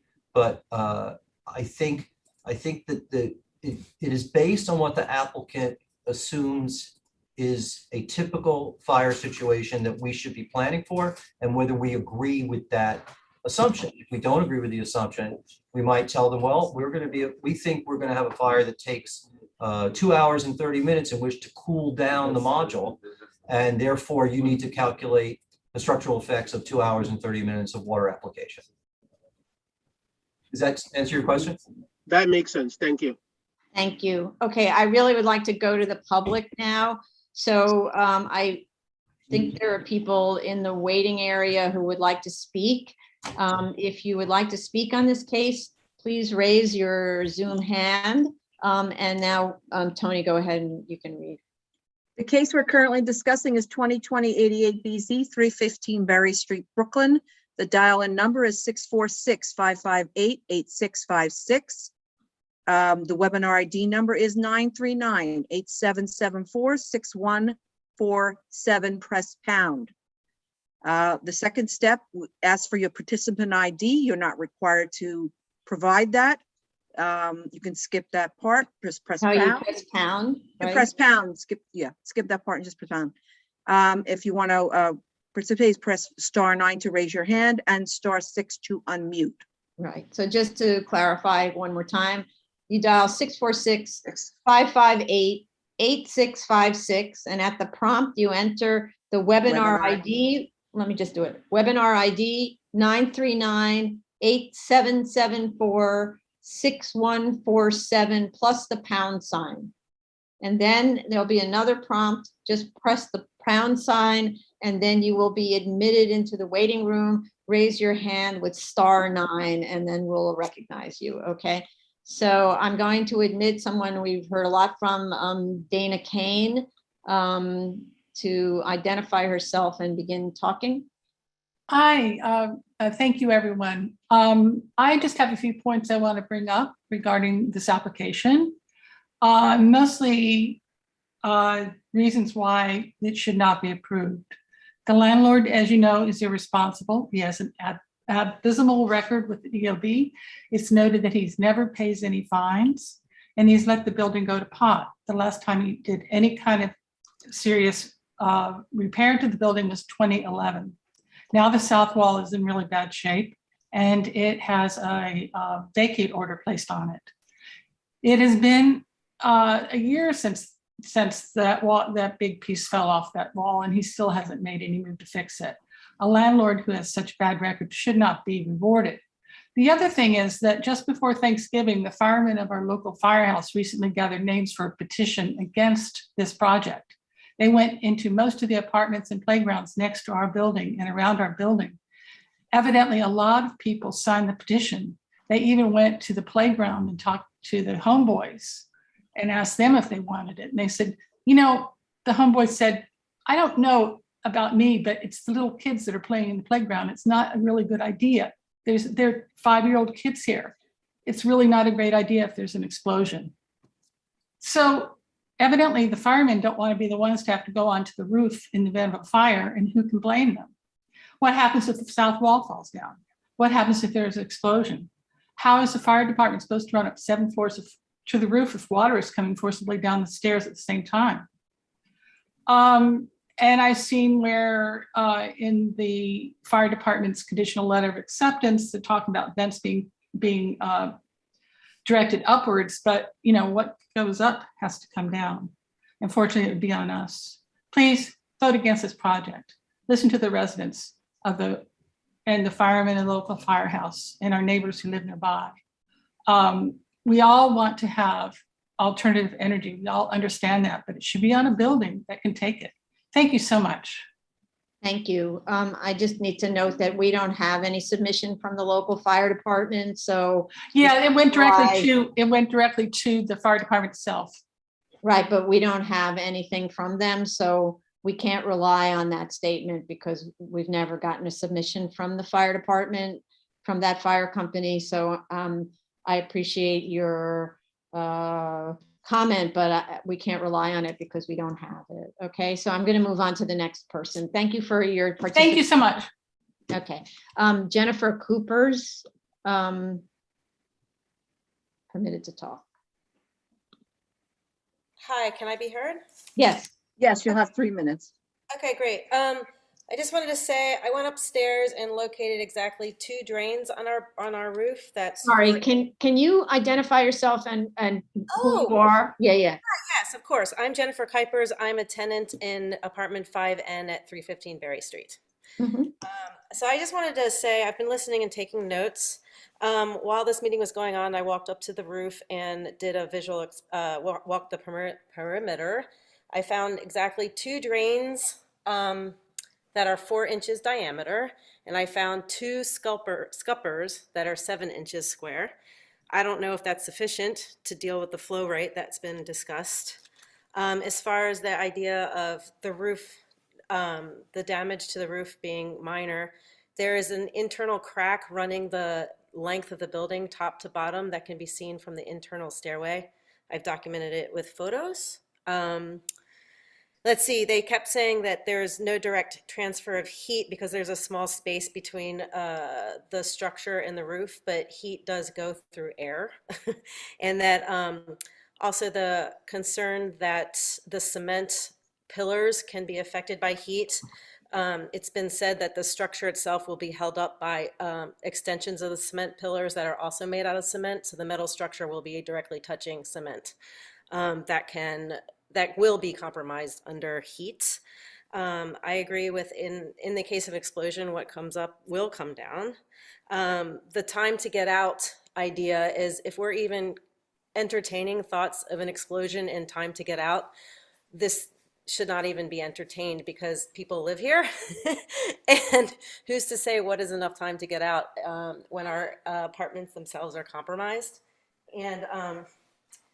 And let's see, what else did I want to say? Oh, the gases that are being released by the defibrillator panels, what are these gases and are they toxic? What's being released into the air that we're breathing? Let's see, oh, and is there a fire suppression system which is automatic that will turn on immediately and does not have to wait for the fire department to be notified, for them to get 2 trucks, for them to arrive, for them to assess the situation. Also, that stairwell that the water is going to be rushing down is our only egress. Also, other tenants have been telling me that the roof is supposed to be our egress site in case of a fire. So none of this really makes sense. Like, how are we supposed to go up or down stairs that are flooding? Yeah, and also, let's see, Microgrid's assertion that all buildings in residential areas that can support this load should be carrying this, but they also said that they've looked at hundreds of buildings and this is the only building that they think can support this load. So that statement in itself does not make any sense. And I also agree that why aren't these just being put on the ground and further away? Electricity can travel. I'm not arguing alternative forms of generating electricity. I'm just arguing that it really does not seem like this is an appropriate site. It might be convenient, but not appropriate. Let me see in my notes if there's anything else I want to say.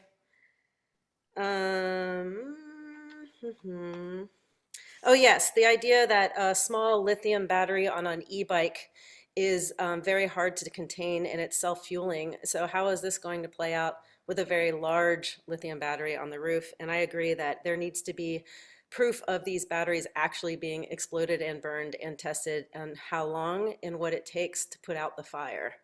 that needs to be documented and submitted. And I was also wondering, is this, what is it, the temporary letter of, I'm curious, is it public? Can we see the 39? Yes, points? yes. So Yes. our entire record is public. Okay, great. So let's see, so the best way is probably through the community board if you wanted to see it. Otherwise, Tony, you have ideas about how do they see it, the record actually?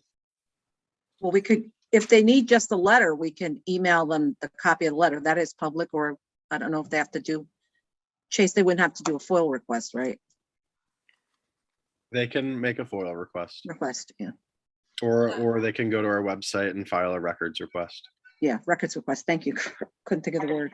It's not as complicated as that, so yeah. Yeah. Right. But Okay, also the community board is supposed to be getting copies of all the documents, and your community board is arguably more convenient than this, but you could try that. Otherwise, put in a record request.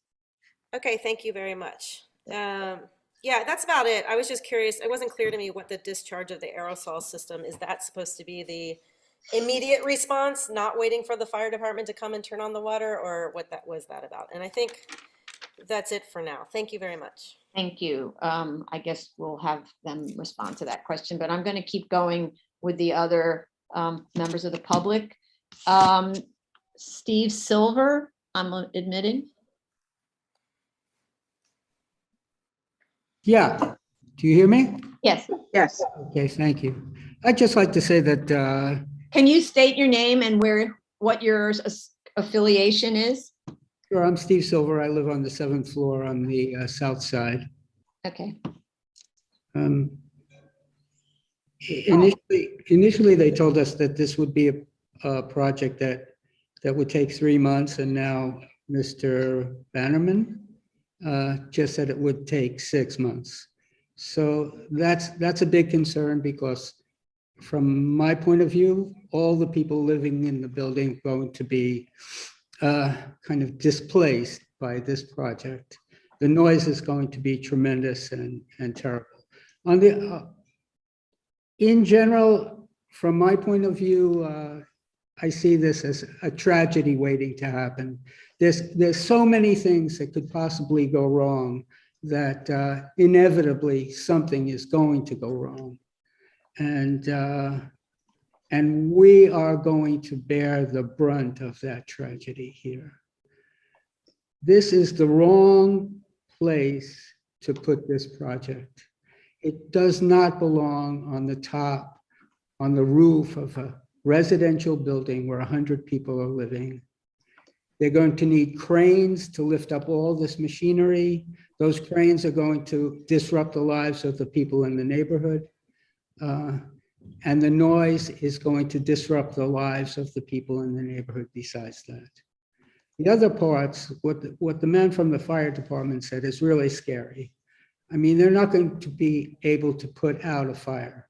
Not only that, there's very likely going to be, if there is a fire, a very grievous toxic event that will take place in the neighborhood. How many people are going to be affected by that toxic event? These things have happened around the country and around the world, and it's been really, really bad. These machines cannot be on the top of a building like this. That's all I got to say. Thanks. Thank you. Thank you for calling in. I see Nathan Miller next. State your name and your affiliation, please. Hi, can you hear me? Yes. Yes. Hi, nice to meet you guys. My name is Nate Miller. Lived in the building for a long time. What unit are you in? You can't hear me? No. What unit or floor are you on? Oh, I'm on the top floor, on the 7th floor. Okay. So yeah, I'm living directly underneath it. And I mean, I guess I'd just say initially I wasn't as opposed to the project as maybe some other people. I'm really enthusiastic about changing our power grid and having green energy. I pay more for Con Ed to have an ESCO. But, you know, over time and just watching this process, it's just really clear if we walk in our front door right now, there's a fine from DBI on it. I heard Commissioner Chandra say earlier that it's in the landlord's best interest to, be great, and it's in microgrid's best interest to be great. But frankly, the only interaction that I've had with them so far is when they came in to test the columns and they graffitied all over them. They didn't clean them up. Then they came and cut a hole in the ceiling in our lobby, which is still, 6 months, a year later, not patched. And then, in the meantime, we're not doing recycling. I mean, the idea that this is a green project seems like a farce, especially during the last time when we saw how little energy is actually being produced there. I'm definitely empathetic to the need to, deal with our power grid, but it's kind of hard to believe that our decrepit building is the only place where something like this could be put, especially when you see, a block away, they're building a mega hotel. And in the past number of years, they built these enormous skyscrapers all around us. And, just the disruption to us as opposed to just doing it. I mean, I'm not qualified to say if I think it's safe. It doesn't sound safe. It doesn't sound pleasant to be under, but it also doesn't make sense why they wouldn't just put it on one of the many new places that they're building. That's all. Thanks. Thank you. Appreciate your participation. And I see Olivia Silver I'm allowing to talk. Or it's Olivia, yeah. Yeah. Hi, can you hear me? Yes, state your name and also where you live. Of course. Hi, Olivia Silver. I live on the 7th floor, also on the south side. And I'm very afraid. The more that this has progressed, the more truly frightened I am. This really seems like an insane idea. We've been throwing around words like catastrophic failure, explosions, volatile, hazardous, fire, self-fueling. And, it's not an empty building. It's my home. It's my neighbors' homes. We're talking about lives, about families, who are in the hands of a landlord who doesn't care, who was paid off a large sum of money, I suppose, to accept this project beyond the fact that, he couldn't care less about the tenants. He has a monetary incentive. And so does the company. They're saying everything they're saying does not make sense. They've come off, as far as I'm concerned, as completely incompetent. You talk about first impressions. They've been hostile to tenants. They have made threats about evacuating the building due to its poor conditions. I think Nate said decrepit conditions, were the project not to go through. So it's a very, very scary situation. Because this is going on top of our heads, on top of all of our heads, and no real safety plan has been laid out. None of these safety procedures that have been spoken of make any sense. The rooftop is our fire egress. If it's going to be flooded, what are we supposed to do? If there's a fire, you do not want to be anywhere near these batteries at all. But if there's water everywhere, how are we supposed to get down the stairs quickly? How is the fire department supposed to come up the stairs if they're wet and slippery and flooded? So it really doesn't seem like something that makes any sense at all to have on top of a house, on top of a lot of people's houses. And also, no one has really spoken about the conditions, the living conditions for tenants in a non-extreme case of living with these batteries on top of our heads 24/7 and all of these hazardous chemicals they contain and these gases that they emit. So, and the noise that they potentially will be making consistently, that's going to be right on top of my head 24/7. This has been my house since I was a kid. I'm 24. I have the idea that I would like to keep living here, but it really doesn't seem like this would want to be a place that anybody would want to live if this system is on top of our heads. The only real thing that I can understand that would be fixed by installing this is that the elevator would function in the case of a brownout. But who takes the elevator in an emergency? I take the stairs. Surely, I think anybody who is reasonable would take the stairs. So you're putting all of our lives at risk to have the elevator running. I mean, the energy payoff of this system has been grossly over exaggerated. It's also been fraudulently marketed as a solar system, which it clearly is not. So there's a lot of issues here that the company can't be trusted. They're going to do everything they can to ram this through, and then who knows what's going to happen, but we are all going to suffer. And I think something really bad could very easily happen here. And yeah, that's all I have to say. I truly, this is heartbreaking for me right now. Thank you for being so diligent with this. And yeah. Thank you so much, Ms. Silver.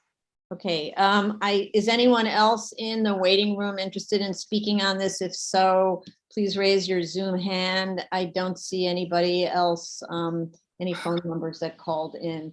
I do have, before we finish, I do have to reiterate or re-ask the question posed by Commissioner Sheta, which had to do with the benefit to the community versus the disadvantages to the community, or the benefit to the applicant versus the disadvantages to the community. And you don't need to answer this just like off the top, because we have been asking for this. And if I remember correctly, it may have been Mr. Miller who had submitted testimony, or there might have been somebody else. This was for the first hearing, where a calculation was done about how much actual energy is stored in these batteries, how much is given back to the grid, what is the actual benefit to the community versus, versus the potential. We see what the disadvantages are to the immediate residents. I'd like to understand what are the benefits to the community, and you don't necessarily have to calculate this in front of us, but we would like a submission on that. Yeah, Mr. Dumbleton raised his hand. Yeah, I'm sorry that there's confusion about this, because I thought we tried to clarify this right up front. And I know there's also been a lot of other meetings. I believe we had a meeting with Con Edison and the mayor's office, and also your Mr. Costanza. The network. So I just need to interrupt you. When you have those meetings, those are off the record meetings. We're not aware. Off the record. This board is not aware of the content of any of those meetings, so you must tell us what the contents were. Okay. So the electrical grid. I'm sorry, there's a lot of noise in the back. I'm going to mute Silver. Yeah. Okay. Go ahead. If you don't mind, I'll use Mr. Sheta's analogy, because he's the one who brought up, are we digging wells to produce water? And the answer is, we're not digging a lot of wells, but the problem is that the neighborhood's need for water is way bigger than the pipes that can deliver the water. So what the batteries do is they deliver the water at night and store it so that when we need the water in the middle of the day, it's available. So it is true, we're not producing a lot of water. We're not digging a lot of wells. We're digging small wells. We're not digging a lot of wells, but the neighborhood needs more water. Okay, so the other thing you should know is, No, stop right there. Yes. The neighborhood needs more water. If it's a bucket of water, I'm not impressed by the benefit of the community. So what I'd like to know, the technical answer to the question, how many watts, kilowatts, whatever it is, are you 3 storing megawatts, in the, 4 hours. let me never interrupt, right? Because we're being recorded, we have transcripts. And if you speak on top of me, then the transcript is useless, okay? So my question is, how many kilowatt hours or whatever it is in terms of storage, because I'm not necessarily familiar with the actual storage, and what does that mean in real life? Like if there's a brownout and you're giving back to the system because you're storing, what are you able to power with this amount of stored energy? And what does it represent in terms of Con Edison's needs? Okay. So, and Commissioner Sheta, maybe you want to ask it in another way before Mr. Dumbleton. Yeah, this project is intended to serve a specific zone. And if I were to present, if I'm the applicant, I would present it that way. This is the limit for the zone that need to be served. this is the average consumption, daily consumption in kilowatt day or whatever for that specific zone. My project would be able to store, let's say specific zone needs 1,000, anything. My storage system would be able to store 200.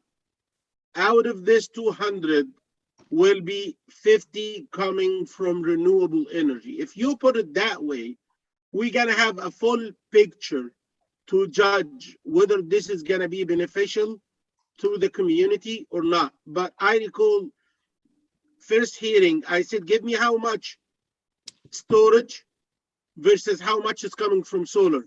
And we started with an impression that we have like 14 or 18 solar panels. And I believe later on, I realized that it was just like 4. So it sounds like the solar component here is very minor. If this is the case, that's fine, but give us an idea. What is the area to be served? What is the average consumption for this area? How much are you gonna be able, if the total consumption is 1,000 and the storage capacity of this thing is 5, there is no point, done. But if the total consumption for the neighborhood that's gonna be served is 1,000, and you're gonna be storing 300, that's 30% of the storage. And out of 300, you have like 100 coming from solar. That's even more helpful. We need to get these figures in order for us, at least for me, to judge whether the general findings of the special permit satisfied or not. Thank you. Okay, and Mr. Dumbleton, you do not need to answer the question now. We need the answer in writing, okay? I'm happy to answer the question if I'm allowed. Yeah, you can answer it. I'm just trying to move us along. We've been at this for almost 3 hours and we need to take a break. Yeah. But yeah, go ahead. So this facility is going to store 3 megawatts, which is, and 4 hours. So it's 12,000 kilowatt hours. The average house in the United States uses about 1,000 kilowatt hours a month. It's 333 kilowatt hours a day. So, but let me be clear, the issue, what we're trying to do in terms of saving brownouts and blackouts is not that when the neighborhood goes down, that we're going to provide for a certain portion of it, right? When the network goes down, the network goes down. What we're trying to do is actually reduce the chances that the network goes down by removing the peak that causes the blackout, right? That causes the brownout. So having this here, we are going to provide, by injecting power, the requirements for several hundred apartments at the time when they need it and that the grid can't provide it. So that's the purpose. The purpose isn't for us to be blackout or backup. We do provide backup to the neighborhood for a few outlets and for Wi-Fi, just because that's one of the things we do, but we're not, islanding the entire neighborhood or islanding a block. That's not the intent. The intent is to try to keep the entire grid up.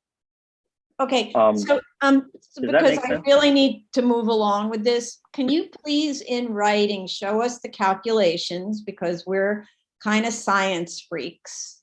Show us the calculations of basically what we're talking about. You're saying there's a storage of this many kilowatt hours, and that somehow or other that's going to go back into the grid to prevent brownouts or whatever. Can you show us the calculations to establish these kinds of statements? So it's not just kind of promises, but we actually can see the math, okay? So I don't want to do this anymore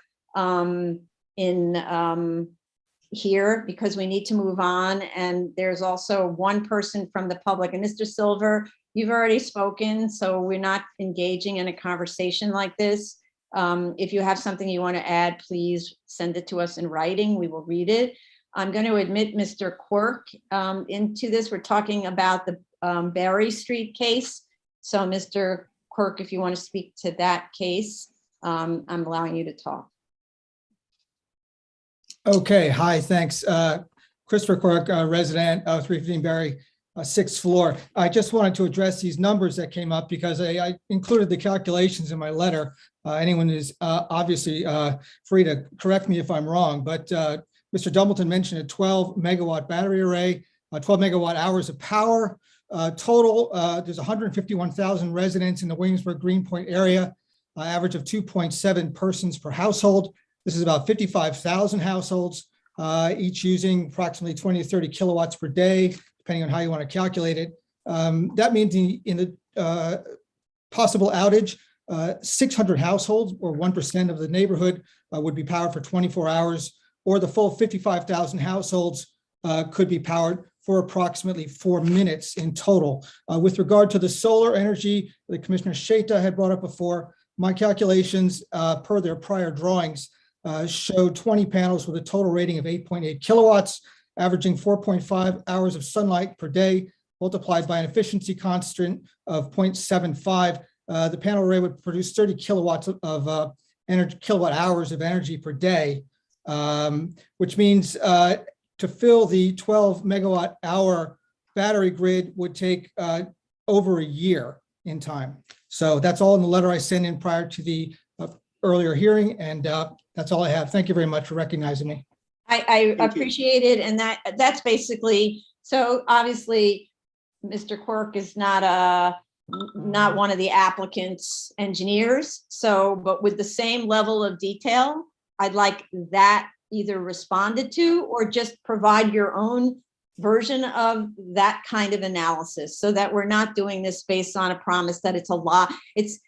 What I'm hearing is, take our word for it, it's a lot of kilowatt hours, and that'll be a good thing. I'm not good with a lot or good things. I'm a science related person, and Commissioner Sheta is as well. And so, and I think that's what our job is here, to understand exactly what that is. So before we— As far as I understand, it's not 20 panels solar. I believe it's much less. Can you confirm the number, please? Right. So, yeah. So, right. So we're not gonna do this now, because we need to take a break here. And we've been at this for almost 3 hours. So what I would like to do then is simply say how much time to respond to fire department, all of our questions, all of that. And that's that which you don't necessarily have to answer right now, because there's so many people on the team. So I would like to ask Mr. Lobel to ask all his various team members. And then our project manager will get back to you and ask you how much time you need. And then the public will be informed by us mounting it on our website when the next hearing is, okay? Because there's a lot of back and forth with the fire department and so on, okay? Thank you, Chair. And one discrete point, which is that we appreciate the board's time on this, as well as FDNY. We understand the agencies have spent a tremendous amount of work on this. We also understand Commissioner Sheta's points as were raised, and also the fact that he did use the word "we," which is that we have a united interest here, which is to not cause any harm in the installation of this proposed project. So, with that, the only other request that we would make, Chair, and we will discuss internally and come up with the amount of time that we need, would be that to the extent that the board relies on any information outside of the record, we've heard citations to articles, to firehouse.com and YouTube videos. The applicant does not have the benefit of the opportunity to review these absent specific citations. So we would ask for that information to be provided to the extent that the board is relying on this for the determination. We always, as always, reserve our right to respond in the record, but we do need the opportunity to review such materials. Sure, absolutely. I mean, you understand that in order for us to ask questions, we do research. It's the only thing we do, right? So happy to share those websites, but that's where the questions come from, so that the experts who were before us, like fire department and your people, can answer those questions. Fire department has their hand up, and then the vice chair. Thank you, Madam Chair. I do want to correct an error that I had said earlier regarding the UL report. Our tech management group was able to go through the records here at the fire department, and we located the UL report. It was filed under a separate application, what we call the certificate of approval for the material or the system. So we did find it. I guess in the future, anytime an engineer files with the fire department for a new system, they should attach that report. So I do want to correct that. The applicant, I had submitted this system, battery system to the fire department, which has been accepted, and we're currently reviewing the UL report. So thank you. Okay, thank you. And Vice Chair, and then we're gonna break.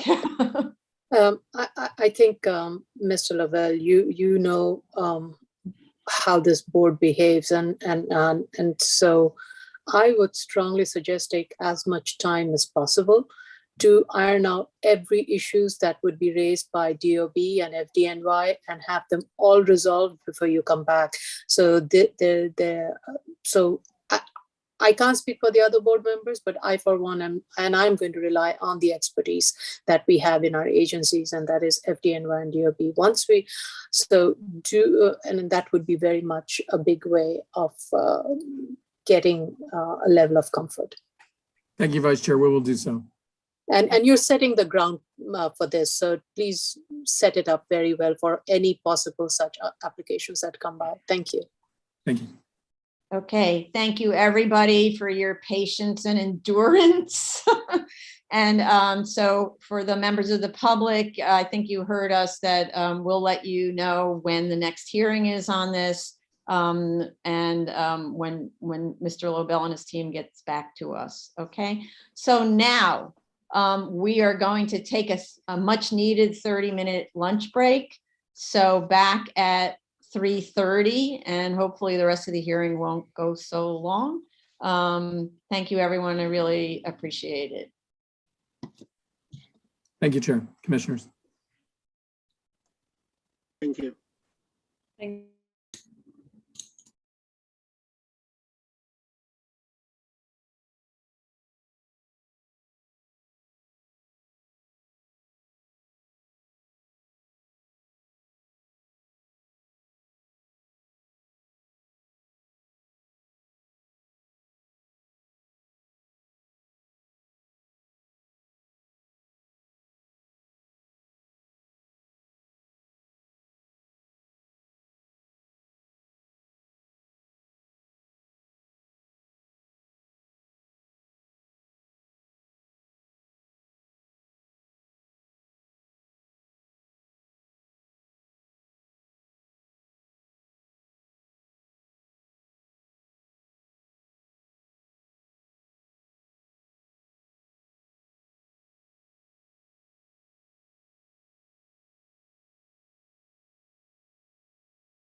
Okay, everyone. We have to come back, please. I know it's exhausting. I'm here.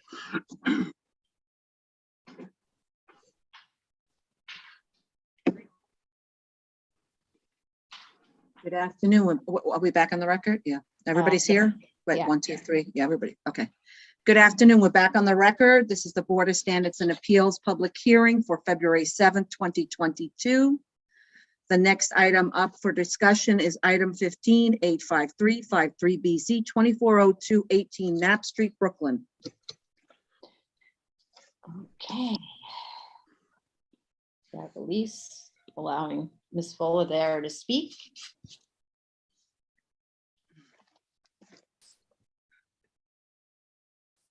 Hi, Elise Fuller from Eric Polanic PC. We should have with us Ashish Khan from BOLA. He's the in-house counsel.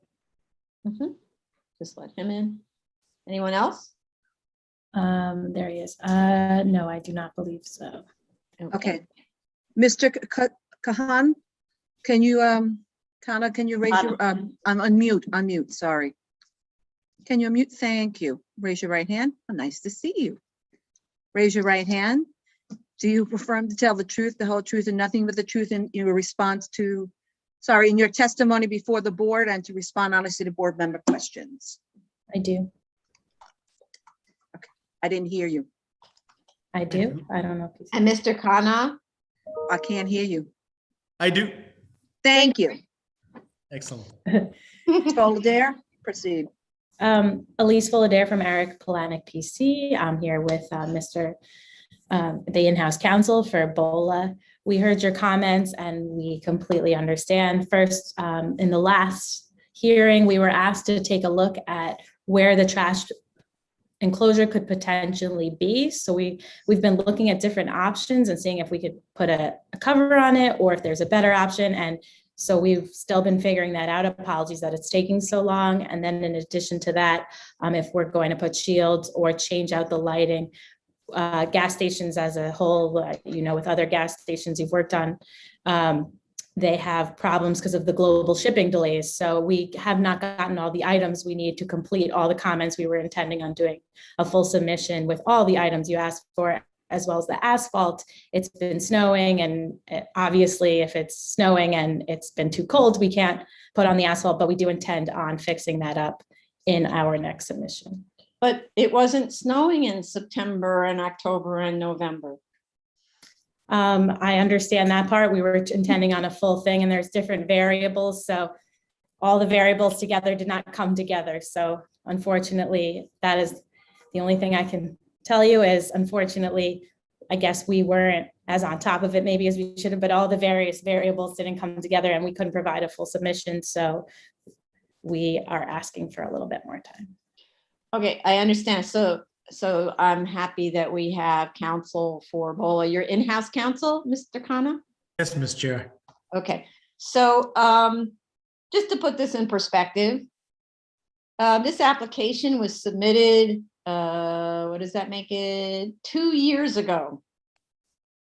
Submitted to this board 2 years ago. And we didn't start going into hearings until 6 months after that. And then the hearings were adjourned at your request for 3 times, and then 1 time for technical reasons that had to do with the board. So the previous time before we heard this essentially was in June of 2020. We cannot have a case sitting around like this for 2 years unprosecuted. And it's kind of like that. We've been asking for things that are not hard to give, and we cannot. So you need to convey, or I'm conveying to you who are in-house, therefore you're the client, right? That we cannot have this sitting around anymore, and we demand that the work be done and be done by the next time that you come here. Otherwise, I can't. This is a request for an extension of term of a variance. Because we can't sit around with this rotting and doing nothing for all of these years, you're at risk of losing your variance. So this is not a joke, right? It's a serious issue. You must take it seriously. I know Ms. Fullader understands that, but unless the client hears it directly, I'm not sure the client hears it. So this is a serious issue and you must do this. And if there are supply issues, which I understand exist, then make an appearance. Don't ask for an adjournment, right? And do the things. Asphalt is not, I don't think, is a supply issue. It's called doing the work. Shields on lights or other things like that may or may not be a supply issue. It could be just about rotating the lights. There's very little work that has to be done here, but I will not have another case, this case going on and on and on. Otherwise, I'm just going to close it and we'll deny your variance. Understood? Mr. Chair, yes, I do. Mr. Chair, I just want to submit thank you to you and commissioners. And Mr. Chair, just because of the reasons mentioned by Ms. Elise, I make sure next time when we come, we're gonna get this done. I make sure. Okay. All right. Okay, Ms. Fullader, I appreciate what the issues are with your client. That's why the client must be here and take responsibility. And the next time I'm going to ask for the president of BOLA to attend. And I've been emailing back and forth with him. I know he's aware and I know that he's been watching these hearings. Okay. President. So BOLA is an enormous company, right? Or what are we talking about when we talk about who BOLA is? Is this the franchise or is this the company, the grand company called BOLA? It's BOLA Market. It's BOLA. Do you want to explain to her maybe how BOLA works Yes, for like a what's second? BOLA? Because I think that's what she's asking. Yes. How is your corporate structure? Can you explain that at all to the board? Sure. Okay, thank you. Mr. Chair, Madam Chair, it's BOLA Operating Corp and BOLA Operating Ally Corp. We in BOLA, we have very little of franchising concept. We have around almost 200 company-owned stores. And they all are company-owned stores, which, I mean, they are being controlled and operated by all the company owner, the CEO of the company, Mr. Singh, directly. So, this is, we're not talking about franchise model here. We're not a franchisee here. We are, company-owned. Plus, we have contributed, we have given beautiful stores, and we have contributed a lot to economy. Even during a pandemic, we were counted as essential services and we are not home even for a single day, including me. So all people here were working. Okay. Thank you. Sure. I'm not questioning whether you're working hard. I'm questioning how come I can't get any movement on this application? That's my questioning. Because by the way, and I know Commissioner Ollie Brown has commented on this before, that BOLA has been a good and upstanding sort of citizen company in other locations. And that's why it's so strange about this site, because most of the time we see them very responsive. So it must be your company responsive, but for some weird reason, we can't understand. You haven't been responsive on this site and that part is not okay. All right. I agree. I make sure. Okay. I'll speak to higher management and I'll just make them aware of this incident. Okay. So no further adjournments will be permitted. No further requests for adjournments will be permitted. And I expect to see this all done in when? June? Can we say June, but then can we go back in an email and confirm that with his higher ups and such, and we'll let the project manager know? Sure. Does that sound reasonable? I'm saying it sounds reasonable to me, but I would like to check with the engineer as Okay. well as the higher ups. Okay. We always do that, right? We always verify. Of course, yeah. So I'm just letting you know and publicly letting everyone know that I'm going to verify that. Okay, so let's see if there's any members of the public, because we need to. Go ahead, Tony. The case we are currently discussing is 853 53BZ 240216 Knapp Street, Brooklyn. Should you wish to call in, the dial-in number is 646-558-8656.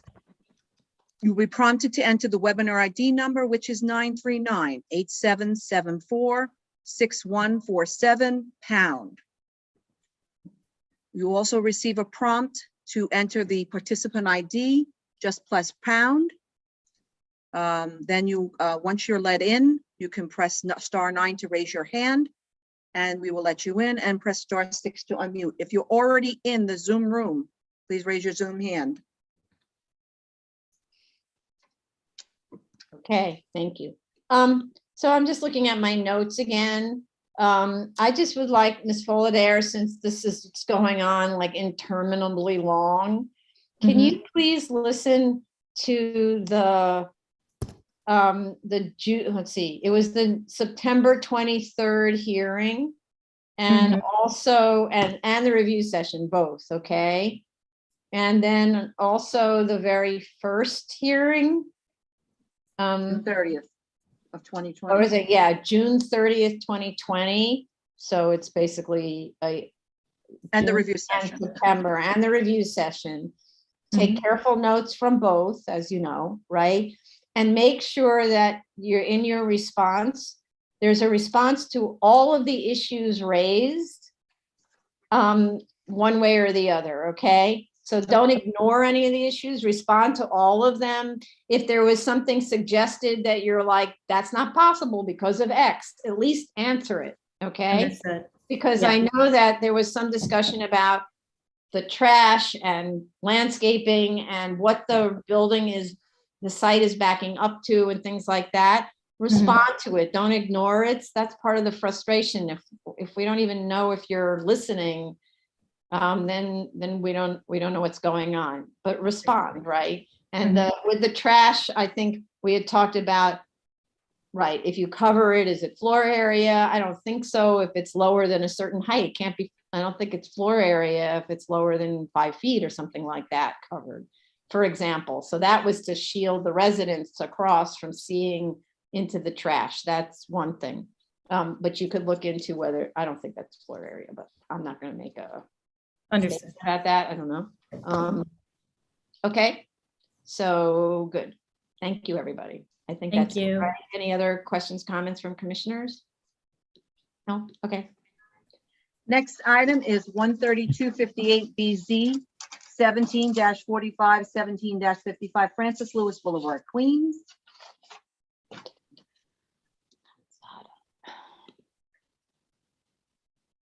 Okay, allowing Mr. Kanzada in.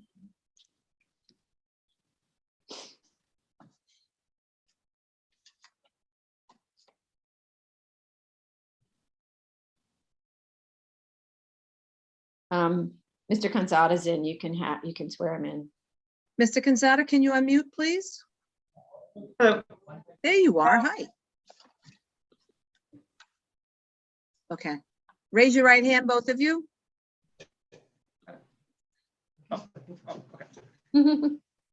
Okay. Do you affirm to tell the truth, the whole truth, and nothing but the truth in your testimony before this board, and to respond honestly to board member questions?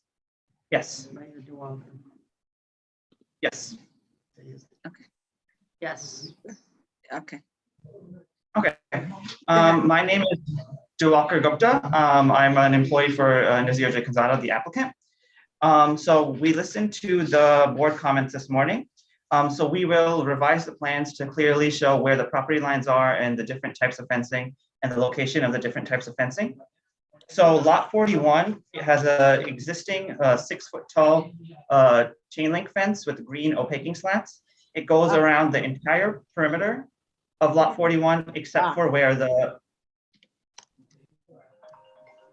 the existing 6-foot tall fence goes around the entire perimeter of lot 41, except for the back of the auto repair shop. So we can extend that existing fence to go behind the auto repair shop as well.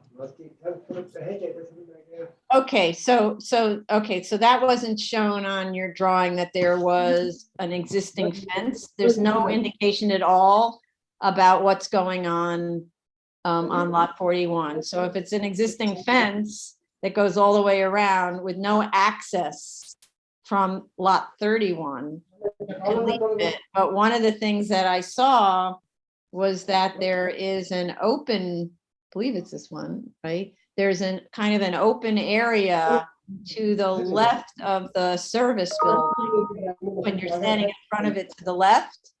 Can somebody speaking at the same time? Is that someone in your office?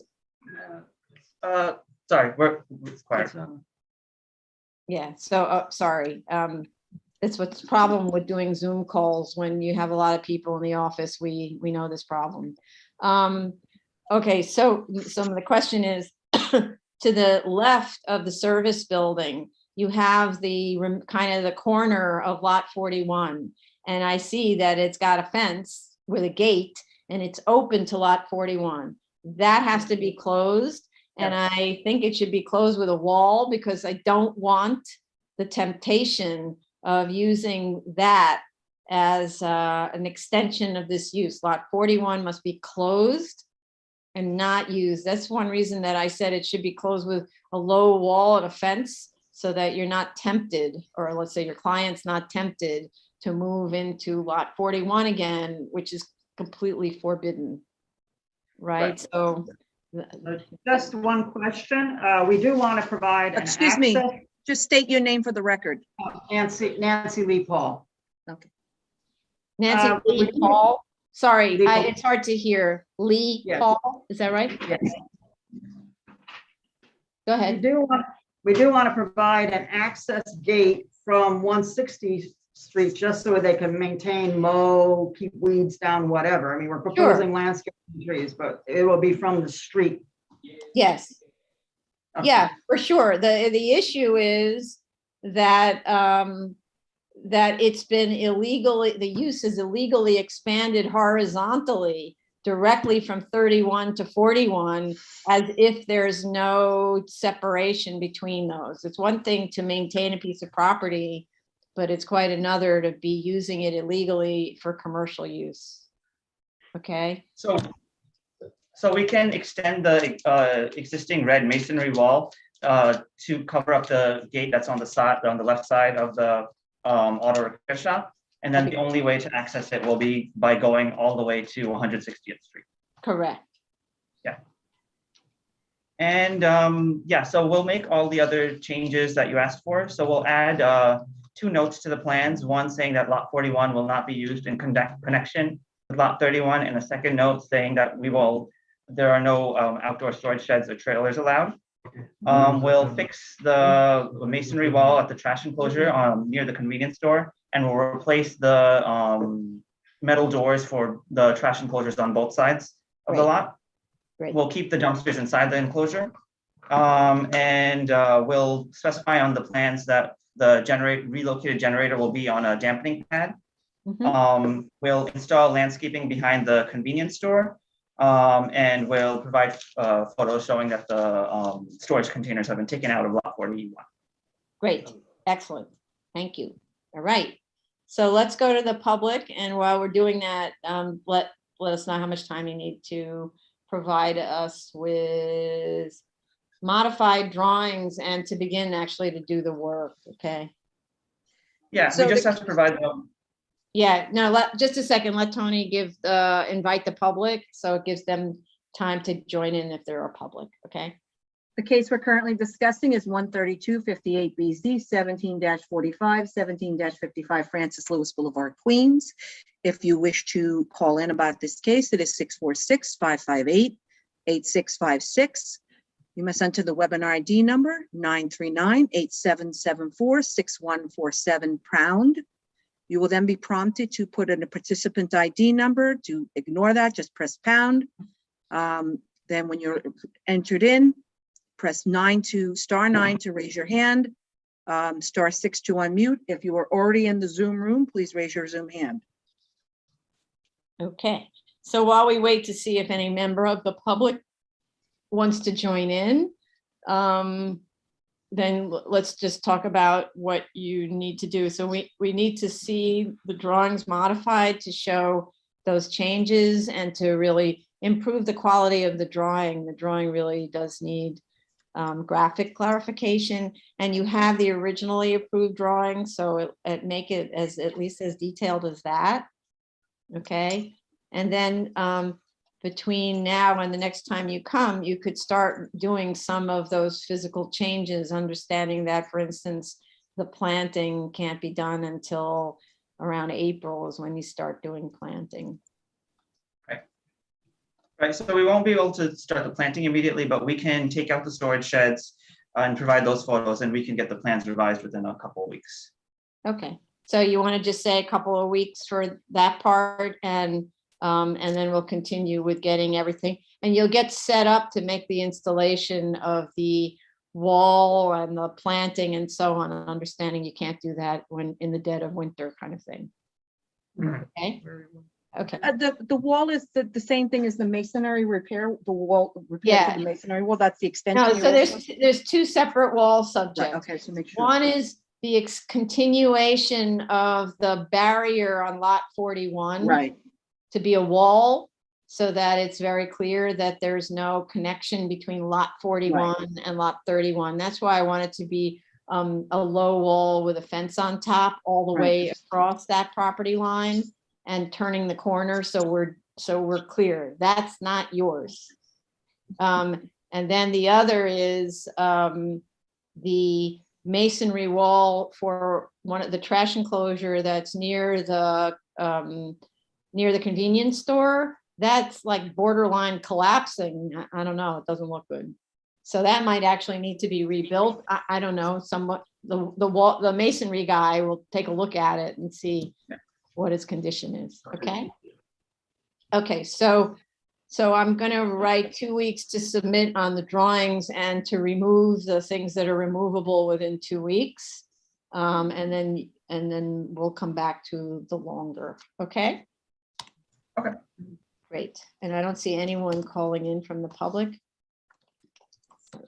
So probably have room to put you on pretty soon.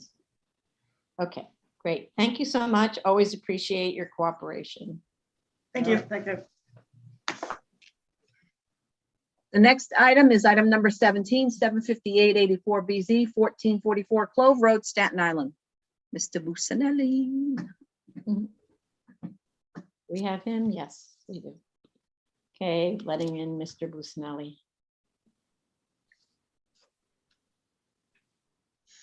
Unmute Mr. Busanelli. Okay, are you by yourself, Mr. Busanelli? Unmute yourself, please. Oh, I did it again. There you go. Okay. Are you by yourself, David? Yes, I am.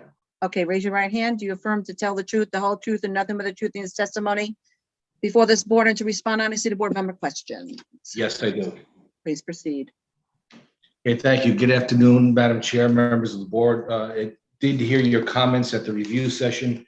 In terms of the trash enclosure, yes, the intent is to do the trash enclosure as a custom metal fabrication with a residential character. Wood probably would get bashed by the carting company in their operations, so we want to make that as sturdy as possible and protect it at the corners with concrete filled steel bollards, so the truck doesn't back into it.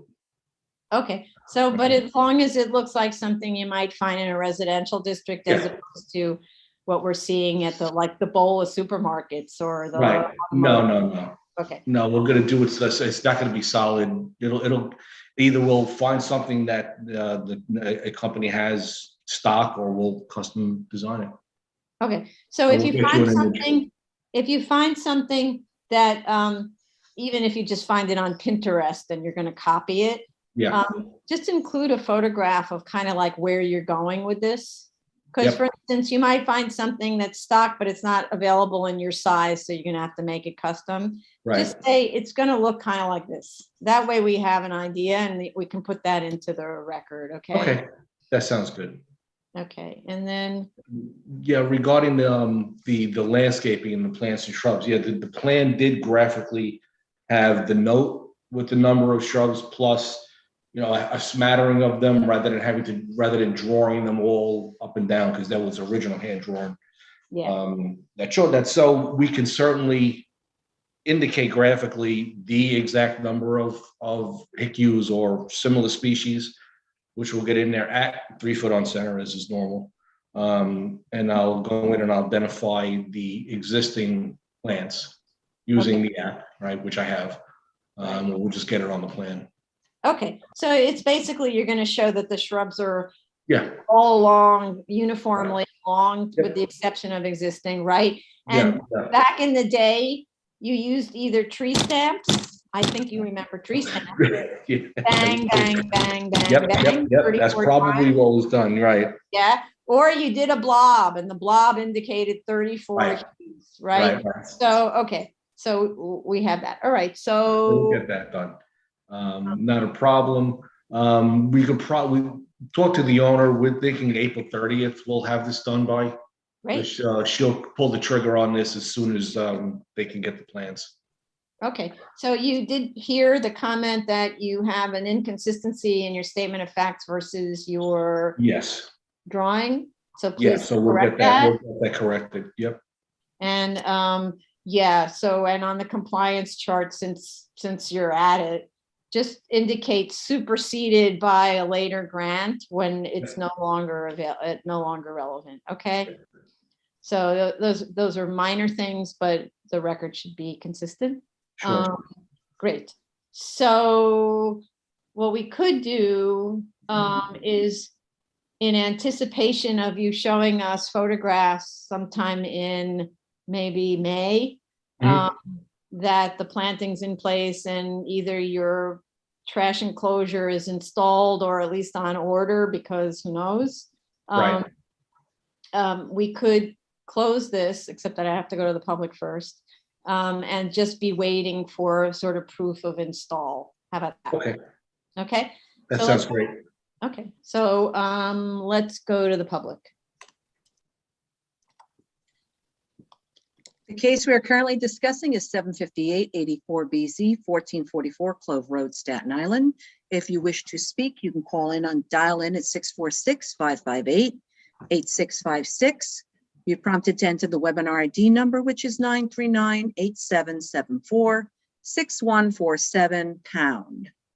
You'll then be prompted to enter the participant ID number, which is not necessary, just press pound. Once you are in the Zoom, you can press *9 to raise your hand and *6 to unmute. If you are already in the Zoom room, please press your Zoom in. Okay. Thanks. So in terms of the idea of the enclosure, so because we're not going to have another submission of drawings, I don't think. Let me think. Or should we? No, you have to have a submission. He has to fix the plans and the statement of No, facts to be consistent. Yeah, he does. But what I mean is in the interim. Oh, What we could do is say, how about this? Make a submission of the drawings and of an image of your trash enclosure and submit that, say in, I don't know how much time. 3 weeks? Give me, yeah, 3 weeks would be sufficient. 3 weeks, just for the submission of the drawing. Right. And we can do kind of a fast yay or nay kind of thing at a hearing.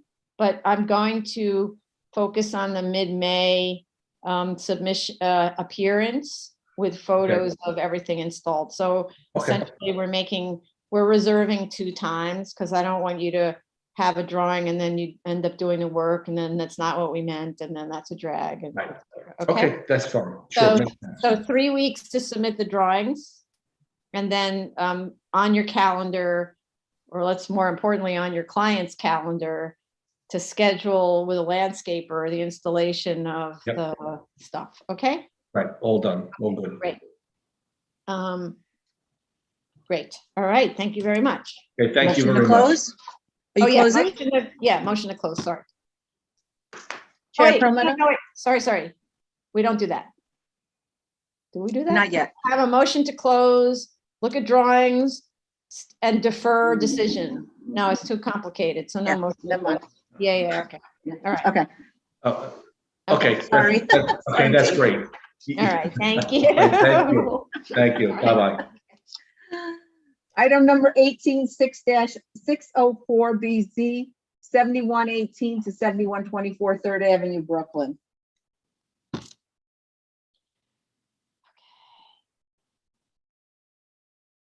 Mr. Becker. Becker. Here he is. Okay. And I was hoping with an owner present. Do you have your owner? He should be coming in. Look for Robert Soviero and Yes, Albie he's here. Sacchi. He's here. Yeah. And Albie Sacchi, S-A-Q-E. Yeah, okay, both are here. Great. Okay. Gentlemen, unmute yourselves. Unmute Mr. Soviero. Mr. Sacque, could you unmute, please? Yes, I did. Mr. Saviero, please. Unmute. Mr. Saviero, unmute. *6. Hello. Thank you. Can you hear me now? There you go. Sorry. Yes. Sorry. Thank you. Okay. Do you affirm to tell the truth? Raise your hands. Do you affirm to tell the truth and the whole truth and nothing but the truth in your testimony before this board and to respond honestly to board member questions? Yes. Yes, I do. Okay. Mr. Becker? Good afternoon, Madam Chair, Commissioners, Frederick A. Becker. We attended your review session, and in response, yes, we will repaint that sad-looking fence in the rear in one solid overwash. We realize we should all keep our day jobs and not become sign painters, so we will do that and present it to you. With regard to the statement of facts, I'm a little confused because both in the SOC form in paragraph 1 on page 1 and on page 9, we refer to a request to amend the hours. So I'm not quite sure what the chair was referring to. No. It has to do with your cover letter that says that you submitted with this last submission that says you're also applying to remove the condition. Right, okay, so it was the cover letter that was missing it. Fine, No, it's the other way. It's like both directions. So the cover letter only says we want to take out the parking requirement and the curb issue, right? And the statement of facts only says we want to get rid of the hours. Neither of them say both things. Okay, I'll give you a new cover. I'll give you a new cover letter, and I'll give you a new statement that covers both the hours and the removal of the parking restriction. There you go. Okay, easily enough done. With regard to the side yard issue, I'm a little confused because in addition to that cryptic, as you called it, email, we did give you a copy of the permit issued by the Department of Buildings, which said that there was a permit issued for a building for a new stair and new elevator shaft. No, so you didn't actually give us the permit. You gave us the PW1 or something. But in addition to which, it came along with the withdrawal of the application, which I read as the withdrawal of a permit. If you withdraw an application, you no longer have an open permit to close. So I'm super uncomfortable with trying to figure out what all that means. And the simplest thing to do, because that was our question, is to go to DOB. We do this all the time with, with vesting cases. We ask DOB, please give us a letter that says that the permit was lawfully issued. That's all. And then you have an issue of signing off. You're not supposed to have a project where there's no sign off. And of course, elevators are supposed to have sign offs. This is the other reason that I'm concerned that if it was built and then withdrawn, it means there was no inspection. It means the elevators have been operating without an elevator operation permit or whatever. I would like Mr. Sacchi to respond. Yes. Albie, can you unmute and just respond to the chair on that one? Yes, I will. Thank you for allowing me to speak, Mr. Chair, and the rest of Excuse the. me, Madam Chair, this is, Mr. Madam. Saki is the project manager, construction manager for New York Sports Club on this and other Okay. projects. Okay, and is that the correct pronunciation of your name? That's fine as well. Okay, good, thank you. So I know that Mr. Becker had submitted an email to the letter from our previous architect, Richard DeLucia, that was addressed to Mr. Adler and Mr. Bailey, who were at the time respectfully the chief plan examiner at the Department of Buildings. That's Mr. Adler, and then Mr. Bailey was the, I believe, the commissioner, Brooklyn commissioner at the time. Per our meeting, and I was present at the time in, I believe in 2015, when we met with Mr. Adler, he had requested, because of the issue of not having two open alt ones in the Department of Buildings site at the same time, he requested that the alt one for the stair tower that was built to be withdrawn and superseded by the application, our application, even though our application, our alt one application, was a no work solely to show the BSA extension and the BSA use for our space.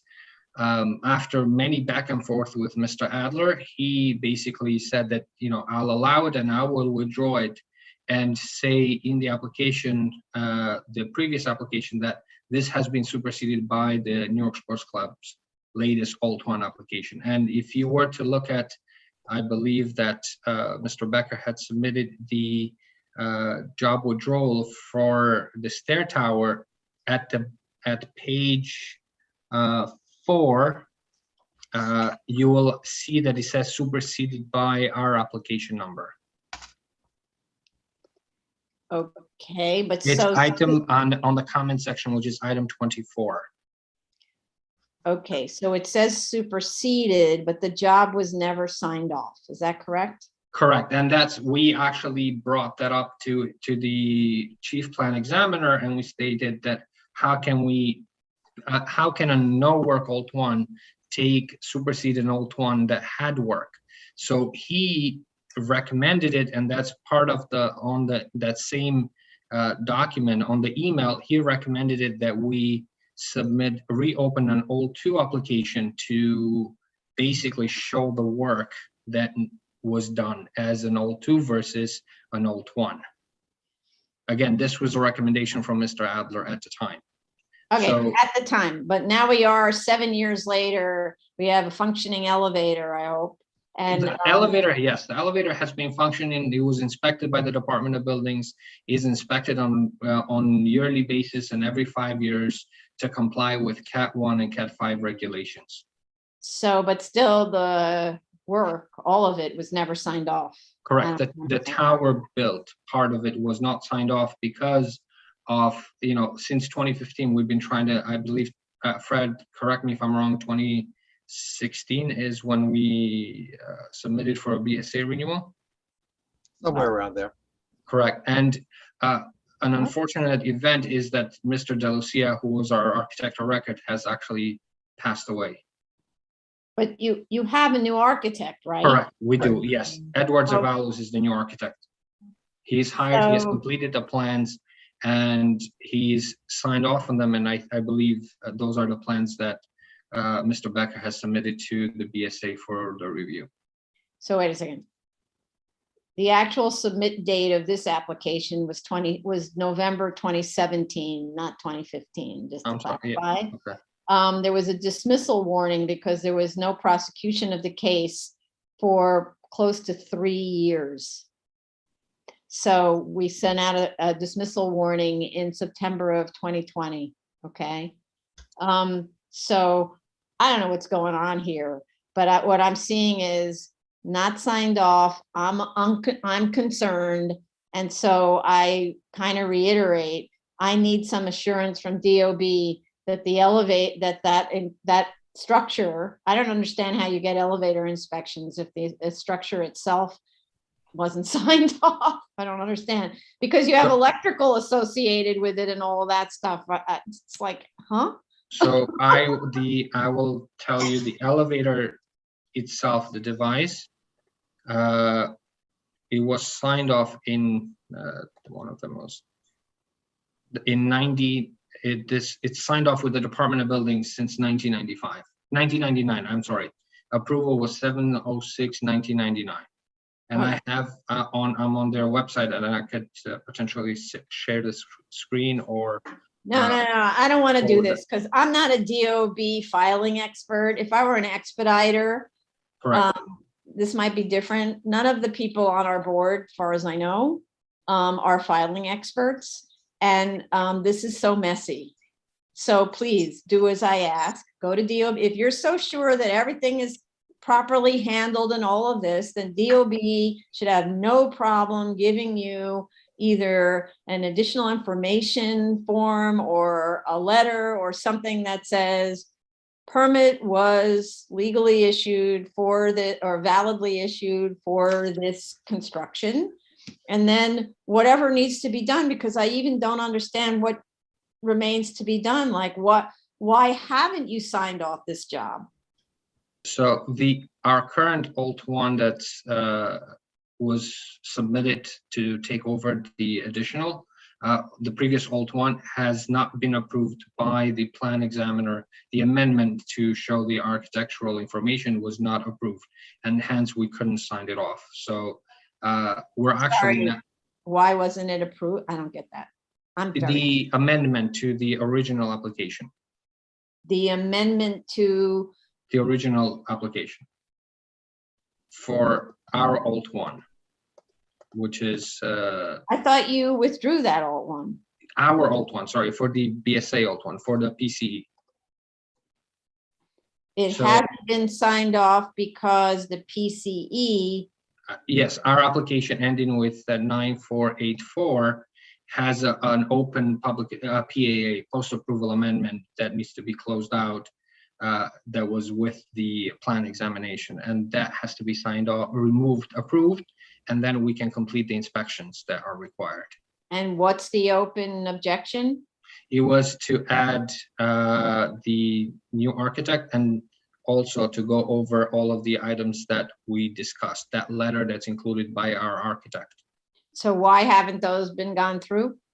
As I mentioned, we dealt with the death of the architect, hiring a new architect brought on record, and then we started the process with the BSA. So when we filed the amendment, we need to include also the new BSA date extension. So that was one of the holdups. Okay, I'm going to reiterate, I can't deal with this, right? Because none of us can deal with whatever it is that you're talking about. So, which I understand, but at the same time, we can't go into this. I'm just concerned, was that thing added legally? Just go to DOB and get an affirmation that the structure was built pursuant to validly issued permits. We have this done by applicants all the time. Super easy. Just go do that thing. In the meantime, finish up as many of the things on the objection list as you can, so that the only remaining issue to deal with is the BSA acceptance of this PCE. Because, by the way, fire department, I'd like to hear from them, had serious concerns about the site. So and that was a year ago, they issued their objection. So I don't know whether they're still concerned about the site. So you may have other things that you have to do. Okay. Okay. Okay. Fire department. Let's hear Mr. Silverino. I'm sorry, I'm going to pronounce Silviero. Silviero. Would you like to speak? I just want to assure everyone that that building was constructed with a permit, and he'll get whatever you need, but it was constructed with a permit. A permit was issued, and the sign-off part of it, I'm not sure if it's there, but this has been there a very long time. So I just wanted to assure everyone that it was done legally with a permit. Okay, I'm happy because we have an elevator and a fire stair. Yes, no, we do. Very confident of that, Madam Chair. Okay. Good, thank you. All right, Chief Daly, would you like to speak on this? Thank you, Madam Chair. Yeah, this application is very confusing. I'm in agreement with that. Of course, when we submitted our application, a final certificate of occupancy has never been issued, nor a PA permit. But I don't what I guess my objection is that since all this time has lapsed, I mean, the code has changed from where a different type of fire alarm system is required, sprinklers are required. But if they can get back to the building department and say, okay, we're examining this job, we're going to approve this job and issue the C of O based on its original filing, we can withdraw our application for the fire alarm and sprinkler system. I do hope they're aware that the fire department had conducted inspection and we had issued several violation orders. You have a lot of the egress stairs there are obstructed. You have a major, there's a hole in one of the stairs going down leading to the rear yard.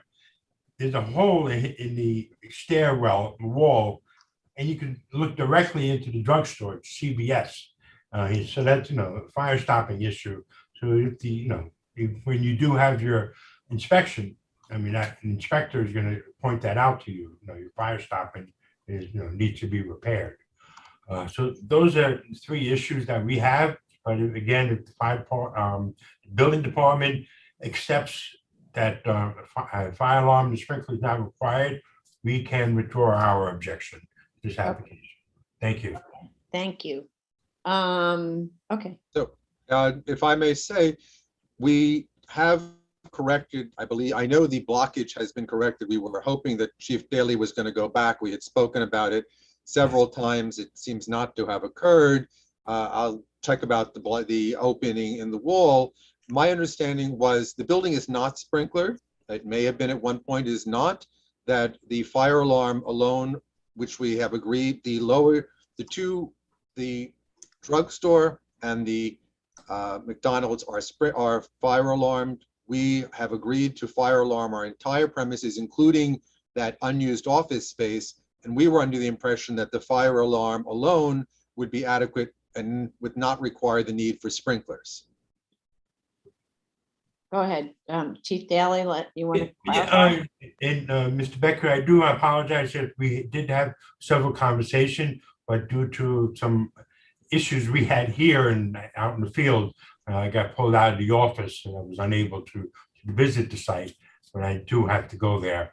If the fire alarm system is extended into the PCE space, the requirement for, and I know our records had shown that the building had a sprinkler, but according to you, and that it never did. So, but now our records, I've come across where we made mistakes. But if we can extend the fire alarm system into the PCE space, that vacant office space, we'll be very comfortable with that. But also, again, going back to the building department, at the time of the original filing, it wasn't required.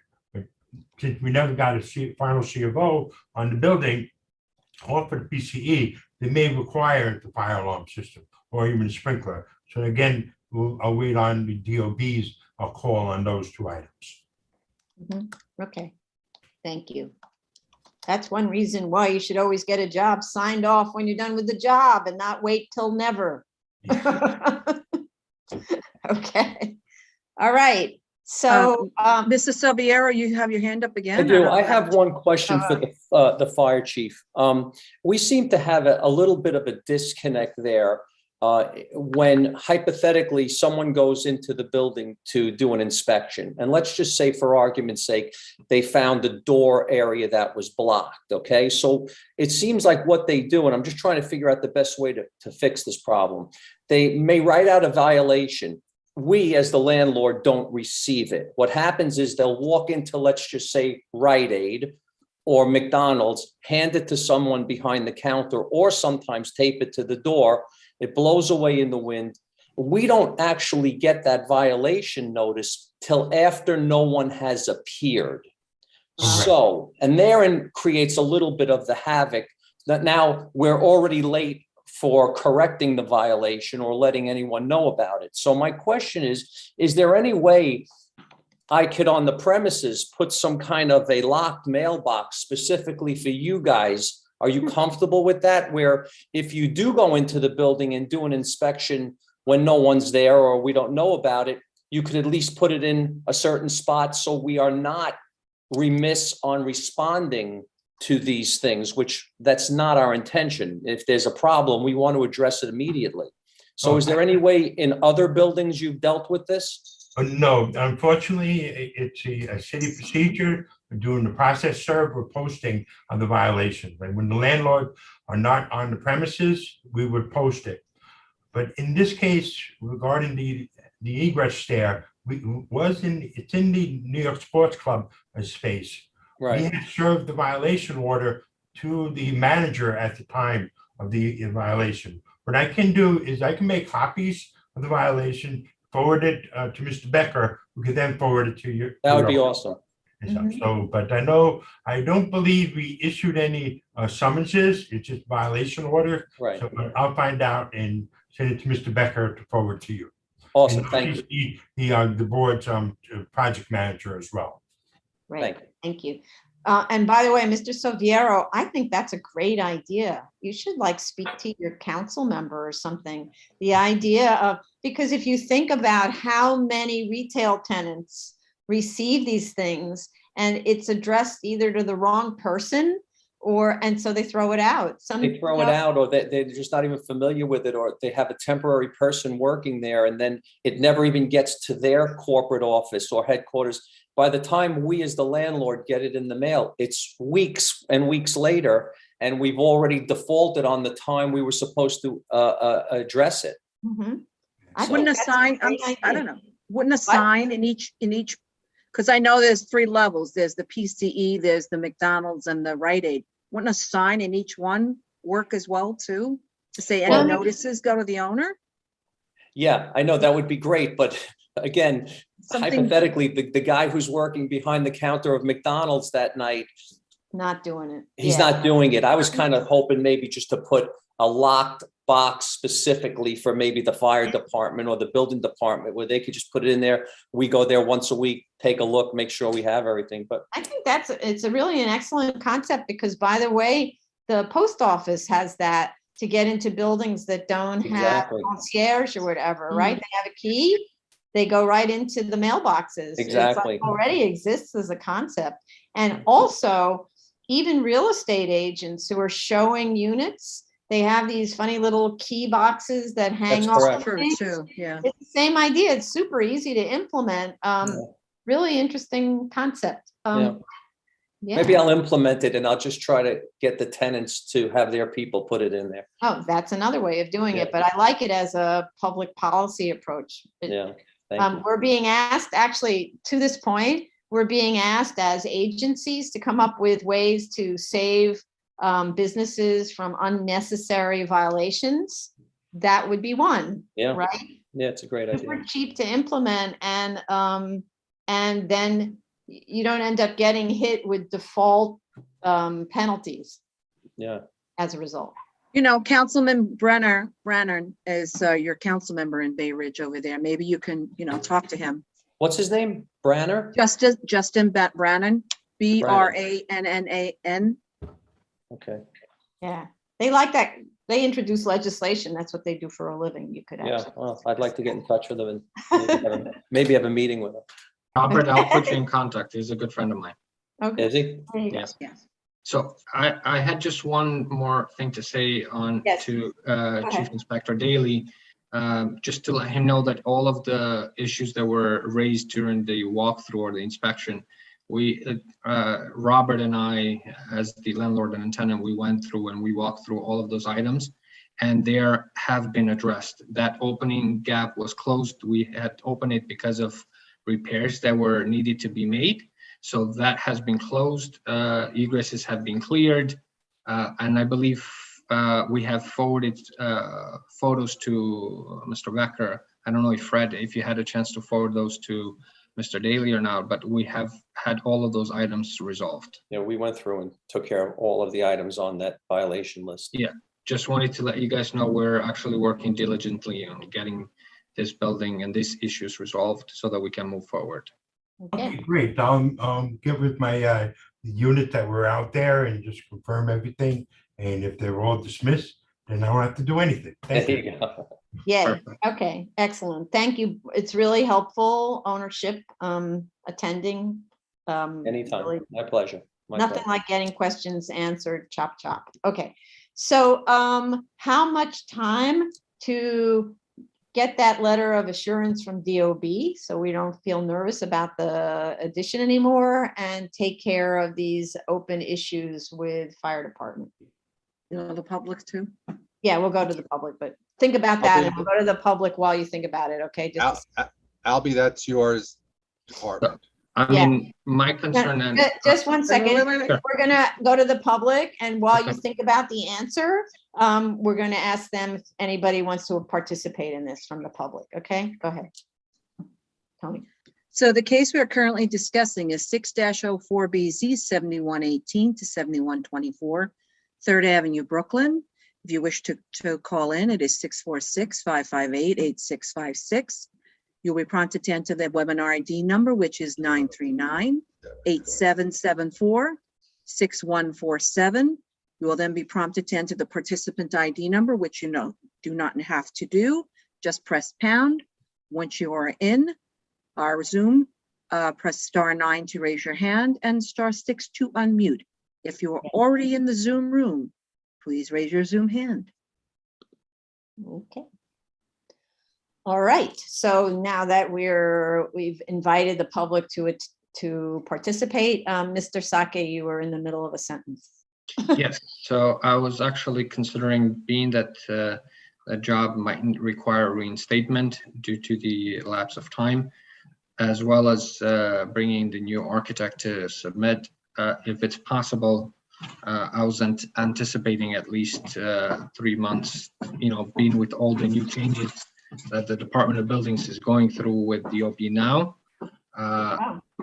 Yeah, everything is done electronically. It's unfortunately, in the beginning it's harder, and then as the system gets better, it will get easier. But unfortunately, trying to get appointments and reinstatements now, it's a little bit more difficult with the Department of Buildings. So I would graciously, push for at least 3 months if possible. Okay, 3 months to submit the materials to us, right? Okay, that's fine. All right, we don't have anybody calling in, so I appreciate very much, again, ownership's participation. Thank you for bringing them, Mr. Becker. And Thank you. see you later. Thank you. Next one. Item number 19, 7811BZ 7870 Winchester Boulevard, Queens. Tom Dale.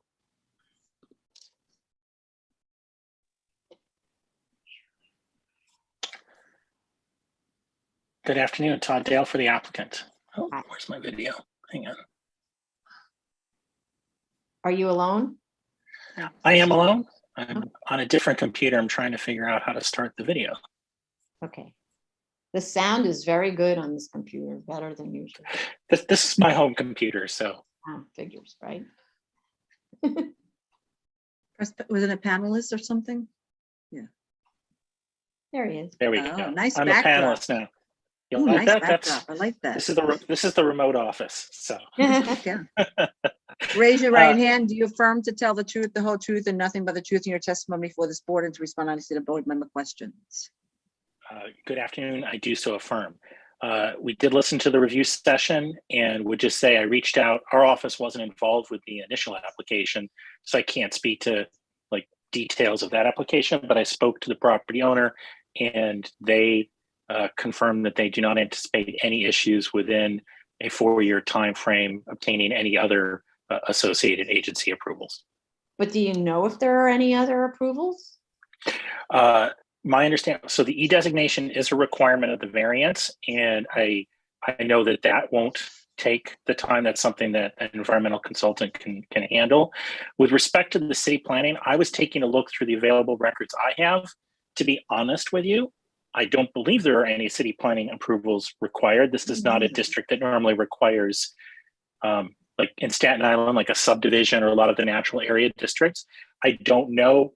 I don't want to misspeak because, again, I wasn't there, but I don't know if this was like a paragraph that was part of like a template for a decision of this type.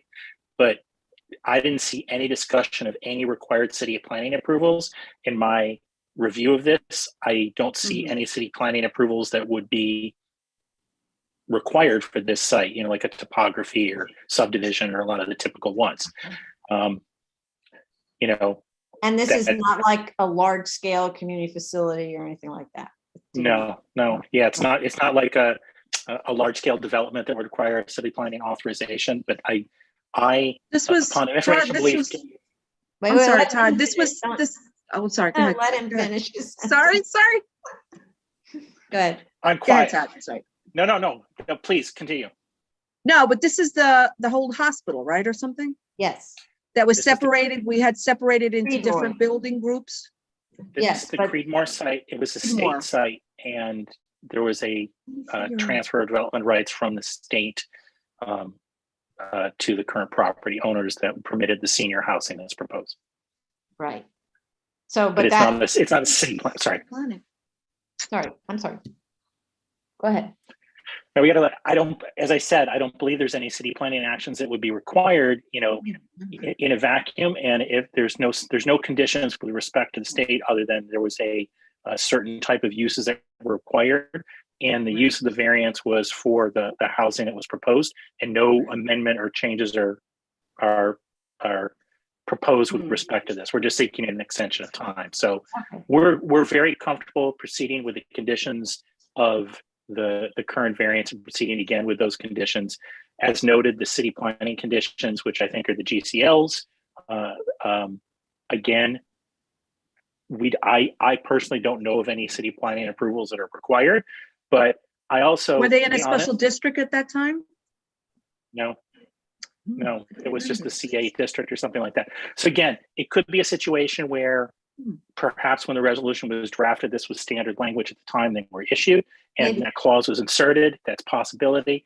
But that said, in my experience for, you know, authorizations and, you know, like if we're in Staten Island and this were a GCL application, it would not take the 4 years for the approval of those. Those generally, even, you know, under our difficult remote circumstances, are currently taking approximately 18 months, I think, at max. So, but again, I don't believe there is one required, but Okay.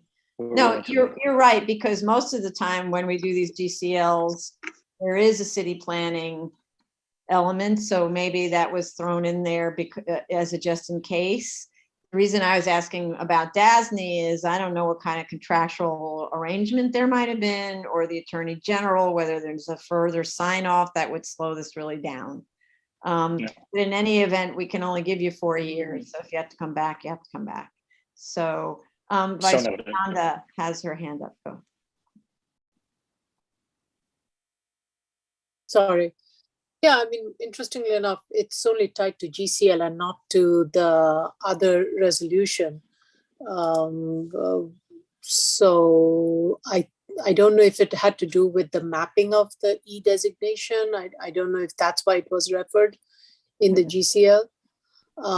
Because if you look at the 7811 resolution, 78-11-BZ, which is the variance one, there is no reference to seeking any DCP approval. Yeah. Right. So I think it may have to do with the E designation that would have had to be put, which is typically put by city planning, I think, on the map, right? I don't know if our E designations ever go on the map. I don't think so. Yeah, Yes, I they don't do. know that. I don't know, but I don't I'm think just kind of guessing it out loud.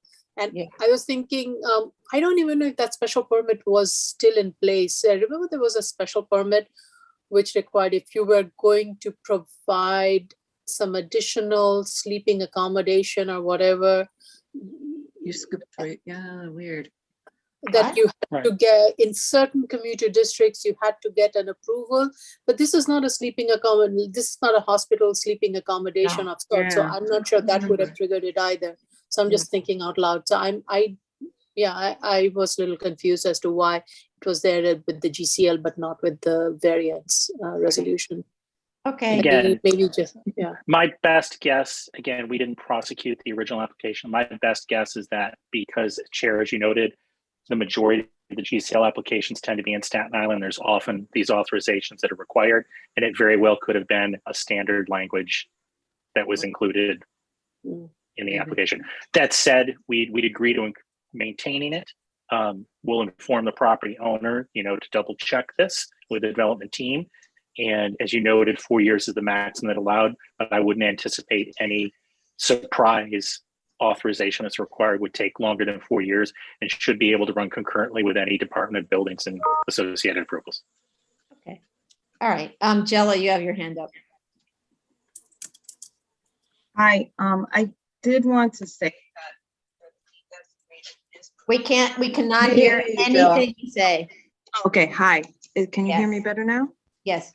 I just wanted to say that E-designations are put on the map, and there's also in the zoning resolution, Appendix C, Table 1 and Table 2 have all the E-designations. Right, but are even BSA E-designations are put on? Like what would be Yes. so this is one of our E-designations? Yes, Yes, the our secret number is 11 BSA 104Q, which I believe is the E-designation related to this property. Okay, Right. okay. Thank you. We learned something. Okay. Thank you, Jella. Good. All right. So then I think that's it. Let's go to the public. There's nobody in the waiting room currently, but let's go to the public. Sure, the case that we're currently discussing, sorry, I have my lights on. 7811 BZ, 7870 Winchester Boulevard, Queens.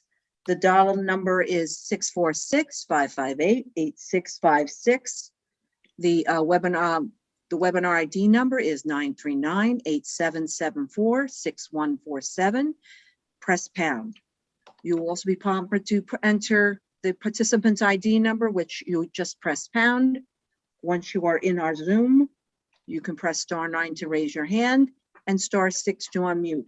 If you're in the Zoom room already, please press your Zoom hand. Okay.